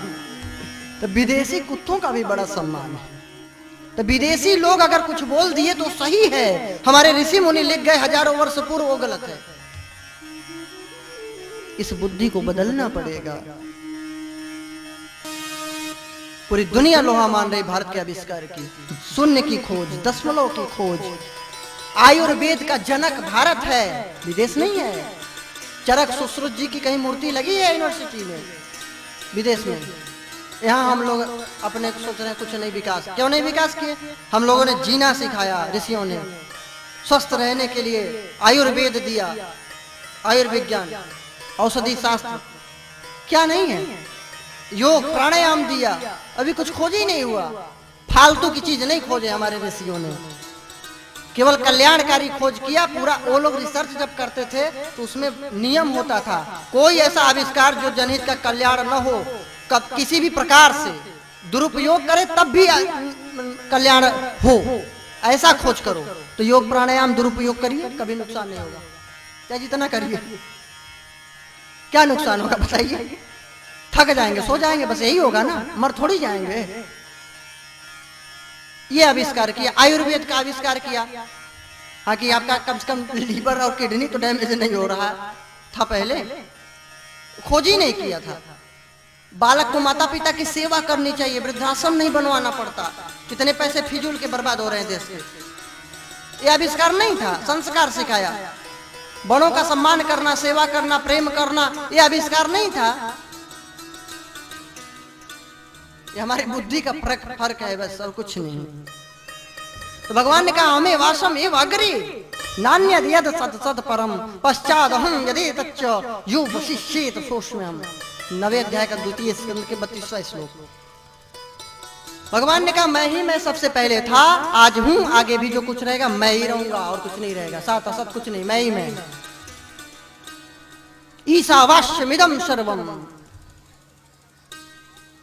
सर्वत्र वही वही। फिर भगवान ने कहा ऋतेर्थम यत् प्रतीयेत न प्रतीयेत चात्मनि तद विद्यादात्मनो मायाम यथा भासो यथा तमः। चतुर्थ श्लोकी भागवत मुख्य ज्ञान है ये, इंपॉर्टेंट नॉलेज जिसको बोल सकते हैं आप। बोले जो है लेकिन दिख नहीं रहा, और जो दिख रहा है लेकिन नहीं है, भगवान ने कहा ये मेरी माया है। ये भगवान ने कहा मेरी माया है। अब बताइए, विज्ञान कहता है दिख नहीं रहा, मैं नहीं मानूंगा, और भगवान कह रहे हैं दिख नहीं रहा है लेकिन है, और है लेकिन नहीं है। बोल रहे हैं जो दिख रहा है वो नहीं है, और जो नहीं दिख रहा है भगवान कह रहे हैं वही तो है। जैसे जन्म के पहले कोई था, बताइए आप, हम कोई लोग जन्म के पहले कहां थे, कब थे? अव्यक्त थे ना, व्यक्त तो नहीं थे। अव्यक्तादीनि भूतानि व्यक्त मध्यानि भारत अव्यक्त निधनान्येव तत्र का परिदेवना। गीता अध्याय 2 भगवान श्री कृष्ण अर्जुन से कहते हैं कि जीव जन्म के पहले अव्यक्त था, बीच में व्यक्त दिखा और लास्ट में क्या थ्योरी है, क्या साइंस है, अद्भुत ज्ञान। बताइए खोज शोध है कि नहीं? अद्भुत। कह रहे हैं कि पहले भी अव्यक्त थे, अभी दिख रहे हो, याद रखो जहां से आए वहीं चले जाओगे। हाँ, एक नास्तिक था, मंदिर जा रहा था आरती करने। एक आस्तिक था, मंदिर जा रहा था आरती करने। एक नास्तिक पहुंच गया, बोला ये कहाँ जा रहा है? अरे भगवान की पूजा करने। तो मंदिर तुमने बनाया है कि भगवान ने? कि बनाया तो हमने है। तो कहेगा वो भगवान किस बात के भगवान? इसको कहते हैं कुतर्क। ये तर्क नहीं है कि तुमने मंदिर बनवाया तो भगवान काहे को? बताइए, माता पिता ने जन्म दे दिया तो भगवान हृदय में नहीं है? हवा को तुमने बनाया है, सांस ले रहे हो कि नहीं ले रहे हो? भगवान ने तो बनाया है। मिट्टी तुमने बनाया है, जो बन गया दीवार, सब भगवान ही ने तो बनाया है। एक तरह से भगवान ही ने तो प्रकृति को दिया। तो बोला तुमने भगवान को बनाया तो भगवान काहे को? अरे बोला काहे को मूड खाते हो, तुम्हारे लिए भगवान नहीं है, मेरे को मानने दो, श्रद्धा रखने दो। बोला नहीं नहीं, बताओ। अच्छा एक बात बताओ, इस दीपक में रोशनी आई कहां से? तर्क। कहे इस दीपक में रोशनी आई कहां से? भगवान की ऐसी प्रेरणा, उसने दीप ही बुझा दिया। बोला अब तुम बताओ, हम तो नहीं बता सकते कहां से आई, अब तुम बताओ चली कहां गई? बोले हमारे बस का तो नहीं है कहां से आई, लेकिन अब तुम बताओ कि कहां चली गई। बोला ये कोई बात है? तो ये कोई बात है कहां से आई? बोला जहां से आई थी वहीं चली गई। तो सबसे पहले अव्यक्त थे, बीच में दिख रहे हैं सगुण रूप में, फिर भी निराकार अव्यक्त हो जाएंगे। क्या दर्शन है, क्या नॉलेज है, शोध का विषय है कि नहीं? ये शोध नहीं हुआ, कितनी बड़ी बात। आज साइंटिस्ट की तमाम बातें प्रमाणिक नहीं है, लेकिन पढ़ाया जा रहा है। बहुत सी ऐसी बातें हैं, एक दो नहीं, बहुत सी। जिराफ का गर्दन ऊंचा है, ये प्रमाण नहीं है, केवल एक विचार है, डाल्टन का विचार है, ये प्रमाण नहीं है। भाई किसी गाय का ऐसा प्रमाण करके दिखा दे कोई वैज्ञानिक, तब प्रमाण है। अभी तक नहीं, केवल विचार है, और हम उसको आज तक पढ़ते जा रहे हैं। और हमारा धर्मशास्त्र विचार के साथ साथ प्रयोग प्रमाण सब दे रहा है, फिर भी हम उसको मानने को तैयार नहीं है। ये है हमारी दुर्दशा। तो भगवान ने कहा ये मेरी माया समझनी चाहिए। जैसे चकाचौंध के कारण दो चंद्रमा दिखता है, तो क्या दो होता है क्या? एक ही तो होता है। ये तो तुम्हारे दृष्टि की दोष है कि चंद्रमा की। आकाश में राहु है लेकिन दिखता नहीं है, कहते हो तो छाया के कारण सूर्य ग्रहण होता है, लेकिन कारण है छाया ही सही।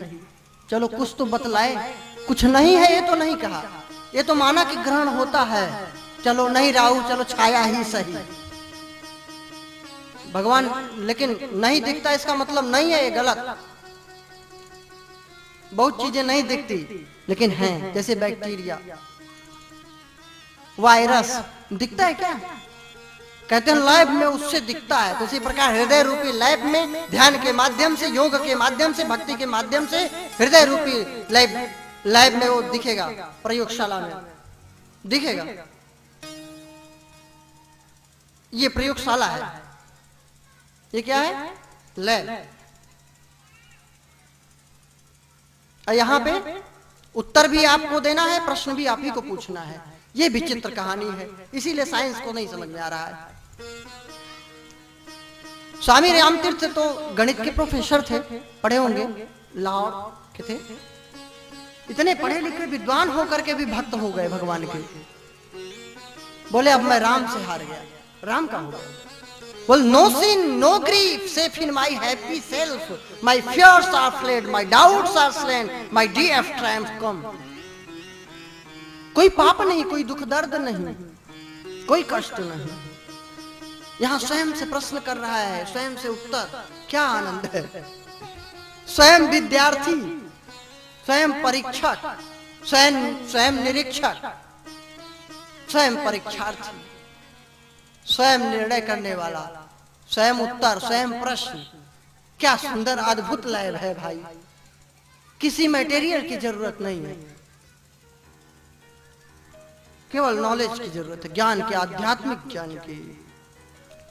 Safe in my happy self, मतलब मैं स्वयं की आत्मा में प्रसन्न हूं। माई फियर्स आर फ्लेड, यहां कोई संदेह रहे तब तो तर्क करूं। तर्क कहां? तर्क का मतलब ही हुआ कि आपको ज्ञान नहीं है, आपको भ्रम है। भक्त को भ्रम नहीं है तो मानेगा ही, आप मत मानो, आपको भाई संशय है। तो स्वामी राम तीर्थ कहे कि हमारे संशय खत्म। माई फियर्स आर फ्लेड, भाग गए मेरे डर। माई डाउट्स आर स्लेन, मतलब मेरे डाउट, संदेह मिट गए, खत्म हो गए। ऐसा नहीं कि चले गए, ऐसा नहीं, मार डाले गए, है ही नहीं, खत्म। संदेह नाम की चीज ही कोई नहीं है। माई डे ऑफ ट्रायम्फ, मेरे विजय के दिन आ गए। इसका आविष्कार हमारे देश में हुआ है। आज हैं तो सबको माम पड़ रहे हैं, मेंटल डिस्टर्ब हो रहे हैं, टेंशन में हैं। क्यों? क्योंकि सब चीज खोज कर रहे हैं, अपने आप की खोज नहीं कर रहे हैं। हमारा अध्यात्म विज्ञान बाहरी दुनिया की न खोज करके अपने आंतरिक जगत की खोज किया, इसमें कोई दो राय नहीं। मैं गलत क्यों करता हूं, अपराध क्यों करता हूं, चोरी क्यों होती है, साइंस नहीं खोजा, अध्यात्म ने खोजा। संस्कार के कारण, ज्ञान के कारण, ज्ञान नहीं।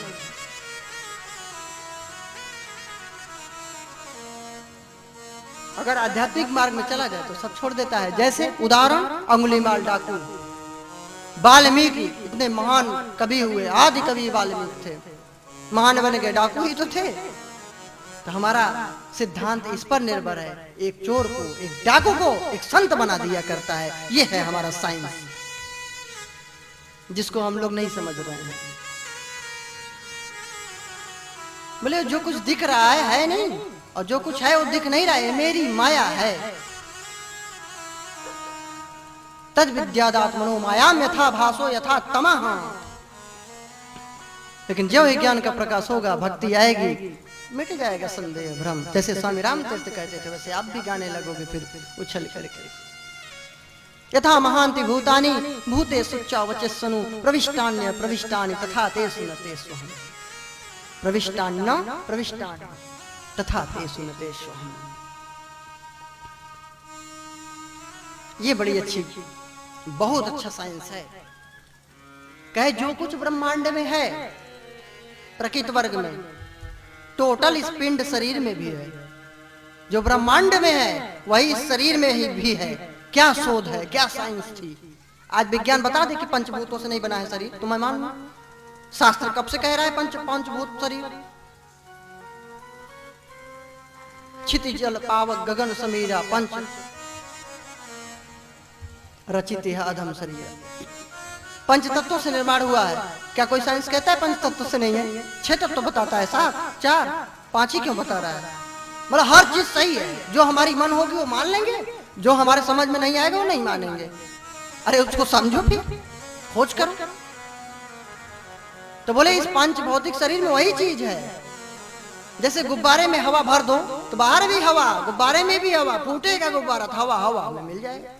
तो उसी प्रकार इस शरीर में पंचभूत पहले से विद्यमान है, बाहर से तो मिलते हुए नहीं दिखाई पड़ रहे हैं, लेकिन है। बाद में शरीर नष्ट होगा तो फिर पंचभूतों में समा जाएगा। भगवान के अंदर सब कोई जीव जंतु है और भगवान सबके अंदर है। क्या अद्भुत कथा है। भगवान सबके अंदर है और भगवान के अंदर सब है। कहां से समझ में आए ये सब बातें गूढ़। जैसे गुब्बारे में हवा भरा है और गुब्बारा हवा में भरा है, हवा में ही तो तैरता है, ऐसे तो समझ में आ सकता है। तो उसी प्रकार परमात्मा सब जीवधारियों के हृदय में है और समस्त जीवधारी परमात्मा में ही है, क्योंकि परमात्मा के अलावा कुछ था ही नहीं। तो फिर हम हैं कहां? विचार करिए। फिर बोले एतावदेव जिज्ञासु तत्व जिज्ञासुनात्मनः अन्वय व्यतिरेकाभ्याम यस्यात् सर्वत्र सर्वदा। अंतिम श्लोक चतुर्थ श्लोकी का 9वें अध्याय का 2 स्कंद के 35वां श्लोक, 32, 33, 34 एवं 35 चतुर्थ श्लोकी भागवत है। बहुत सुंदर बातें हैं। 4 श्लोकों की इसी को भागवत कहते हैं, लेकिन इतना गूढ़ है कि आदमी पकने लगेगा, उबने लगता है। जो तत्व के जिज्ञासु हैं, भगवान कहते हैं केवल उनको इतना ही जानने की जरूरत है। मतलब इतना है, 4 श्लोकों को जानना कोई साधारण बात नहीं है। इतना जान लिए तो आप समझ लीजिए सब नॉलेज आपको हो गया। कितनी बड़ी बात भगवान कह रहे हैं। क्या अन्वय और व्यतिरेक के द्वारा वो तत्व जाना जाएगा, वो परमानंद परमात्मा। अन्वेषण अर्थात खोजना,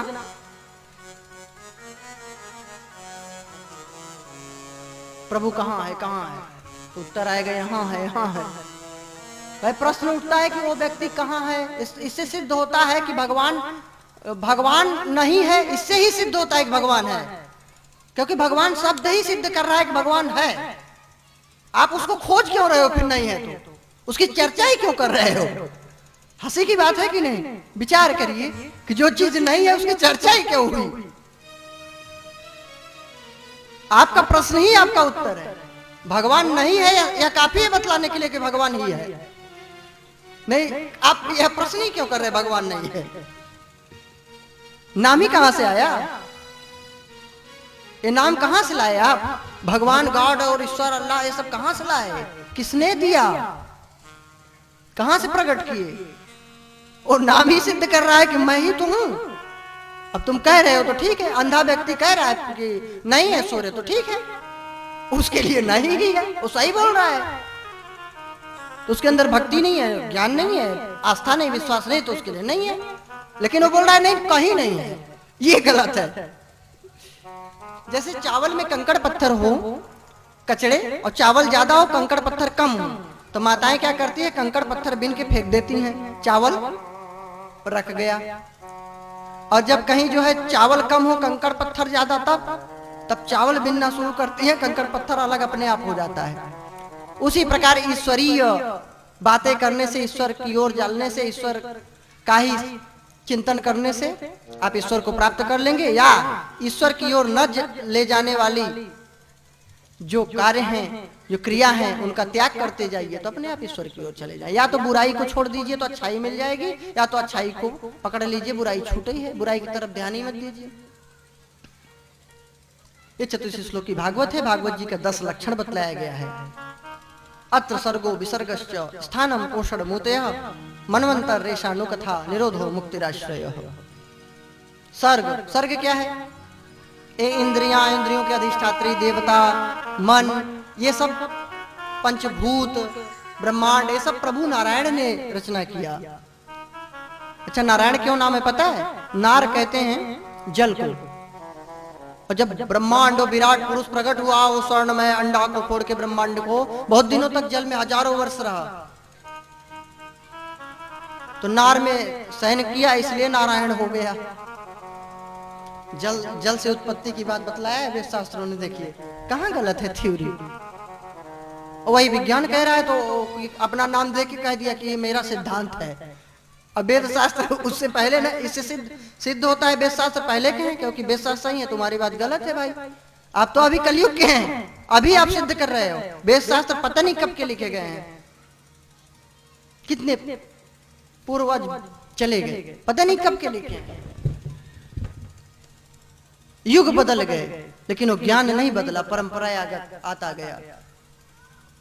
तो सर्ग है भगवान की सृष्टि, जो ये ब्रह्मांड बना, मन बुद्धि चित्त अहंकार सूक्ष्म चीजें बनी, ये प्रभु ने सृष्टि किया, उसको सर्ग कहते हैं। विसर्ग कहते हैं ब्रह्मा जी द्वारा निर्माण जो जीव जंतुओं का हुआ। ये सब लोक हैं, ब्रह्मा जी भी हैं, इसको फालतू मत समझना, ये सब शोध का विषय। ब्रह्मलोक है, शास्त्र कहता है तो है वहां, लेकिन टाइम की बता दिया मैंने कि यहाँ का 1 वर्ष वहां के 1 सेकंड के बराबर है। अब वो कहाँ है, अब ये तो मैं नहीं प्रमाणित कर सकता, लेकिन है जरूर। क्यों है? क्योंकि शास्त्र ये क्यों कहा कि 1 सेकंड यहाँ 1 वर्ष बीता। भागवत में है कि पंखुड़ी में कमल की सोने की सुई से छेद जितना देर में हो जाए, उतनी देर में ब्रह्मा जी आए, यहाँ 1 वर्ष बीत गया था। इसका मतलब है, तब तो टाइम की बात कर रहे हैं। नहीं, टाइम देने, साइंटिफिक बात कहने का मतलब ही होता है कि ये चीज है, बिल्कुल प्रमाणिक है। वो विसर्ग है, स्थान जीवों के लिए प्रभु ने जो स्थान निर्मित किया वो स्थान पोषण क्या है? जो प्रभु नारायण सबके लिए पोषण, जीव जंतु सब जीवित हैं, पेट भर रहे हैं, नारायण की ही कृपा, वही सूर्य के रूप में तप रहे हैं, तो फल फूल जीव जंतु सब खुशहाल हो रहे हैं। अभी अंधेरा हो जाए तो दिक्कत होने लगेगा। वही चंद्रमा की रोशनी के माध्यम से जड़ी बूटियों में औषधित्व प्रदान कर रहे हैं, जिससे बीमारियां मिटेंगी। तो वही प्रभु है, पोषण कर रहा है। उति क्या है? जीवों की जो कर्म वासनाएं हैं, जो बंधन में डाल रही हैं, वे उति हैं। इसका वर्णन है, मनवंतरों का वर्णन है, भगवान की कथाओं का वर्णन है, निरोध का वर्णन है, भगवान में लीन होना, मुक्ति, भगवान को प्राप्त कर लेना, भगवान के धाम को। आश्रय क्या है? वही परमात्मा का शरण, इसका वर्णन है। सृष्टि का भी वर्णन है, कैसे सृष्टि बनी। आप लोग अगर ऊ बन रहे हो तो हम बता दें, क्योंकि देखिए साइंस की बात है। बताएं कि कहानी सुनाए, कथा किस्सा बहुत अच्छा लगता है। जब भगवान नारायण ने एक से अनेक होने की इच्छा किया तो उन्होंने मूल प्रकृति योग माया को सहारा लेकर के मूल प्रकृति को प्रकट किया, जो प्रकृति वर्ग है, उससे महान प्रकट हुआ महत तत्व। ये जो सतोगुण, रजोगुण और तमोगुण है, मन बुद्धि चित्त अहंकार, ये सब भूल जाइए, ये और सूक्ष्म है। ये क्या है? ये एक बुरा काम है, अच्छा काम है, सात्विक है, राजसी है, इसमें जो भेद उत्पन्न हो रहा है, विकृति, ये उसका काम है महान का।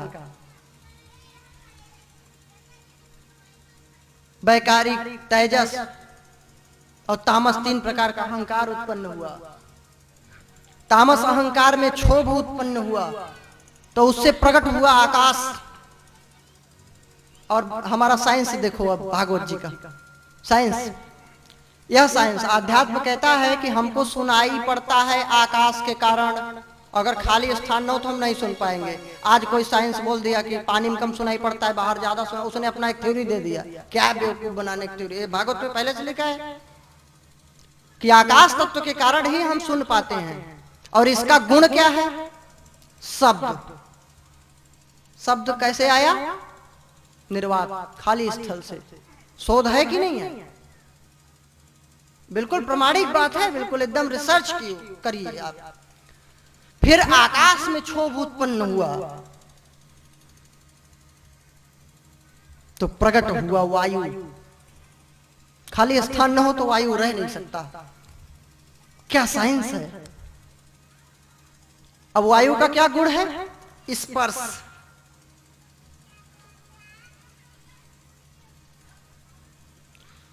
ये स्पर्श ही तो होता है वायु। ठंडा है गर्म है कैसे जानते हो? वायु के कारण ही तो। ये खुशबू जो आती है वायु के कारण नहीं आती। ये बिल्कुल गलत है। हमारा आध्यात्मिक विज्ञान इसको नहीं कहता। वो बोलता है खुशबू धरती का गुण है, मिट्टी का। ये मिट्टी का गुण है। मिट्टी ना हो तो कोई गंध नहीं आएगी। हवा से थोड़ी आ रही है, हवा में कोई गंध नहीं है, कुछ नहीं है। ये मिट्टी का गुण है। तो वायु प्रकट हुआ। पहले क्या प्रकट हुआ? भगवान ने योग माया को सहारा लिया, मूल प्रकृति हुआ, महान हुआ, फिर उसमें विकार हुआ, अहंकार उत्पन्न हुआ, तीन प्रकार का हुआ, वैकारिक, तामस और राजस, तेजस, सात्विक, राजसी और तामसी। सिंपल भाषा में समझिए। तो तामस अहंकार से प्रकट हुआ आकाश। आकाश का गुण है शब्द, इसके कारण हमको सुनाई पड़ता है।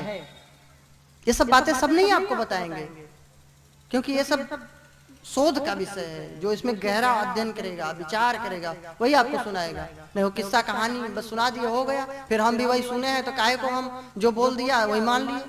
तो डिबेट कोई कर रहे हैं तो बोल दिया हाँ सब शास्त्र ऐसा ही है, फर्जी है। पढ़ो तो समझ में आएगा अपनी औकात। लगता है कि ये सब मूर्ख हैं, लगता है कि इस समय जो पढ़े लिखे हैं बिल्कुल मूर्ख है, कुछ नहीं आता। अगर इनको पढ़ो तो इनको इस समय कॉलेजों में पढ़ाना चाहिए, स्पेशल नॉलेज है इसमें। वायु भी प्रकट हुआ आकाश के कारण, उसका गुण है स्पर्श। तो दो गुण हो गए इसमें। वायु में क्या गुण आया? स्पर्श तो है, लेकिन अपने पिता का भी गुण है, शब्द भी है वायु में। आकाश में भी तो शब्द है, और उसी का पुत्र वायु जब आया तो इसमें उसका गुण आ गया, तो इसमें शब्द भी है और स्पर्श भी है। जब इसमें क्षोभ उत्पन्न हुआ, हम जो भी स्पर्श करते हैं ठंडा गरम, ये सब का अनुभव सब वायु के कारण होता है। समझ में आ रही है ये बात की नहीं? हाँ? अच्छा, और जब वायु में विकार उत्पन्न हुआ तो अग्नि तत्व तेज प्रकट हुआ। वायु के कारण अग्नि तत्व है, अगर हवा नहीं होगा तो अग्नि नहीं होगी। क्या साइंस है? आप गलत सिद्ध करिए, मैं तो चैलेंज कर रहा हूं, करे कोई। अग्नि का क्या गुण है? रूप। अग्नि तत्व अगर आपके अंदर नहीं होगी तो आपको कुछ भी नहीं दिखलाई पड़ेगा।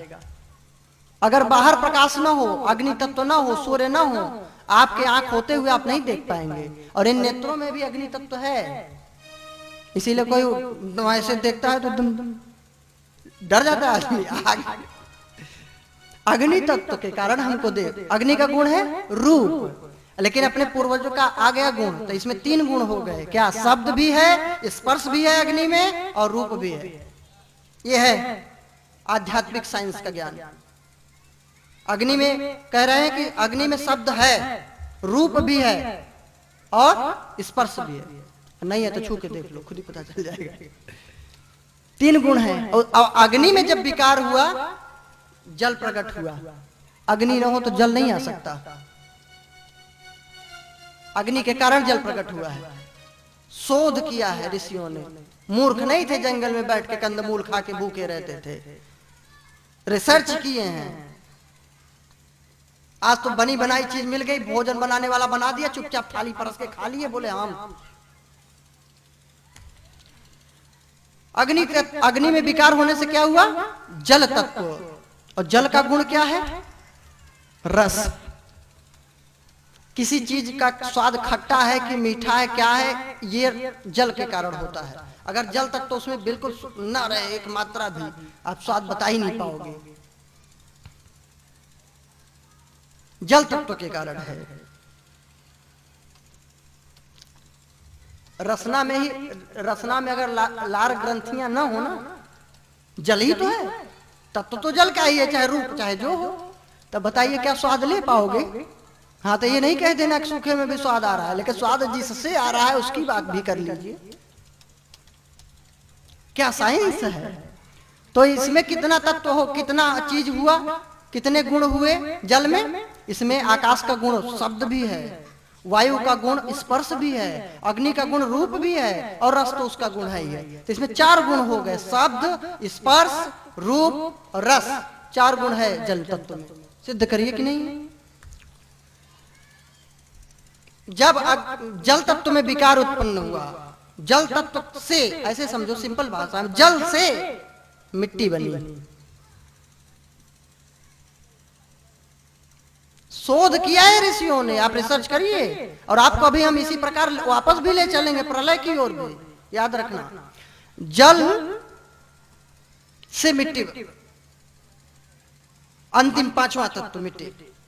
इसका क्या गुण है? गंध। लेकिन इसके पहले वालों का भी गुण आ गया तो क्या हो गया? शब्द, स्पर्श, रूप, रस और गंध, 5 चीज है धरती में। 5 चीज है। शब्द भी है, स्पर्श भी है, रूप भी है, रस भी है और गंध भी है। इतनी चीजें हैं इसमें। ये तामस अहंकार से निर्माण हुआ। बहुत सूक्ष्म चीज है अहंकार, वो कोई वस्तु नहीं है कि दिखला दे। अभी तो मन तक पहुंचे हैं महाराज, बुद्धि भी नहीं प्राप्त की, आत्मा भी। कहां की बात कर रहा हूं मैं क्या क्या कर रहा हूं? शास्त्र की बात है, मैं भी क्या जानता हूं। ये तो भगवान की कृपा है, भागवत जी की, भागवत जी को बता रहा हूं। ये 5 तत्व बन गए। और फिर सात्विक अहंकार से इंद्रियों के अधिष्ठात्री देवता और मन बन गए। राजसी अहंकार से इंद्रियां बन गई, चित्त, बुद्धि, ये सब बन गया। तीनों अहंकार से निर्माण हुआ, ठीक है। फिर ये शरीर का निर्माण हुआ। फिर पहले पंचभूत आए जब, तब तो ये शरीर बने, बिना उनके असंभव है, तब ये बना। फिर इसमें प्राण वायु के रूप में प्रभु प्रकट हुए। फिर हर अंग में देवताओं का वास हुआ। इंद्र भुजाओं में, चित्रगुप्त कंधे पे, नेत्रों के देवता सूर्य, मन के देवता चंद्रमा, क्या सुंदर साइंस है। जैसे मन चंद्रमा घटता है बढ़ता है, वैसे मन आज इधर आज उधर, आज क्या सोच रहा है कल क्या क्या। देखिए साइंस इसका क्या तुलना किया गया है। चंद्रमा को मन का देवता बनाया, सूर्य को नेत्रों का, क्योंकि सूर्य नहीं रहेगा तो हम नहीं देख पाएंगे प्रकाश के बिना। है कि संबंध नहीं? बताइए संबंध नहीं है उस देवता का तो बताइए, सिद्ध करिए। चलो हम देवता मान रहे हैं, आप न मानिए देवता, लेकिन आप बताइए कि सूर्य का संबंध हमारे नेत्रों से है कि नहीं है, चंद्रमा का हमारे मन की तरह संबंध है कि नहीं है। आत्मा नारायण आदि पुरुष, वायु प्राण अपान व्यान उदान समान, ये सब वायु भी अंदर संचारित हो रही है, तब हम जीवित हैं। पैरों में ठाकुर जी बस गए, इसीलिए तो सब जहां प्रभु बस जाएं उसी का पूजन। सब चरणामृत लेते हैं, कोई नाकामृत पेटामृत पीठामृत कोई नहीं लेता, सब चरणामृत लेते हैं, क्योंकि ठाकुर जी का इसमें वास है। और फिर जब सृष्टि का विलय होता है, प्रलय, तब आ जाइए उसी क्रम में। मिट्टी जब भी नष्ट होगी धरती, तो इसको कुछ कोई नहीं नष्ट कर सकता, इसको वर्षा के द्वारा नष्ट किया जाएगा। ये योजना है प्रभु की। मिट्टी तत्व को कौन नष्ट करेगा? जल खत्म कर देगा, ऐसा शास्त्र कहता है। साइंस क्या कहता है मुझे उससे कोई लेना देना नहीं। भाई मैं जान रहा हूं ये सही है, प्रमाणिक है, मैं क्यों ना मानूं? हमें दिख रहा है जल में मिट्टी घुल जाती है, सीधी सी बात है, इसको क्या सिद्ध करना है? तो धरती खत्म हो जाएगी जल के द्वारा। जल से ही तो उत्पन्न हुआ था, और कहां जा रहा है? जल में ही ना। अच्छा, जल कहां से आया था? अग्नि से। कहां से आया था? अग्नि से। जल कौन सुखा लेगा? सूर्य। खत्म। देख ही रहे हो अकाल पड़ता है जब, तो दुर्दशा। धरती से पानी का लेवल कितना कम हो गया, कोई विचार ही नहीं है हमको। टेक्नोलॉजी टेक्नोलॉजी, साइंस है, खाक साइंस। धरती से पानी खत्म कर दिया, बाहर पीने लायक पानी नहीं है, टेक्नोलॉजी। भाड़ में जाए ऐसा आविष्कार, जब हमको खाने पीने कोई कुछ नहीं मिलेगा तो क्या विमान चलाओगे? गाड़ी लेके और बंगला लेके ओढ़ोगे बिछाओगे क्या? ये है टेक्नोलॉजी साइंस की, कि खाने को कुछ ना मिले टेक्नोलॉजी लेके ओढ़ो बिछाओ। बारे साइंस। तो जल कहां नष्ट होगा? अग्नि के द्वारा। बिल्कुल साइंटिफिक बता रहा हूं। साइंटिफिक क्या, साइंस यहीं से निकला ही है, उसका बाप है। साइंस आया कहां से? तो जल को अग्नि सुखा देगा, अग्नि। और अग्नि कहां जाएगा? उल्टा, जैसे गिनती आई है वैसे वापस चल रहे हैं। अग्नि की उत्पत्ति कहां से हुई है? वायु से। अग्नि वायु में विलीन हो जाएगी। क्या थ्योरी है, क्या प्रयोग है प्रयोग करने की चीज? प्रयोग तो खुद ही है, सिंपल सा बात है। कहते हैं हमारे शास्त्रों ने क्या दिया, आज सुनिए क्या दिया। और फिर अग्नि वायु में समा गई, और वायु कहां से प्रकट हुआ था? आकाश से नहीं, खाली स्थान से। वायु को कौन खा जाएगा? आकाश। आकाश अपने तामस अहंकार में विलीन हो जाएगा। वो फिर अपना जो है मूल प्रकृति में, महत्तत्व में, महत्तत्व मूल प्रकृति में, मूल प्रकृति आदि पुरुष नारायण में पूरा प्रलय, और फिर वहीं से सृष्टि रचना होती है। ये है थ्योरी ऑफ अध्यात्म। आप कहते हैं क्या किया है? अब कोई पढ़ा लिखा नहीं है, पढ़ा लिखा नहीं है, तो फिर वो उल्टा पुल्टा कथा कहानी बताया, हो गया। तो लगा अरे बस यही चीज होगा, हमको तो पढ़ना नहीं है, कुछ भी बता दे कोई। ये है सार तत्व। हम हर जगह आपको प्रयोग करके बताएंगे, हर जगह आपको प्रयोग के लिए देंगे। बताइए। फिर भी हम कहते हैं शास्त्रों ने क्या दिया। मैं पूछता हूं शास्त्रों ने क्या नहीं दिया? मैं प्रश्न करता हूं शास्त्रों ने क्या नहीं दिया? है अद्भुत ज्ञान। बस 10 अध्याय वाले द्वितीय स्कंद को प्रणाम करते हैं। बोलिए भक्तवत्सल भगवान की जय, राधा रानी सरकार की जय हो। आइए तृतीय स्कंद में प्रवेश करें। उसके पूर्व एक सुंदर प्यारा सा श्याम जी का भजन। ओ मोहना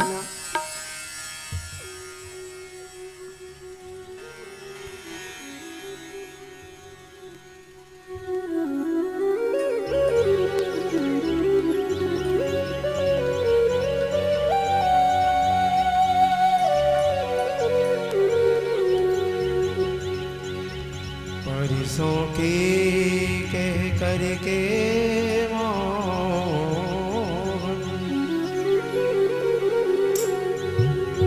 परसों की कह करके मोहन, वर्ष बिताए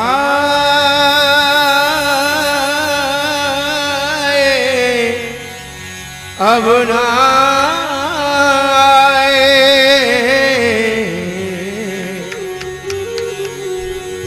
सखियां तरस रही है, शाम की कोई खबर तो लाए।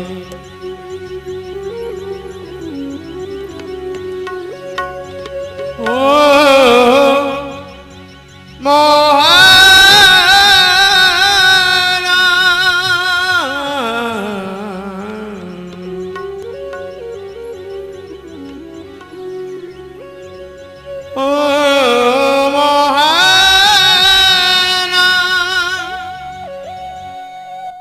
राधा पुकारे श्याम प्यारे बेसहारे तेरे बिन,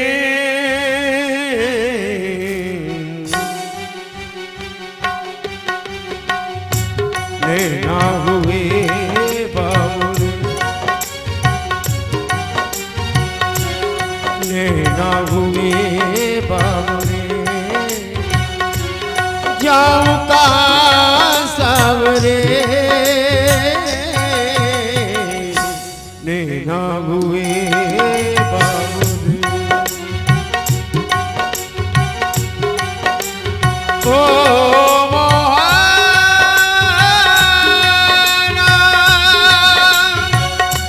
राधा पुकारे श्याम प्यारे बेसहारे तेरे में, नैना हुए बाबुल। जाऊं कहाँ सावरे, नैना हुए बाबुल।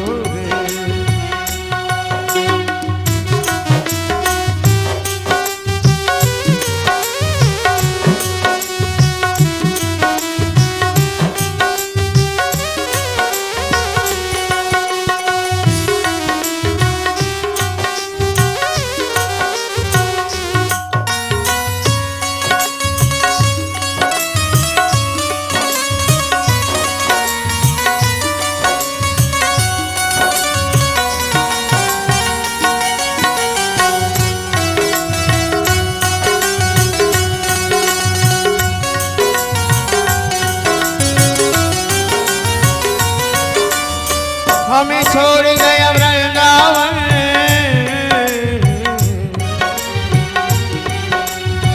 हमें छोड़ गया वृंदावन, तरस रहा है मेरा मन, हमें छोड़ गया वृंदावन, तरस रहा है मेरा मन। ये जीवन तेरे अर्पण, तेरे लिए बन गई जोगन।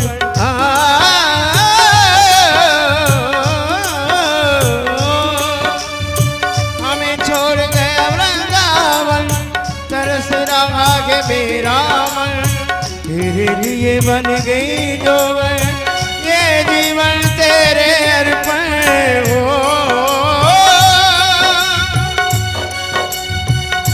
तेरे बिना मैं कहाँ जाऊं, चैन न पाऊं प्रेम में, नैना हुए बाबुल। जाऊं कहाँ सावरे,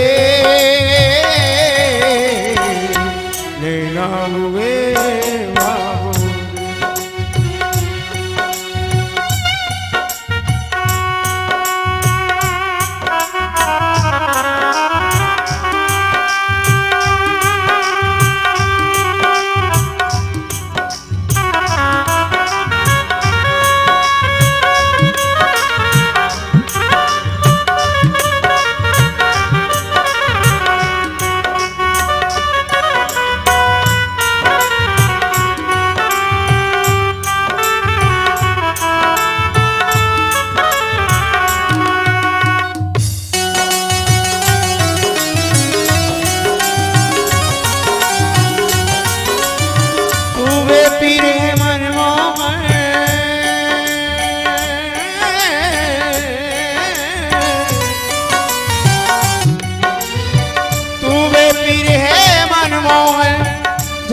ना पाया मेरा मन, तू वे पीर मैं मोए, तू वे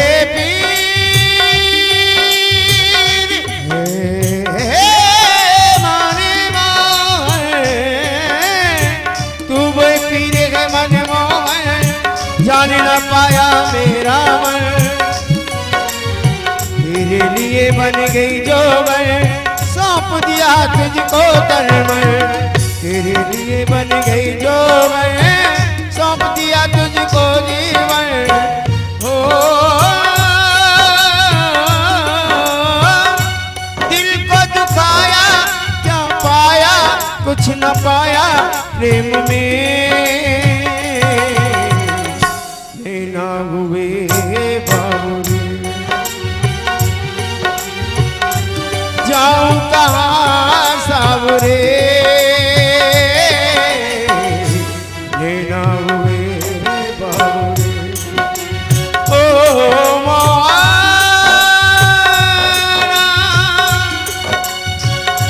राधा पुकारे श्याम प्यारे बेसहारे तेरे में, ना हुए बाबरे, ना हुए बाबरे, जाऊं कहाँ सावरे, ना हुए बाबरे, ओ मोहरा, ओ मोहरा, ओ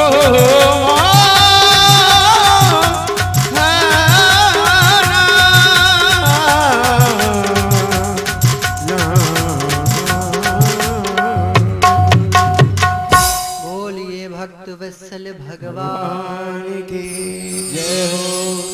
तृतीय स्कंद में प्रवेश करें।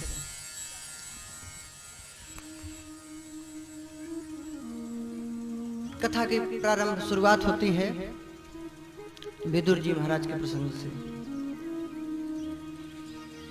एक बार यमराज से गलती हो गई थी,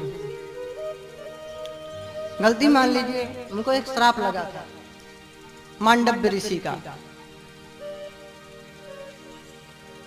कुछ चोर लोग चोरी किए राज्य में और चोरी का संपत्ति मांडव्य ऋषि के पास रख दिए। सैनिक लोग पीछा कर रहे थे, सोचे यहीं रख के छिप जाओ, भाग लो, सामान रख के भाग लिए। सिपाही आए तो देखे कि सामान तो ऋषि के पास है। चोरी किया कोई और करे अपराध को और पाव फल वो। पकड़े गए मांडव्य ऋषि बेचारे। राजा ने आदेश दिया था चोर को सूली पे लटका दो, सख्त कानून। एक घटी हुई घटना है, कोई काल्पनिक दृष्टांत उदाहरण नहीं दे रहा हूं। मांडव्य श्रापात, मांडव्य ऋषि के श्राप से यमराज जी 3 रूपों में प्रकट हुए थे, उसके बारे में बता रहा हूं विदुर जी के लिए। मांडव्य ऋषि को सूली पे लटका दिया गया। इतने ज्यादा योग सिद्ध थे, योग बल से भी रुक गए उसमें, सूली को मरे नहीं, 3 दिन तक सूली में लटके रहे। राजा को बड़ा आश्चर्य हुआ, दंडवत प्रणाम किया, बड़ी गलती हुई मुझे, मैं नहीं जान पाया। अरे महाराज, हम सोचे चोर है कोई, आपको ये लोग लटका दिया सूली पे। सूली इतना खतरनाक होता है, फांसी ठेल है। नीचे से बिल्कुल सूजा जैसा वो नुकीला सा रहेगा, ऊपर उस पे बैठा दिया जाएगा, छेदते हुए सीधे खोपड़ी से निकल जाएगा। ऐसा सूली होता था, खतरनाक। कोई अपराध करेगा, इतना कठोर कानून जहां होगा। एक को दंड मिल जाता था तो दूसरा अपने आप चुप रहता था, इतना भयानक दंड था। राजा क्षमा मांगा, मांडव्य ऋषि क्रोधित नहीं हुए, कहे तेरी कोई गलती नहीं, मैं यमराज से पूछूंगा, धर्मराज है वो,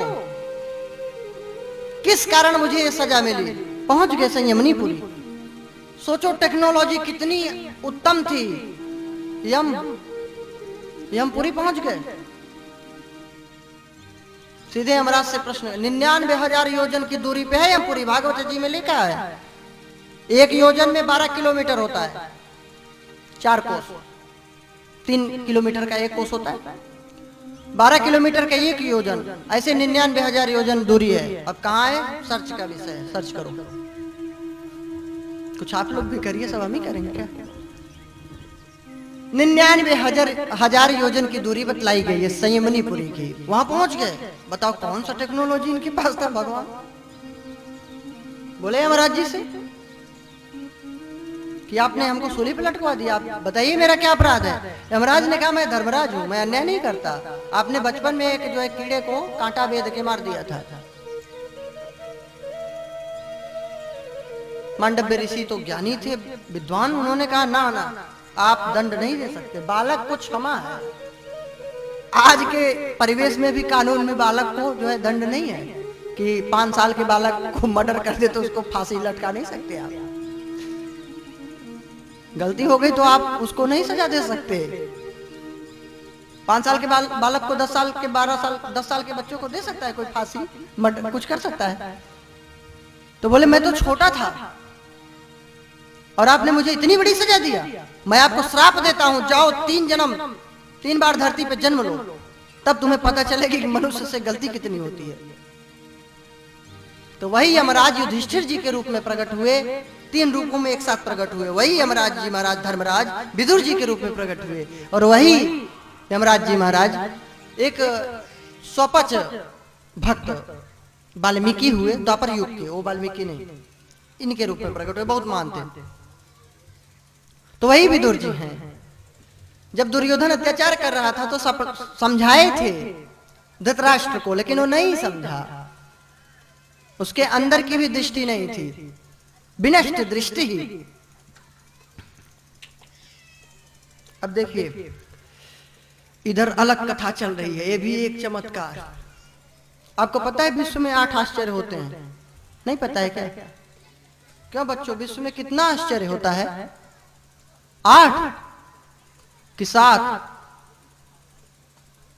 कोई लोग नहीं पढ़े लिखे हो। 7 होता है क्या?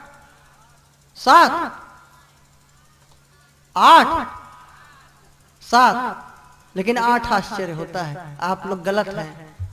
जहां 2-4 माताएं बैठी हों, अगर ये बगझक न मचाएं तो जान लीजिए विश्व गिनीज बुक में नाम लिख दिया जाएगा।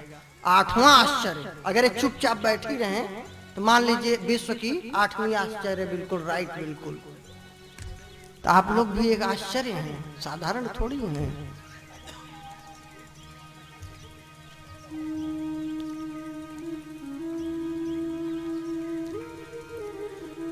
कहां बतला रहा था, कुछ याद है? नहीं।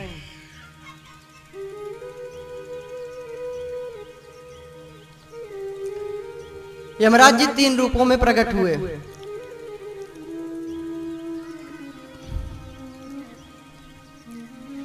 स्वपच भक्त वाल्मीकि, विदुर जी, धर्मराज युधिष्ठिर के रूप में। विदुर जी समझाए हैं अंधे धृतराष्ट्र को कि ये मोह माया छोड़ दो, ये आपका बालक को दंड है, दुर्योधन दुष्ट है, अनाचारी है, दुराचारी है।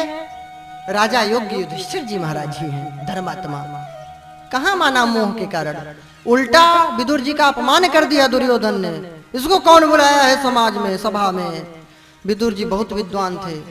जिस सभा में ज्ञानियों का सम्मान न हो, वृद्धजनों का सम्मान न हो, आदरणीय लोगों का सम्मान न हो, श्रेष्ठ पुरुष उसमें उस सभा में न हो, वह सभा है कोई कि जुए का खेलने का जगह है। छोड़ करके, त्याग करके चले गए। कहे बेटा तुम्हें मुझे भगाने की जरूरत नहीं पड़ेगी, मैं स्वयं जा रहा हूं। तो जब महापुरुष जब त्याग के जाते हैं ना, वहां कल्याण नहीं होता। विभीषण रावण को नाराज हो त्याग दिया था। आयुहीन भय सब तबई। तो विदुर जी यात्रा करते करते मैत्रेय ऋषि से मिले थे। मैत्रेय ऋषि बहुत ही महान संत थे। लिपि पुती कुटिया थी उनकी हरिद्वार में।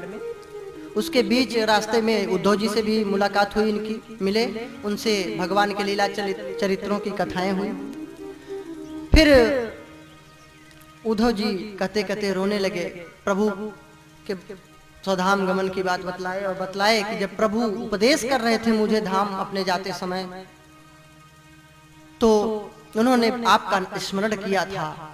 और मैत्रेय ऋषि भी थे उस समय, तो उन्होंने कहा था मैत्रेय ऋषि विदुर जी को वही ज्ञान देंगे जो मैंने दिया है। भगवान अपना ज्ञान छोड़ के गए हैं कि ये न नष्ट हो। निराकार रूप यही है ज्ञान। प्रकाश, नॉलेज, प्रकाश भी तो दिखेगा, लेकिन ज्ञान हमने बोला, सुना सिर्फ, आपने दिखा नहीं। ये निराकार है ज्ञान, आध्यात्मिक ज्ञान। ये प्रभु से ही तो ये परंपरा बनी हुई है ज्ञान की। मैत्रेय ऋषि की कुटिया में गए, लिपि पुती कुटिया, तुलसी बढ़िया सुंदर, आपस में दोनों संत मिले हैं, ज्ञान की चर्चा हुई, सृष्टि विषयक। उसमें सृष्टि की चर्चा हुई। ब्रह्मा जी भगवान आदि पुरुष नारायण के नाभि कमल से प्रकट हुए। वे बहुत वर्षों तक ढूंढते रहे, मैं कहां हूं, कैसे हूं, कहां हूं, तपस्या किए। व्यंजन का 16वां और 21वां अक्षर सुनाई पड़ा, त और प, 3 बार, अर्थात तप करो, तप करो, तप करो। तो उन्होंने तपस्या किया, फिर भगवान उनको ज्ञान दिए, फिर सृष्टि की रचना हुई। इसमें जो बराह अवतार की कथा है उसका भी प्रसंग है। हिरण्याक्ष ने धरती को प्रलय पयोधि में डुबा दिया था। ये जितने भी हिरण्याक्ष हैं, हिरण्याक्ष अर्थात सोने के ऊपर जिसकी दृष्टि हो, हिरण्य अर्थात सोना, अक्ष कहते हैं आंखों को। तो जिसकी दूसरे के धन पे ही आंख लगी हुई है, किसका भाई देश में क्यों युद्ध चल रहा है, कोई देश किसी पे आक्रमण क्यों करता है, हम कितना इसका जमीन ले लें, हम कितना इसका हड़प लें, तो हिरण्याक्ष है वो। और वास्तव में न धरती मेरी है न उसकी है, यहाँ हम भी चले जाएंगे, वो भी चला जाएगा, जो जीत जाएगा वो भी चला जाएगा, जो हार जाएगा वो भी चला जाएगा, लेकिन फिर भी एक दूसरे को मारने पे तुले हुए हैं।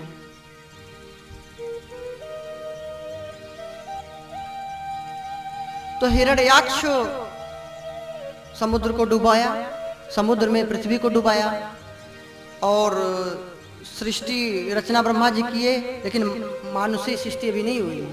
9 ऋषि हुए, नारद हुए, सनकादि हुए, कर्दम छाया से प्रकट हुए, मनु शतरूपा प्रकट हुए, स्वयंभू मनु प्रथम मनु हुए। इनसे सृष्टि, शंकर जी को प्रकट किए, भृगु ऋषि प्रकट हो गए, उनसे बोले सृष्टि रचना करो, तो भूत प्रेतों की उत्पत्ति किए। सब सृष्टि को खाने को दौड़े तो कहे बस करो, जितना हम बनाएंगे सब सफाचट करते जाएंगे, आप तो बैठ जाओ भजन करो, विवाह शादी होना होगा तो बतलाएंगे। चले गए। फिर मनु जी महाराज से बोले, तो बोले धरती को तो जो है हिरण्याक्ष प्रलय प्रयोज में डुबो दिया है, कैसे मैं सृष्टि रचना करूं, कहां आश्रय लूं। तो आप प्रश्न करेंगे कि कश्यप ऋषि की संतान हुए हिरण्याक्ष और हिरण्यकश्यप, तो ये अभी कश्यप ऋषि जो थे उनका विवाह नहीं हुआ, तब से ये हिरण्याक्ष हिरण्यकश्यप कहां से आ गए और कहां से समुद्र को डुबो दिए। हमने बताया था ना, हमारा साइंस जो है समय की गणना बहुत हाई फाई है। ये पूर्व कल्प का था, जब पूर्व कल्प में सृष्टि रचना हुई थी तब का था, लेकिन तपस्या के प्रभाव से ऐसी इसकी टेक्नोलॉजी थी कि बहुत अजर अमर टाइप का हो गया, मतलब बहुत ज्यादा समय की गणना में वो जीवित रहा। प्रलय हो गया तब भी वो जीवित रहा, पूरे जल में डूबी है धरती। आध्यात्मिक भाव ये है इसका कि लोग धन के लालच में इतना ज्यादा लड़ मरे कि सब धरती से लोग खत्म हो गए कुल मिला के। तो जलमग्न तो है ही है पृथ्वी, फिर जब लोग ही नहीं है तो जल ही जल, बारिश का जल कहाँ जाएगा, आदमी पिएगा ही नहीं। आदमी ही तो सब नाश कर रहा है प्रकृति को, जीव जंतु थोड़ी कर रहे हैं। तो ऑटोमेटिक जल में धरती होगी। अगर आपको कथा ना समझ में आए तो ऐसे समझिए, लेकिन समझना जरूरी है। हिरण्याक्ष मतलब जो धन के लोलुप लोग हैं, जो दूसरे के धन हड़पने वाले हैं और धन के लिए मर्डर कर दे रहे हैं, ये सब हिरण्याक्ष हैं। और ऐसे लोगों के कारण ही धरती में प्रलय होना पड़ता है। फिर तो पूर्व कल्प की बात थी, तब सृष्टि रचना हुई, तो ये हिरण्याक्ष जैसे लोगों के कारण धरती प्रलय में थी। भगवान वराह रूप धारण करके पृथ्वी का उद्धार किए। बोले भक्तवत्सल भगवान की जय। इसी का भाई हिरण्यकश्यप था। ये जय और विजय भगवान के ही पार्षद थे। सनकादि ऋषि इनको श्राप दे दिए थे, जा रहे थे वैकुंठ लोक में, रोक दिए थे, तो उन्होंने श्राप दे दिया था कि जाओ तुम असुर हो जाओ। इस कारण वे असुर योनि को प्राप्त हुए। वे हिरण्याक्ष हिरण्यकश्यप हुए, वे ही रावण कुंभकर्ण हुए, वे ही शिशुपाल और दंतवक्त्र हुए। 3 जन्मों में फिर वे मुक्त हो गए थे। अब सृष्टि रचना मनु शतरूपा ने किया। पहले संकल्प के द्वारा पुत्र उत्पन्न होते थे, इच्छा मात्र से। इच्छा हो गई कि मेरे पुत्र हो तो पुत्र हो जाता था उस समय की गणना में। अब इसको भी ये भी सर्च का विषय है, नहीं कर पाएंगे, नहीं कर पाएंगे। बहुत हाई फाई, बहुत गंभीर बात है, समझ में ही नहीं, पल्ले ही नहीं पड़ेगा। वो अभी के सिचुएशन के हिसाब से इसकी टैली करेंगे और जो संभव नहीं है। हमें तो हंसी आती है, वही वैज्ञानिक कहते हैं कि जल में कुछ नहीं था, जीव प्रकट हुआ, फिर ऐसे ऐसे बढ़ा। तो इस सिचुएशन से उसको क्यों नहीं टैली कर रहे हैं? नहीं करेंगे, क्योंकि खुद की थ्योरी है। और इसको क्यों करते हो फिर? इसको भी तो उस सिचुएशन को समझो, उस कल्प में क्या रहा होगा, उस समय के काल में क्या रहा होगा, उस गणना में उस समय कैसे मनुष्य रहे होंगे, क्या स्थिति रही होगी। उस समय संकल्पिक सृष्टि होती थी। माता ने इच्छा कर लिया, इच्छा कर लिया, उसके पति ने कह दिया कि हाँ पुत्र होगा, तुमको आशीर्वाद दे दिया, हो गया पुत्र। इसीलिए शास्त्रों में सब बातें लिखी है तो झूठ लगती है, क्योंकि वो इस समय की बातें ही नहीं लिखी हैं। इस युग की है, कुछ युग की है, कुछ दूसरे ब्रह्मांड की बात है, कुछ कहीं की बात है, तो कहाँ समझ में आए? वो ज्ञान लुप्त नहीं हुआ है, वो चला आ रहा है परंपरा से, तो हमको समझ में आ रहा है सब फर्जी है और बिल्कुल सत्य है। यहाँ जो चीज हम कल्पना करते हैं, जो टेक्नोलॉजी सोचते हैं, ऐसी पता नहीं कितने ग्रहों में ऐसा चल चुका है, हो चुका है। ये मेरा शास्त्र कहता है और साइंस का मैं नहीं जानता। पता नहीं कितनी ऐसी धरती हैं, कितने ऐसे जीव हैं, कितने ज्यादा टेक्नोलॉजी बढ़ गई है। बोलते तो हैं वो कोई लोग आते हैं, क्या बोलते हैं उनको, एलियंस, हम नाम बना दिए कुछ भी, तो मानते तो हैं, चलो कुछ तो मानने लगे। और वही शास्त्र कहता था तो नहीं समझ में आता था कि दूसरे ग्रह से लोग आते जाते थे एक दूसरे के ग्रह में, लिखा है भागवत शास्त्रों में। तभी तो अभी हम पूरी पहुंच गए, बताइए कथा में है कि नहीं? तो टेक्नोलॉजी थी कि नहीं? जाने की कोई तो खोज थी ऋषियों के पास। तो इनके 2 पुत्र हुए और 3 पुत्रियां हुई, आकुति, देवहूति, प्रसूति। उत्तानपाद और प्रियव्रत 2 पुत्र हुए।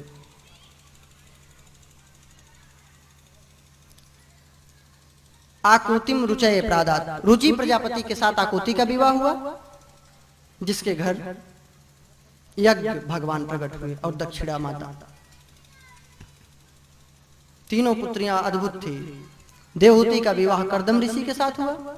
दक्षायाता प्रसूतिम च यत आपूरितम जगत, जिनके वंश परंपरा से पूरी सृष्टि भर गई। ये स्वयंभू मनु की बात कर रहे हैं। इस समय 7वां मनवंतर चल रहा है, वैवस्वत मनवंतर आएगा 8वें स्कंद में, तो हम इसकी चर्चा करेंगे, समय की गणना को बताएंगे।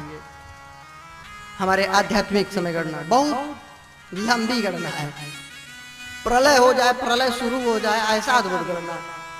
मतलब जो खोज किया है उसको मतलब आर पार, बिल्कुल शुरू लास्ट शुरू, आधा अधूरा अध कचरा ज्ञान ऋषियों को नहीं था, जो भी था बिल्कुल सॉलिड नॉलेज।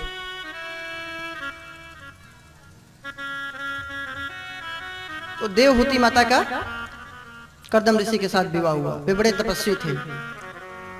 इन्होंने शर्त पे विवाह किया था कि पुत्र हो जाएगा तो मैं वन में चला जाऊंगा। 9 पुत्रियां हुई, 9 कन्याएं। ये भी अद्भुत, अनसुईया माता इन्हीं की पुत्री थी, कर्दम ऋषि की, देवहूति माता की। अरुंधति वशिष्ठ जी की पत्नी भी इन्हीं की थी। तो वे 9 ऋषियों से विवाह हो गया। ऐसे वंश परंपरा विस्तार हुआ, इसीलिए ऋषियों का वंश आज भी चल रहा है। फिर कपिल भगवान इनके घर प्रकट हुए। तब कर्दम ऋषि तपस्या करने चले गए। माता देवहूति ने कपिल भगवान से प्रश्न किया है, पुरुष और प्रकृति के विषय में प्रश्न किया है, आत्म कल्याण के लिए प्रश्न किया है, भक्ति की महिमा को पूछा है, अष्टांग योग की विधि बतलाए हैं, भक्ति की बात बतलाए और बतलाए हैं कि माता ये जो बंधन का कारण है ये तेरा मन ही है और कोई नहीं है। मनः एव मनुष्याणाम कारणम बंध मोक्षयो चेतः खलवस्य बंधाय मुक्तये चात्मनोमतम। ये भागवत में लिखा है।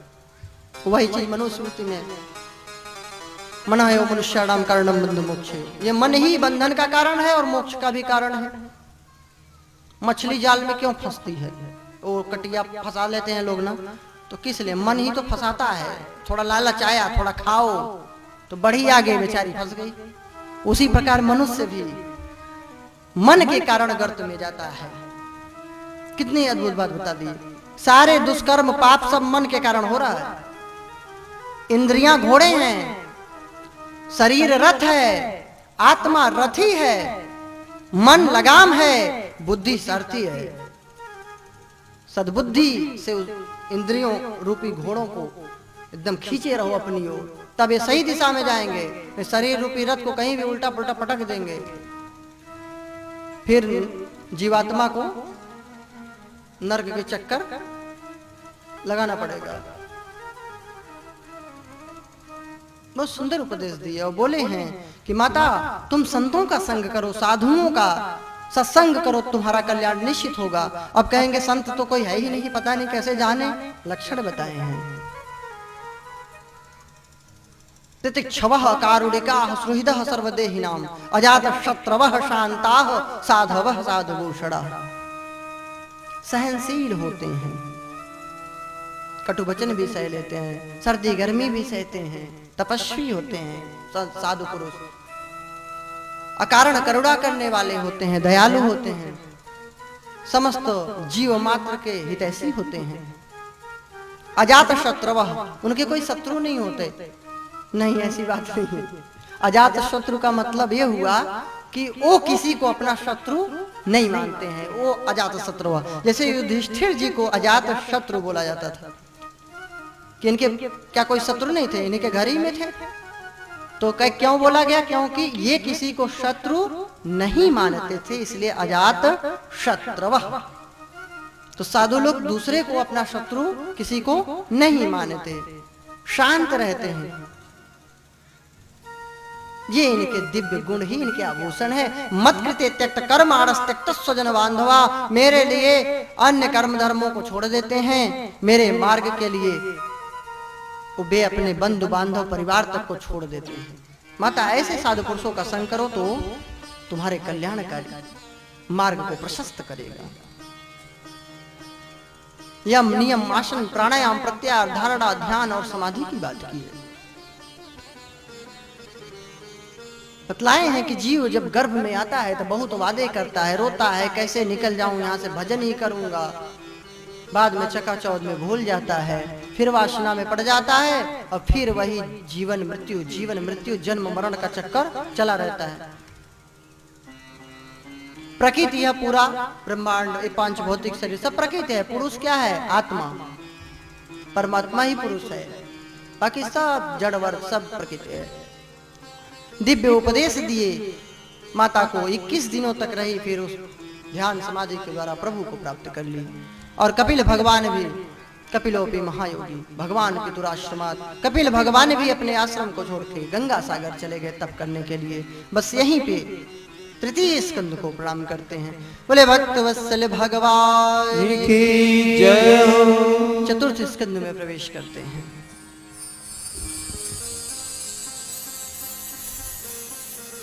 दक्ष के साथ जो प्रसूति का विवाह हुआ था मनु जी महाराज की पुत्री का, इनकी 16 कन्याएं हुई। 13 कन्याओं का विवाह धर्म के साथ कर दिया। एक का विवाह पितरों के साथ कर दिया, स्वधा का, और स्वाहा नाम वाली कन्या का विवाह अग्नि से कर दिया।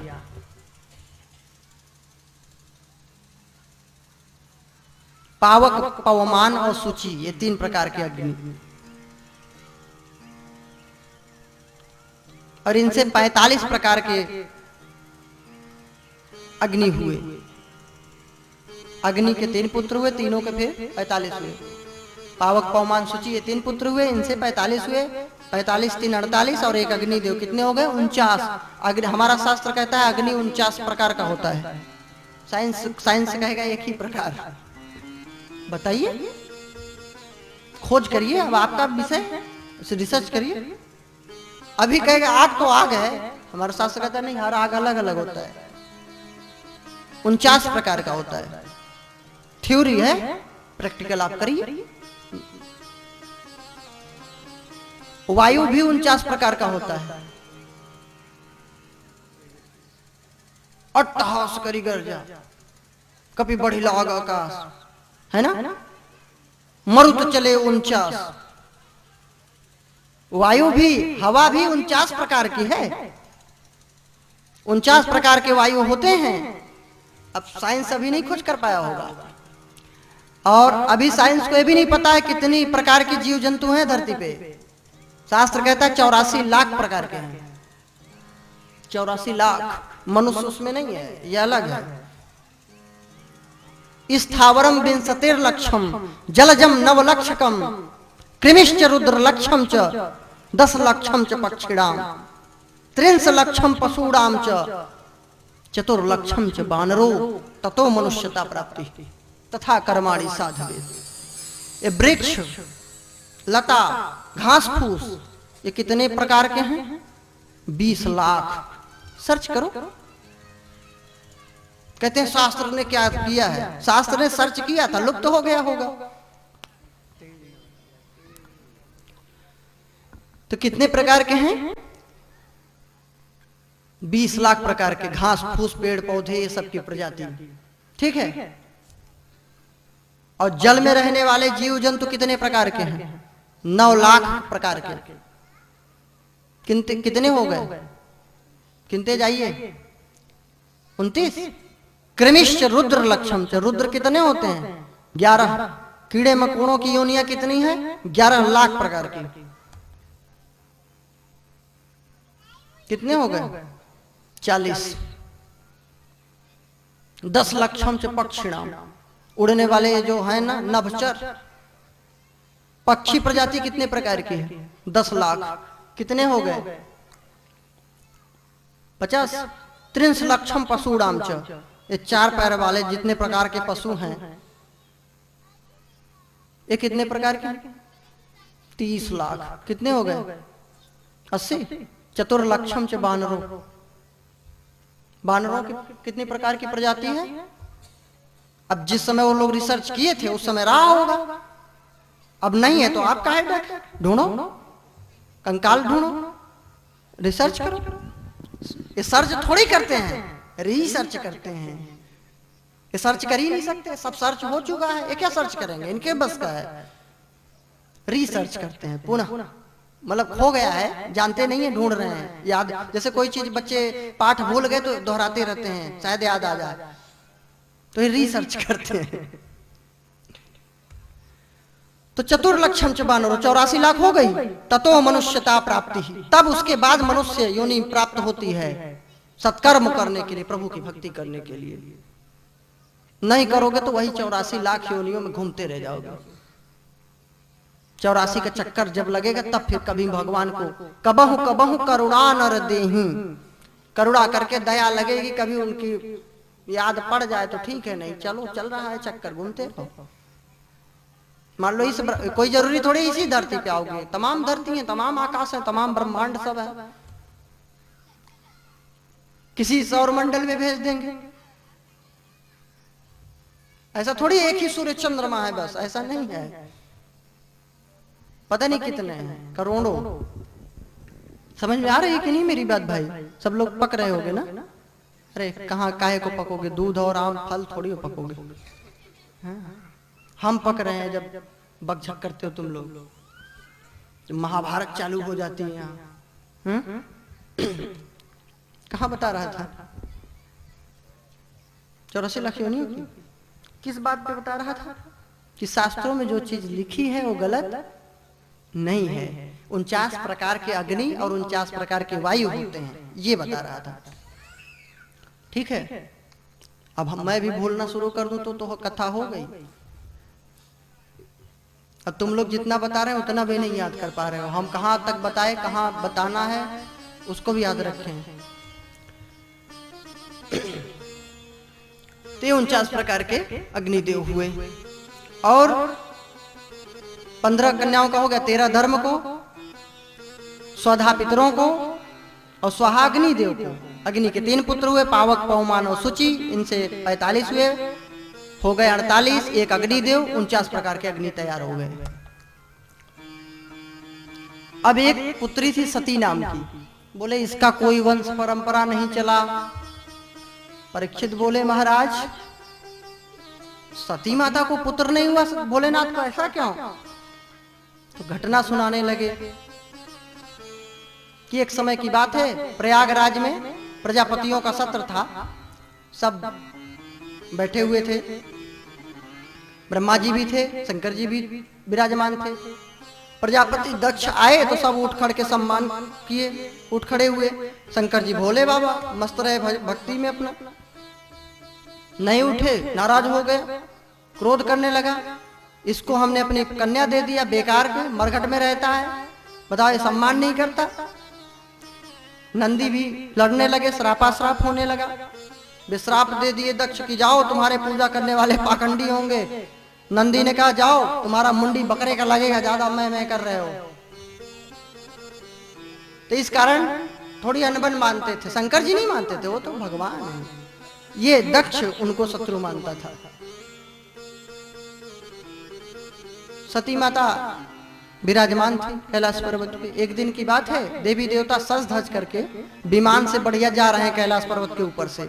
अच्छा एक बात बताओ, गाड़ी तो चलो भाई सड़क से चलेगी, मजबूरी है, ट्रेन भी पटरी से ही चलेगी, अब विमान जरूरी है उन्हीं खोपड़ी से जाना, लेकिन दिखा रहे हैं कि देखो दक्ष प्रजापति अपनी पुत्री और दामाद को नहीं बुलाए, हम लोग हैं, देखो इनके मेन, देखो बुलाए हैं हम लोग, निमंत्रण में जा रहे हैं।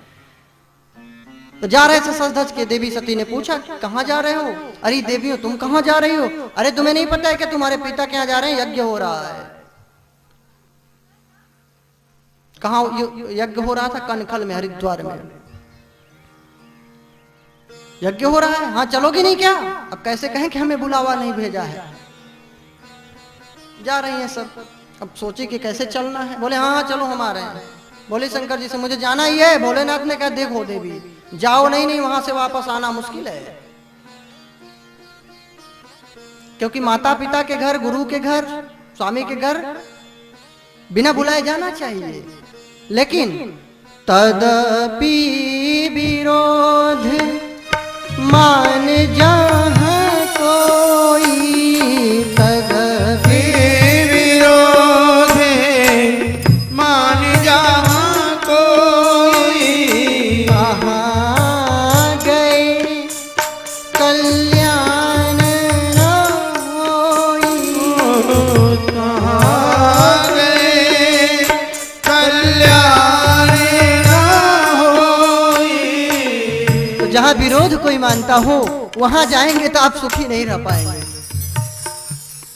बात नहीं मानी। देवी थी, आदि शक्ति हैं, लीला किया था, भगवान है, उनमें संदेह नहीं करना चाहिए, लेकिन शिक्षा लेनी चाहिए। चाहे देवी जैसी सती क्यों न हो, अगर अपने से श्रेष्ठ का बात नहीं मानी है तो वहां अनिष्ट ही हुआ है। इसीलिए श्रेष्ठ पुरुषों का, महान पुरुषों का अनादर नहीं करना चाहिए, उनकी बात को मान लेने में ही भलाई है। नहीं मानी, नहीं मैं तो जाऊंगी, मुख फुला लिया। हाँ अब स्त्री रूठ जाए तो समझो हो गया, भूकंप आ गया, फिर तो आपको करना ही पड़ेगा। स्त्री हठ, बाल हठ और जोगी हठ, विश्व में 3 हठ प्रसिद्ध हैं। जोगी संत रूठ जाए तो आपको करना ही पड़ेगा उनके। स्त्री रूठ जाए, बालक रूठ जाए, ये मतलब हठ बड़े खतरनाक होते हैं। जिद गई, नंदीश्वर भी गए, वहां गई, देखी वही दुर्दशा, कहीं कोई आसन नहीं बैठने को। सब देवी देवताओं के लिए आसन बनाए, बैठने का स्थान है, इनके लिए कोई आसन नहीं दिया गया। कोई दक्ष ने तो कुशल प्रश्न पूछा ही नहीं। केवल एक मां का हृदय था जो प्यार से मिली है।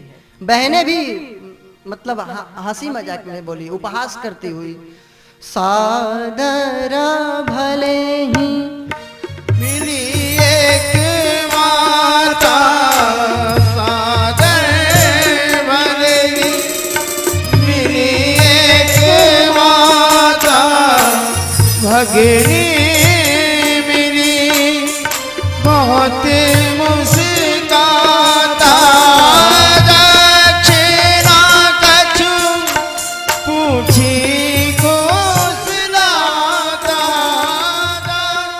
दक्षिणा कछु पूछी को सिलाता, सती है बिलो के तेरे सब गाता, सती है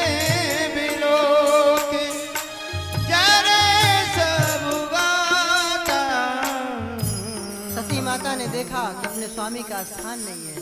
बहनें भी पूछ रहे हैं, और बहनें आ गई क्या? चलो अच्छा, कोई बात नहीं, बुलाया नहीं तो क्या हुआ, पिताजी तो हैं अपने।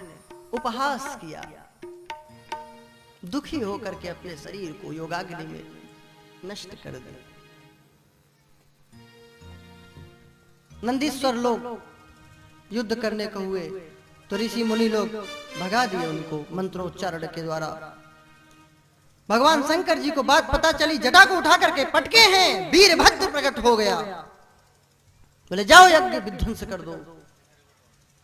वीरभद्र गया है, यज्ञ विध्वंस कर दिया। किसी की दाढ़ी नोच लिया, किसी की आंख फोड़ दिया, किसी का हाथ तोड़ दिया। दक्ष की मुंडी काट करके हवन में डाल दिया। अब सब अपाहिज ब्रह्मा जी के पास पहुंचे, बैसाखी लेके और प्लास्टर लगवाए, मरहम पट्टी किराए, सब जा रहे हैं। लंगड़े लूले अपाहिज काने सब चले, आईते बैठे पहुंचे वहां। टेढ़े मेढ़े कुबड़े मारपीट के शुद्ध कर दिए। गए जब वहां पहुंचे, ब्रह्मा जी खिड़की से झांके, देखे अरे इतने अपाहिज, भैया ये कोई हॉस्पिटल है? ये अपाहिजों की इतनी लंबी लाइन यहां किस लिए? दक्षिणा मिली कि नहीं? दक्ष के यहाँ गए थे। अरे महाराज, आप पिताश्री, आप भी बेइज्जती कर रहे हैं, अपमान कर रहे हैं। आप अगर गए होते तो 4 मुख से शायद एकाक बच के आता, तब आप न पूछते कि दक्षिणा मिली कि नहीं मिली।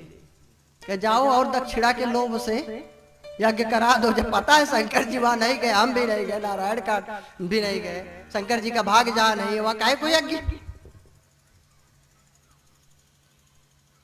बाद में फिर ऋषियों ने प्रार्थना किया तो भगवान भोलेनाथ की कृपा से दक्ष को बकरे की मुंडी लगाई गई। यज्ञ पूर्ण हुआ। बम बम बम बम में करके स्तुति किया, शंकर जी प्रसन्न हो गए। तब से लोग बम बम बम करते हैं। अरे तो तुम थोड़ी बकरा हो, मैं क्यों बम बम करूं? मैं करते बकरे जैसे बोलते, शंकर जी को प्रसन्न करा रहे। तो तुम्हारे मुंह है, तुम्हें बकरे की मूड़ी लगी है क्या? उसकी मजबूरी थी, वो करता क्या? तो बकरे जैसा तो बोलेगा ही। तुम्हारे अच्छे बढ़िया मुख है, बढ़िया स्तुति करिए, भजन करिए। बकरे जैसे बोलने से थोड़ी कुछ होना है। बाद में यही सती माता हिमालय के घर पार्वती के रूप में प्रकट हुई।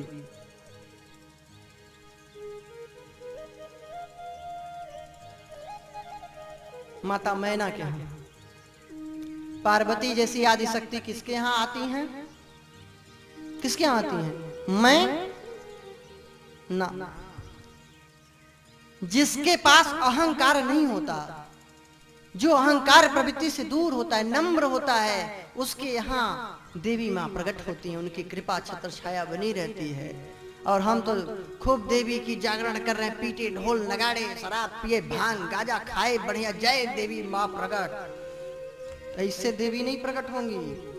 अपने आचरण को पवित्र बनाइए, अपने अहंकार को छोड़िए, नम्रता लाइए, प्रेम लाइए, भक्ति लाइए, तब देवी आपके ऊपर कृपा करेंगी। मैना के यहाँ प्रकट हुई, जहां मैं ही नहीं है, अहंकार है ही नहीं, ऐसे के यहाँ माता पार्वती प्रकट हुई। खूब तपस्या की भगवान के लिए, परीक्षा भी लिए भोलेनाथ। धीरे धीरे कन्या बड़ी होने लगी। विवाह निश्चय किया गया। औढ़रदानी से, भोलेनाथ जी से ही इनका विवाह निश्चित किया गया। अब इधर तो खूब बढ़िया सुंदर सजावट है मैना माता के यहाँ, खूब श्रृंगार सब कुछ। अब इधर भोलेनाथ के लिए कौन सजाए? अब देव समाज आया, बोले महाराज कुछ हल्दी चंदन उपटन कुछ लग जाए। अरे कहे दुनिया के लोग उपटन हल्दी लगाते होंगे, तुम तो लाओ मरघट की राख, ये रहा उपटन। मानो शिक्षा दे रहे हैं कि आप ब्यूटी पार्लर ये सबके चक्कर में मत पड़ो, एक दिन इसको मरघट की राखी बनना पड़ेगा। उन्होंने कहा जब वही बनना है तो चलो वही क्यों ना लगा लें, बाद में लगाना सो अभी लगा लो। और भी एक कारण है, एक बार देखे भोलेनाथ काशी में लोग राम नाम सत्य है, राम नाम सत्य है करते जा रहे हैं, मुर्दा जा रहा था।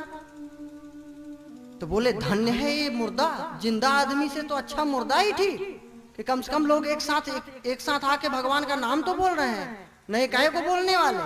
तो बोले ये मुर्दा इनसे अच्छा है, इसीलिए मरघट की चिता का राख भगवान शंभू लगाते हैं, भगवान के प्रेम और भक्ति के कारण, भक्ति के कारण। तो कहे हमारा यही हल्दी चंदन है, यही क्रीम पाउडर है।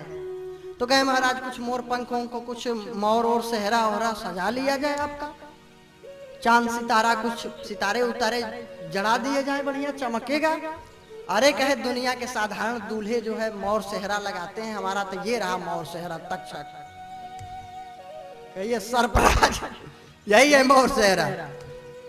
अरे कहे कुछ महाराज सितारा उतारा, कहे अरे दुनिया के साधारण दूल्हे सितारा जलाते हैं, हमारे यहाँ ये रात चंद्रमा स्वयं सितारा का काम करेगा। ये गंगा माँ छहर छहर बढ़िया सुंदर गिर रही हैं, इनकी धवलधार में बढ़िया सुंदर चंद्रमा की रोशनी पड़ेगी तो खूब जगमग होगा। तो महाराज कुछ हल मूसल कुछ जो लगता है वो सब कैसे होगा। अरे कहे कुछ नहीं, यही सरोवर है, इसी में हल्दी फल्दी सब छोड़ दो, यही रहा कलश, छोड़ दी। अब बारात तैयार हुई, भोलेनाथ दूल्हा बने, अब सवारी सज के चल रही है। अब बैल पे बैठे तो पता है कैसे, बैल की पीठ की तरफ, बैल की पूंछ की तरफ, पीठ उल्टा मुख करके बैठे, मतलब बैल की तरफ नहीं, उल्टा मुख करके। अब उनका बैल साधारण बैल थोड़ी है, जहां उनको जाना है वहीं पहुंचाएगा। और पता है एक भक्त लोग बताते हैं, संत लोग, कि इसका कारण है कि नारायण भगवान आ रहे थे, तो उन्होंने कहा हम उधर पीट करके चलेंगे क्या, हम अपने प्रभु को, हमारे सखा भी हैं, मित्र हैं, प्रभु हैं, हर प्रकार का सेवक भाव भी है, स्वामी का भी भाव है, तो इसलिए उल्टे मुख करके चलने लगे। अब बारात सजी, ये सब सुंदर सुंदर सज धज के जा रहे हैं, देवता लोग बढ़िया, नारायण ब्रह्मा जी सब सज धज के चल रहे हैं। ये हुआ कि शंकर जी का जो है तो बढ़िया है सब कुछ, बारात इनकी तो मंडली कोई है नहीं, हम लोग अलग दिख रहे हैं। महाराज आप सांप बिच्छू लपेटे अलग, अरे कहे चिंता मत करो, अभी मैं मंडली बुलाता हूँ, नंदी श्रृंगी भृंगी जाओ, भूत प्रेत गणों को बुला लाओ सबको, ऐताल बैताल डाकनी साकनी सब प्रगट। एक बार राम जी का जब विवाह हो रहा था ना, तो जितने सगुन थे सब तो गए, असगुन भी जा रहे थे, अशुभ चीजें जा रही थी, प्रभु का विवाह है, सगुन लोग भगवान के विवाह में असगुन चल दूर। भगवान भोलेनाथ कहे चलो कोई बात नहीं, असगुन चिंता मत करो, रो रहे थे हूं करके, तो भगवान भोलेनाथ प्रकट हुए, कहे चिंता मत करो, राम जी के विवाह में सब सगुन गए हैं, मेरे विवाह में सब असगुन चल रहे। इसीलिए तो कहते हैं आशुतोष तुम अवधर दानी, आशुतोष तुम अवधर दानी, आशुतोष तुम अवधर दानी, आशुतोष तुम अवधर दानी, आरती हरहु दीन जन आरती हरहु दीन जन जानी, आशुतोष आशुतोष तुम अवधर दानी, आशुतोष तुम अवधर दानी। तो आशुतोष भगवान शंकर जी अवधर दानी हैं, बड़े अभूत प्रेत गण सब लोग प्रकट हुए, चलने लगे बारात सज धज के, बोले शंकर भगवान की जय। आप सुंदर भूत प्रेत दौड़े हा हूं करते हुए बारात में। अब पहुंचे जब हिमालय नगरी, अब जब दूल्हा आता है सबसे पहले तो बालक बहुत पहले दौड़ के भागते हैं। अब दौड़े जरा देखूं क्या हाल चाल है, तो देखे कि सबसे आगे बढ़िया इंद्रदेव। बोले क्यों आप दूल्हा हैं? बालक प्रेम से आप दूल्हा हैं? अरे नहीं नहीं हम तो उनके नौकर हैं। लोगों ने कहा यार जिसके नौकर इतने सुंदर हो तो पढ़ते नहीं कैसे होंगे? कहे वो तो पीछे आ रहे हैं, चिंता मत करो अभी आ ही रहे हैं।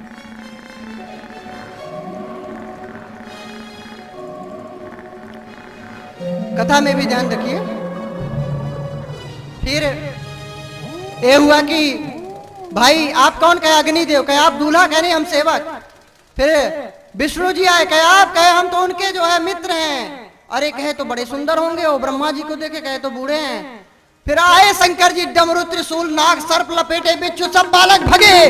राम राम राम राम, ये कौन आ गया? और सब बालक डर के घर में छिप गए। लोग माताएं पूछे बेटा क्या हुआ क्या हुआ? अब काहे को बोले? हालत खराब। अरे कहे कुछ पूछो मत। कहे बाहर जाओ दूल्हे आए हैं। अरे कहे मेरे बस की बात नहीं है, वो तो तुम ही लोग जाओ। भोला जी ससुराल चले,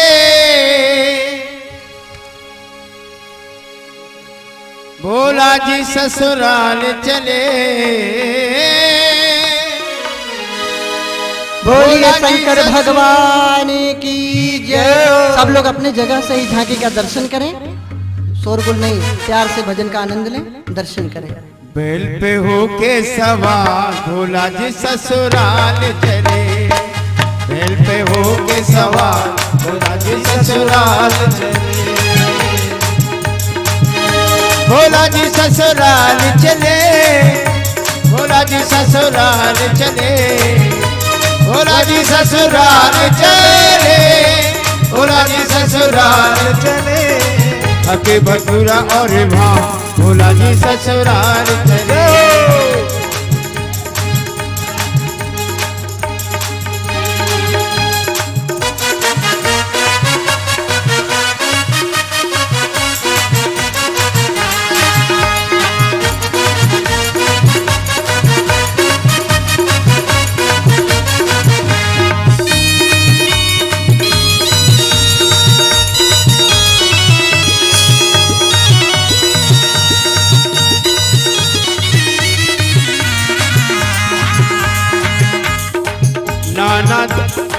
नाना भात के देख बराते, नाना भात के देख बराती, नाना भात के देख बराते, नाना भात के देख बराती। सारे नगर में भगदड़ माची, नगर में भगदड़ माची।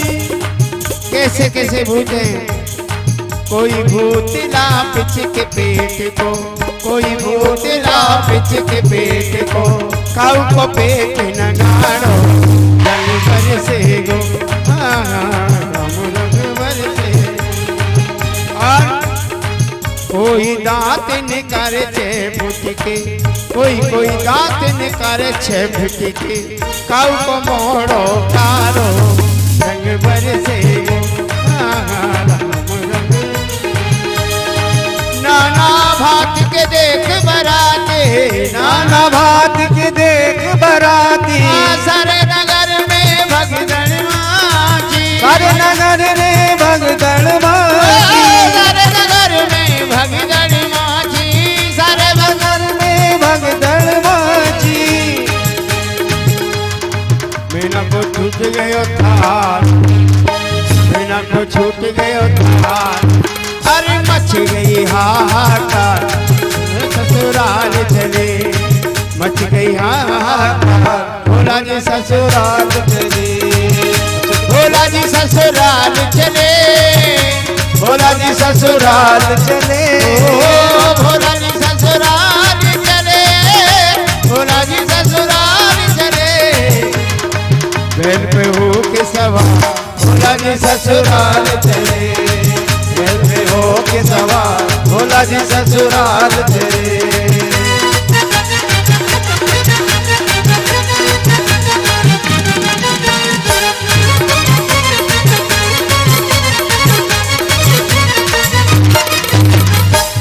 और भोला को असली रूप जो देखी, भोला को असली रूप जो देखे, भोला को असली रूप जो देखे, भोला को असली रूप जो देखे।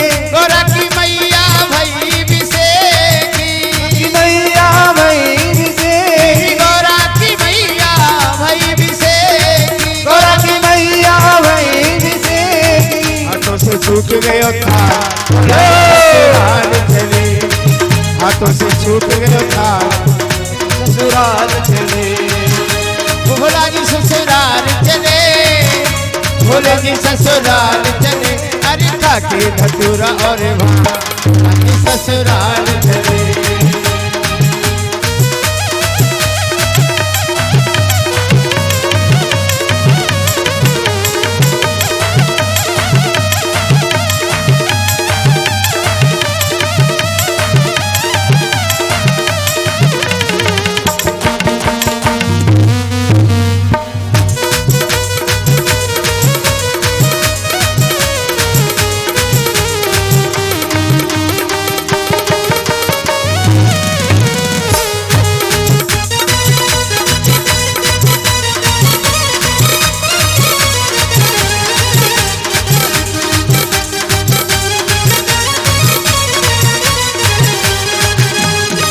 नारद का में कहा बिगाड़ा, नारद कर में कहा बिगाड़ा, नारद कर में कहा बिगाड़ा, नारद कर में कहा बिगाड़ा।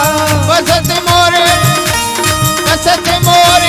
घर है उजारा, बसत मोरे है भवन उजारा, बसत मोरे है भवन उजारा।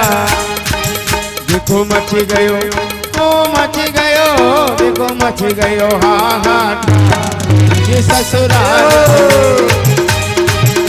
भोला जी ससुराल चले, भोला जी ससुराल चले, भोला जी ससुराल चले, भोला जी ससुराल चले, खाके भटूरा और भांग भोला जी ससुराल चले।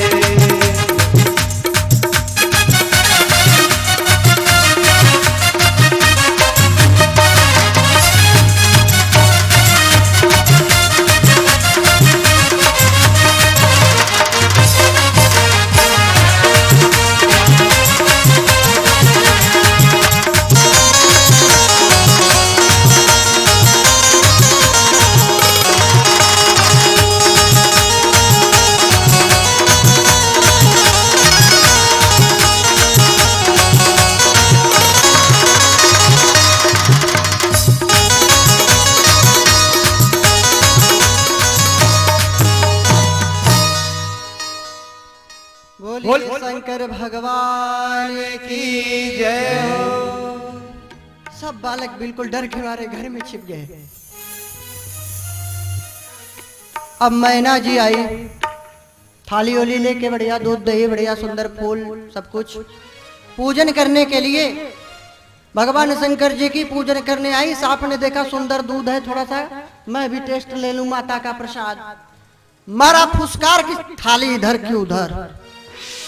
मतलब जितने अमंगल कार्य सब भगवान के लिए हुए भोलेनाथ की विवाह में, फिर भी मंगल हुआ, क्योंकि मंगल अमंगल आपके कर्मों पर निर्भर करता है।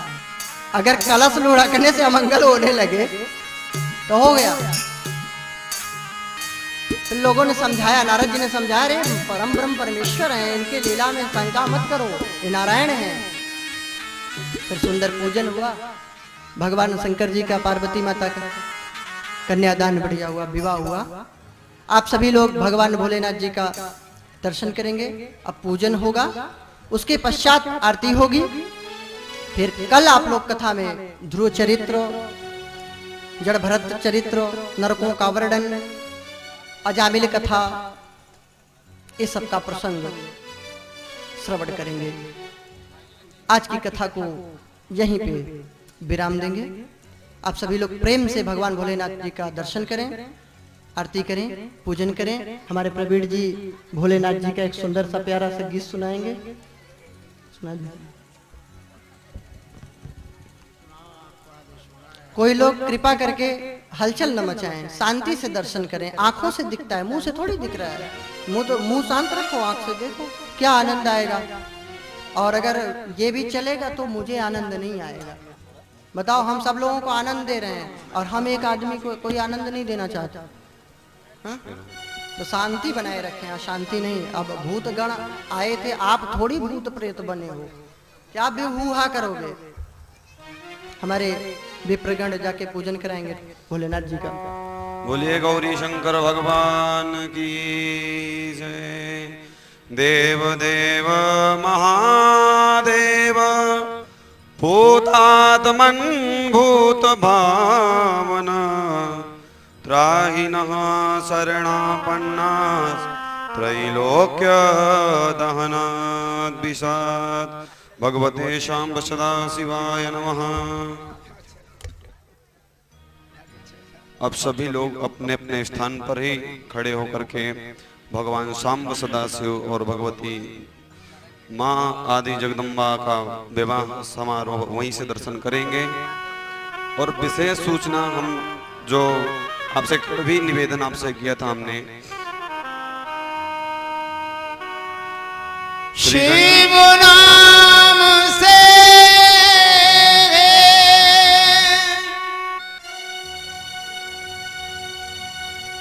जगत में उजाला,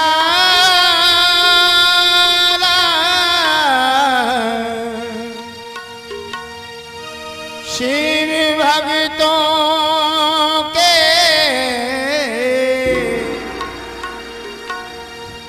मन में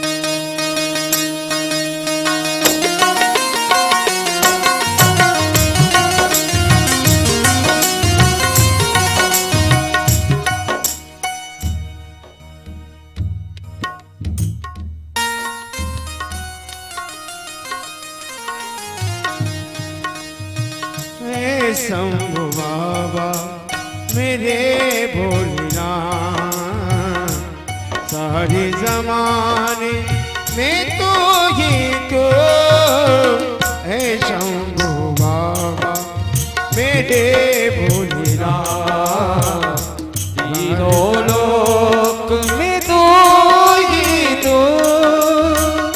श्रद्धा सुमन मेरा मन बेलपति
जग का स्वामी है तो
अब सभी लोग अपने स्थान पर खड़े होकर के श्रीमद् भागवत महापुराण की भगवते सांब सदाशिव की सुंदर दिव्य मंगलमय आरती करेंगे।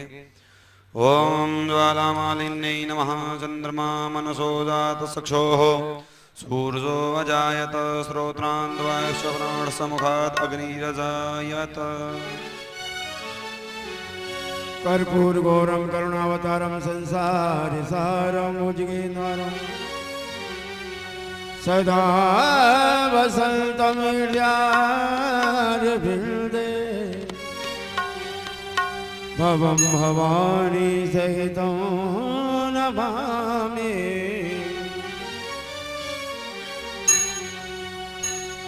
आरती करो हरि हरि की करो नटवर की भोले शंकर के।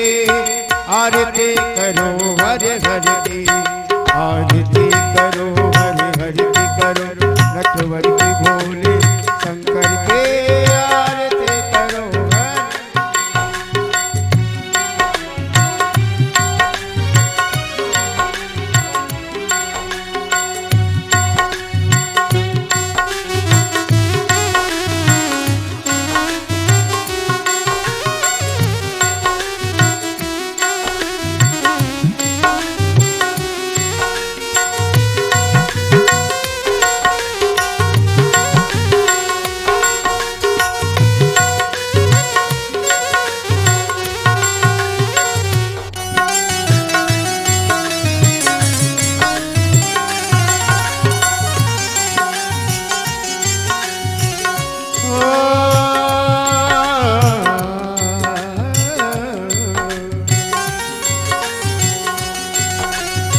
सर पे शशिका मुकुट विराजे कानन में कुंडल झनकारे।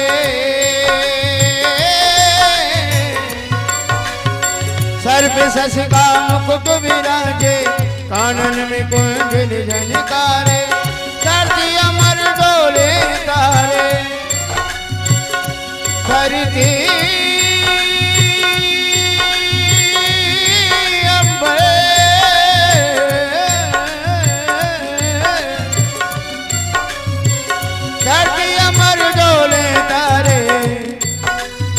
उंगली पर विसुधर के। आरती करो हरि हरि की आरती करो हरि हरि की करो नटवर की भोले शंकर के। आरती करो हरि हरि के।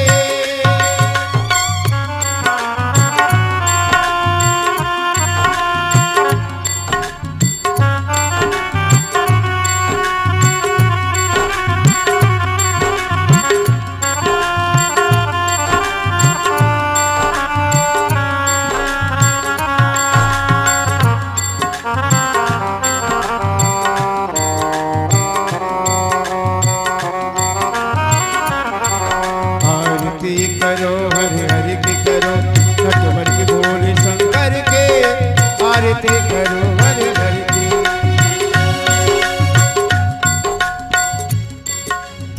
फण का हार पहनने वाले शंभु है जग के रखवाले। फण का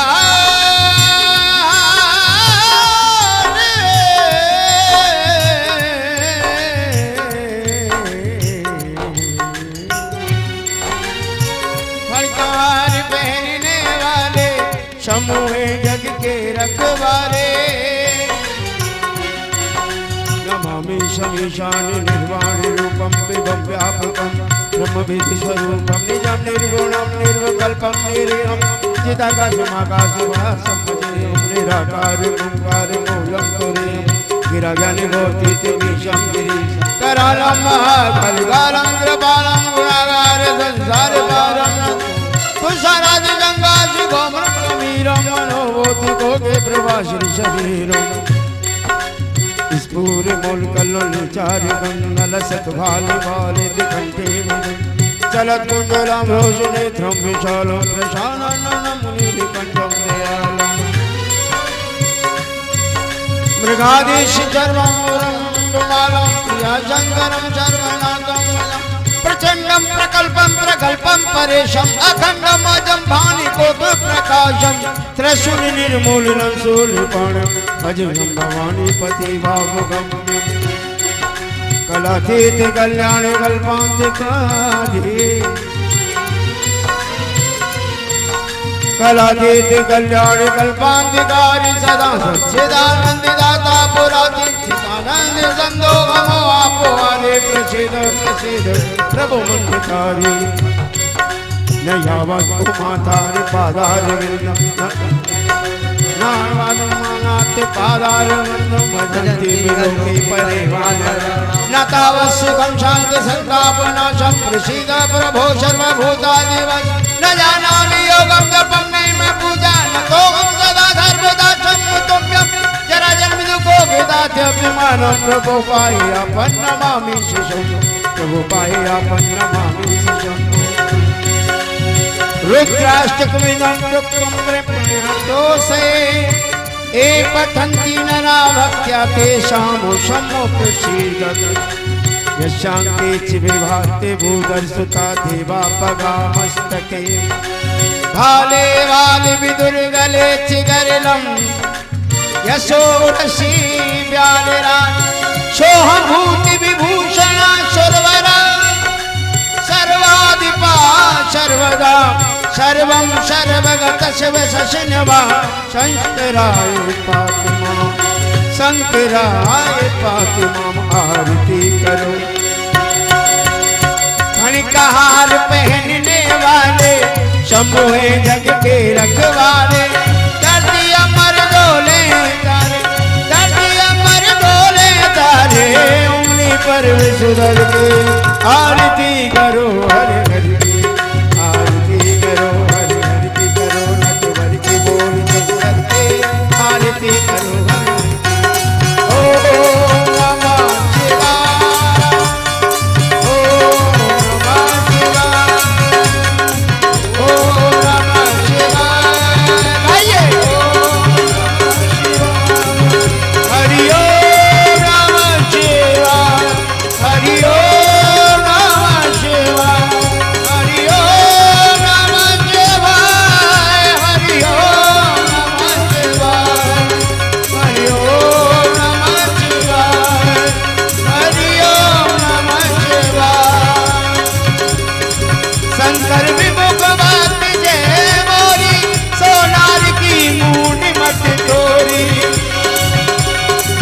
शिव दोगी ममदास कहावा सोनर मोय सपने नहीं पावा शिव दोगी ममदास कहावा सोनर मोय सपने नहीं पावा आरती करो हरि हरि करो नटवर की बोल शंकर के आरती करो हरि ओम नमः शिवाय ओम नमः ओम नमः शिवाय सारे गांव से दूध मंगा के शंभू को नहला दो सारे गांव से दूध मंगा के शंभू को नहला दो शंभू को नहला दो मेरे भोले को नहला दो आया बाबा का त्योहार आया शिवरात्रि का त्योहार आया आया बाबा का त्योहार आया शिवरात्रि का त्योहार